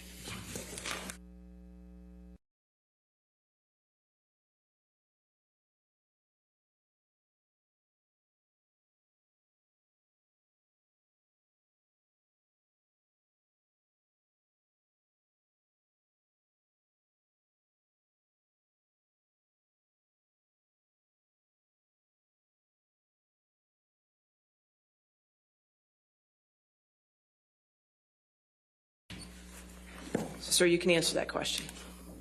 Pardon? You can answer the question. Can you restate the question? I don't recall a question, Your Honor. We can move on. Your Honor, maybe we could have the court reporter read it back. They could redirect. No. Okay, what was the question, Judy? I believe the question was, what methodology did I use to make my findings? Judy's voice has changed. That's... Sorry. Is that correct, Judy? Okay.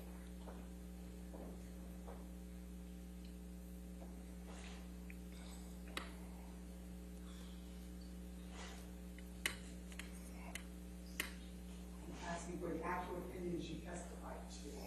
Question before that? That's fine. Okay. So, When you're analyzing video or photo, in this Objection to video, Your Honor, that's beyond the scope.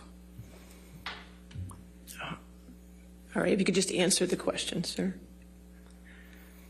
when you're analyzing a photo, a digital photo, you look at the EXIF data, you use a vector scope, you can use a Pantone chart if that's available, and that should be done, but that's a whole different deal.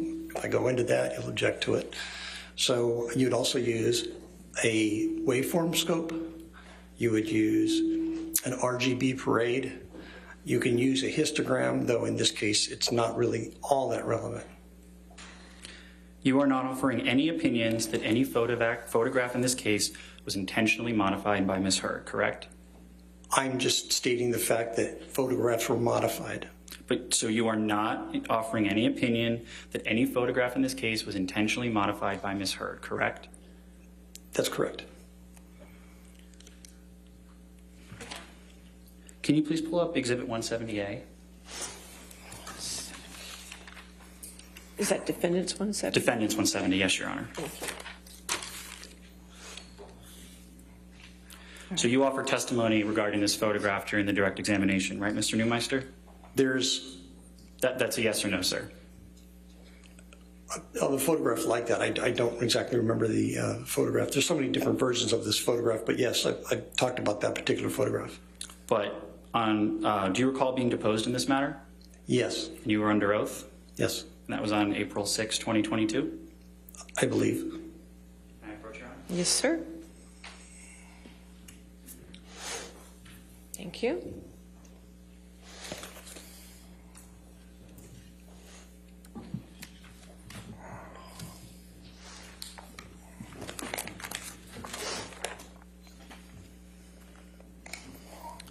So, Mr. Neumeister, if you could please turn to page 76. And when I say pages, those are the little pages in the 4 boxes, not the page at the top. And do you see page 76, line 3? You were asked on April 6, anywhere in your April 1st, 2022 expert disclosure, do you offer any opinions regarding the authenticity or lack of authenticity of the specific photograph produced as ALH 7101? Response, can I refer to my report to see if that specific number is in the report? Yes. Response, not that specific photo. I just grabbed 3 out of the batch. Do you see that? Yes. Can you please pull up Exhibit 517, or Defendants 517? Thank you.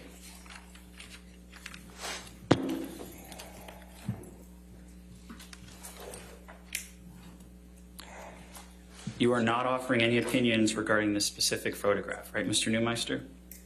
That's correct. My testimony has been limited here.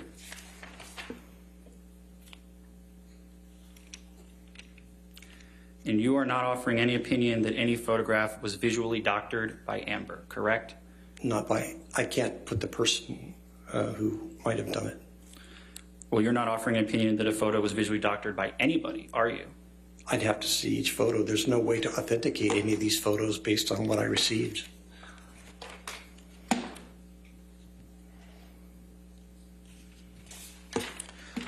So you testified about Photos 3. Do you recall that testimony? Correct.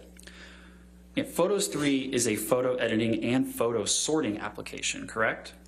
It's a photo editor and photo sorter, as are a number of editors. So when you reference Photos 3.0, you never did any independent strike that, Your Honor.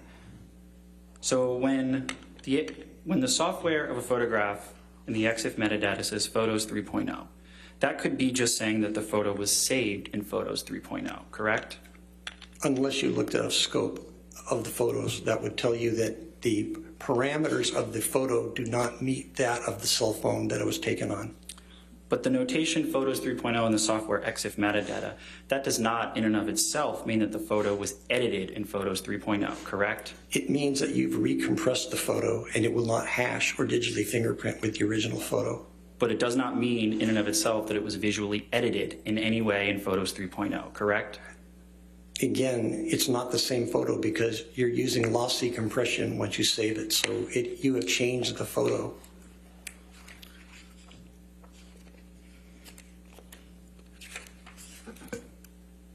So if you could please turn to page 233 of that transcript. And line 20, do you see question? When it says exit software, okay, Photos 3.0, on to 234. That's just saying it was saved in Photos 3.0, right? Response, saved in 3.0. That's correct. Question, that notation in and of itself does not mean that the photo was edited in 3.0, right? Answer, that's correct. Did I read that correctly? Yes. A file has not changed visually just because it has been processed through Photos 3.0, correct? That's incorrect. Can you look at page 128 of your deposition, please?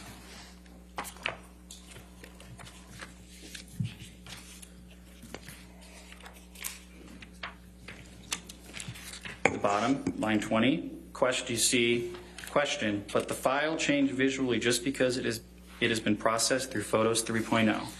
Answer, you know, obviously I understand what you're asking. From a technical point, yes, because of the compression. You get down to scopes and artifacts, yes, it has changed. Was it intentionally changed? We don't know. In other words, did somebody save it in there and just save the photo? We don't know. Did I read that correctly? That's correct. But again, it says here... That was my question, Mr. Neumeister. Okay. So if the EXIF metadata software field lists the software as iOS, you have no reason to dispute that, correct? Incorrect. Well, isn't data data? That's what you testified to, right? It's very simple to modify EXIF data. Did you find any evidence in this case of actual modification of EXIF metadata? You can't authenticate any of these photos because of the way they were. That wasn't my question, Mr. Neumeister. Did you find any evidence of any modification of EXIF metadata of any photograph in this case? You didn't listen to my answer. My answer is there is no way to know because of the way the files were presented. So you found no actual evidence of it, correct? That no one could. I'm not asking if anyone else could, Mr. Neumeister. I'm asking, did you yourself you found no evidence of any modification of EXIF metadata of any photograph in this case, correct? Now, I understand trying to control the narrative, but there's no way to answer that scientifically because given the evidence we were given, there is no way to positively or negatively answer that. It's not a question that can be answered.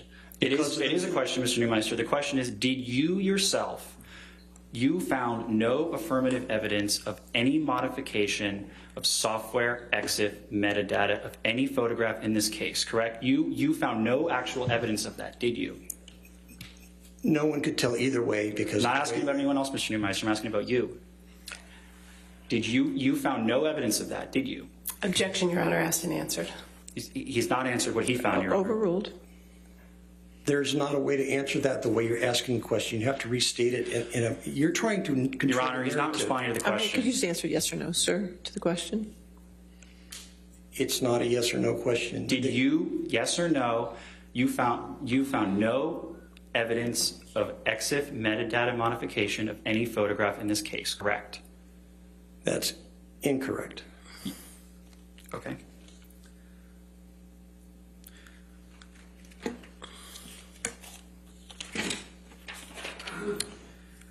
It is your opinion that the metadata of all photographs of purported injuries that Ms. Heard has identified as her trial exhibits do not indicate that the photographs went through a photo editing application, correct? Well, first of all, that's not a yes or no question because a lot of the exhibits that you have put up, they're not photographs. They're screen grabs, and they've been changed from a Apple format, which is JPEG, JPEG, to a JPG Microsoft format. So you have actually changed the exemplars. You've changed the data yourselves. We actually ran EXIF data on some of your own examples that you've entered in the evidence. They are not photos from an iPhone. Those were edited on a PC. I'm going to hand up a page from your disclosure.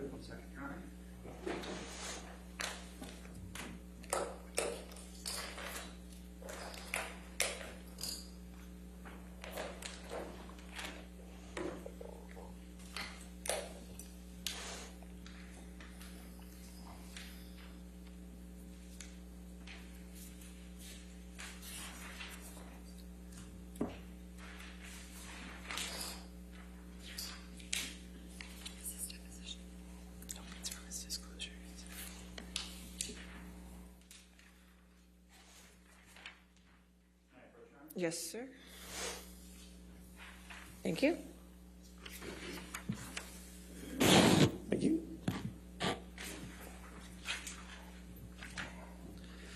So do you see on page 8 of your disclosure, Mr. Neumeister, it states, quote, the metadata of all of the photographs of purported injuries that Ms. Heard has identified as her trial exhibits do not indicate that the photographs went through a photo editing application. Did I read that correct? That's correct. No But further, we're talking no further except questions, data. Your Honor. All right, redirect.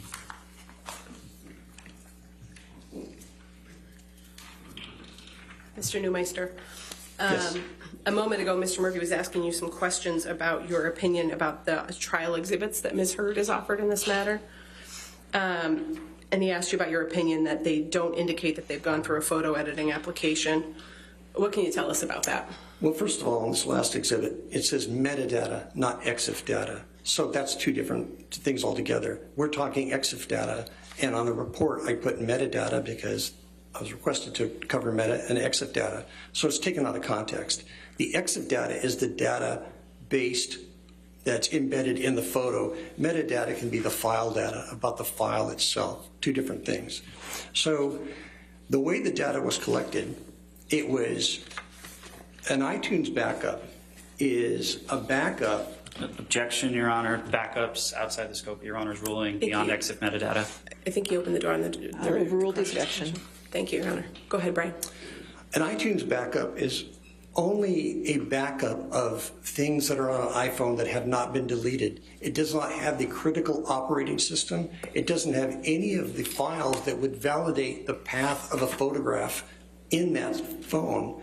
It does not have a lot of the log files. It does not have the Knowledge C database, which talks about usage of the phone and the patterns of how data was handled. All it is the photos you decided to save, not the photos you deleted. So it's a very limited database. Without the system registry or without the system operating system, there's no way to tell, because it's very easy to modify a photo on a phone and have it just read iOS 9.3.1. But with the actual phone, if you were able to get a hold of the actual phone, and in 95% of all cases we work, we have the actual phones. It doesn't matter if the phones are 10 years old or 20 years old, or not 20 years old, but 10 years old. The reason is if people have something they want to keep as evidence, they don't throw out their phones. They don't recycle their phones. They save their phones. So people ask how we're doing phones on 13-year-old cases. Because people do not throw out evidence. They keep the phone. So in a situation like this, there are no forensic extractions. In fact, the extractions we were provided were backups of iTunes, just exports. So it's third generation, and there is no way to verify the file paths and the history of any single photo that we've looked at. No further questions, Your Honor. All right, thank you, sir. You can have a seat in the courtroom or you're free to go. Thank you very much. All right, your next witness.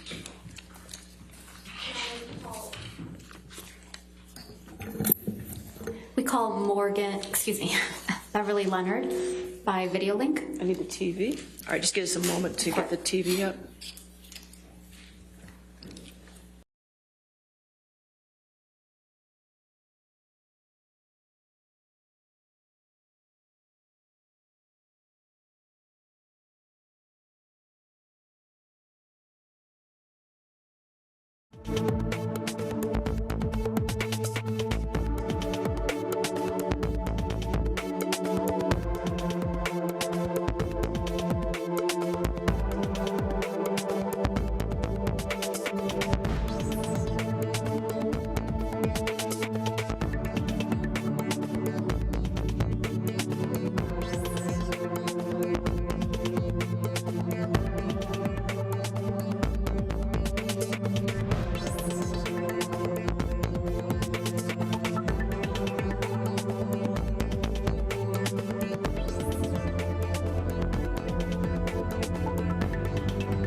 ladies and gentlemen, we're still on track to have closing arguments on Friday morning, but the plaintiff only has one more witness in rebuttal, and then since we have a counterclaim, the defense has a chance to have rebuttal for their counterclaim, and so you'll hear the remaining witnesses tomorrow on that. So since we don't have anything further today, I'm going to go ahead and release you at this point. Do not discuss the case with anybody, don't do any outside research, and we'll see you back tomorrow morning at 9 o'clock, okay? Thank you.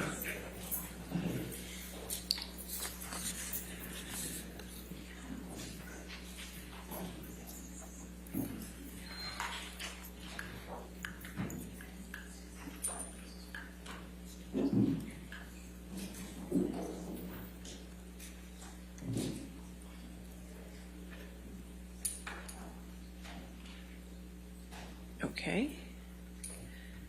All right, and then for the record, charge the plaintiff the remaining time till 5:30. The plaintiff has 7 hours and 8 minutes left as of this moment, and the defendant has 1 hour and 16 minutes left, right? So we're all on the same page. Okay, and jury instructions, we get clean copies today? Yes, Your Honor. So I think we just received their comments around noon today, but we've had someone not in the court who's been looking at those and I think has narrowed down the areas of disagreement and either is sending or has sent to Sammy an email that sets forth the few remaining issues of disagreement. But largely, I think we're mostly there, but I haven't had a chance to read what they said. Mostly, okay. So I have everything, so I don't have everything quite yet then? It's not final. Okay, but I will get it sometime this evening. We have an hour now. You can stay in the courtroom and work it out. How about that? We're happy to address those. I think we need an opportunity to see what we sent them our comments 2 days ago, and we just got it 3 I hours understand, ago. but we have some extra time right now, so nobody leaves until I get my jury instructions. How's that? That's fair. I like that. Okay, we'll do that, and the verdict form also. And then, if I could read Sammy's handwriting, I'd tell you exactly what he's saying. Sammy, what are you saying here? Oh, yes, we got the 3 jury instructions that are under advisement, so we'll address those tomorrow as well, okay? And we'll work on Sammy's penmanship. All right, anything else? So to be clear, Your Honor wants to hear the disputes right now or tomorrow? I don't think you know what the disputes are yet. Right. So I'll hear the disputes tomorrow. Okay. Well, yeah, we could do those at some point tomorrow. Sounds like we're going to have some extra time tomorrow. So we'll take care of those tomorrow, but I want everything today. I want to know what those disputes are and have what you have clean already. And that's what I'm saying. I think that by 5, you will get what the disputes are. Okay, for everything, right? Okay, so just stay here until we get all that for everything. Okay, great. Anything else then? No, all right, we'll see you in the morning. Thank you, Your Honor. All right.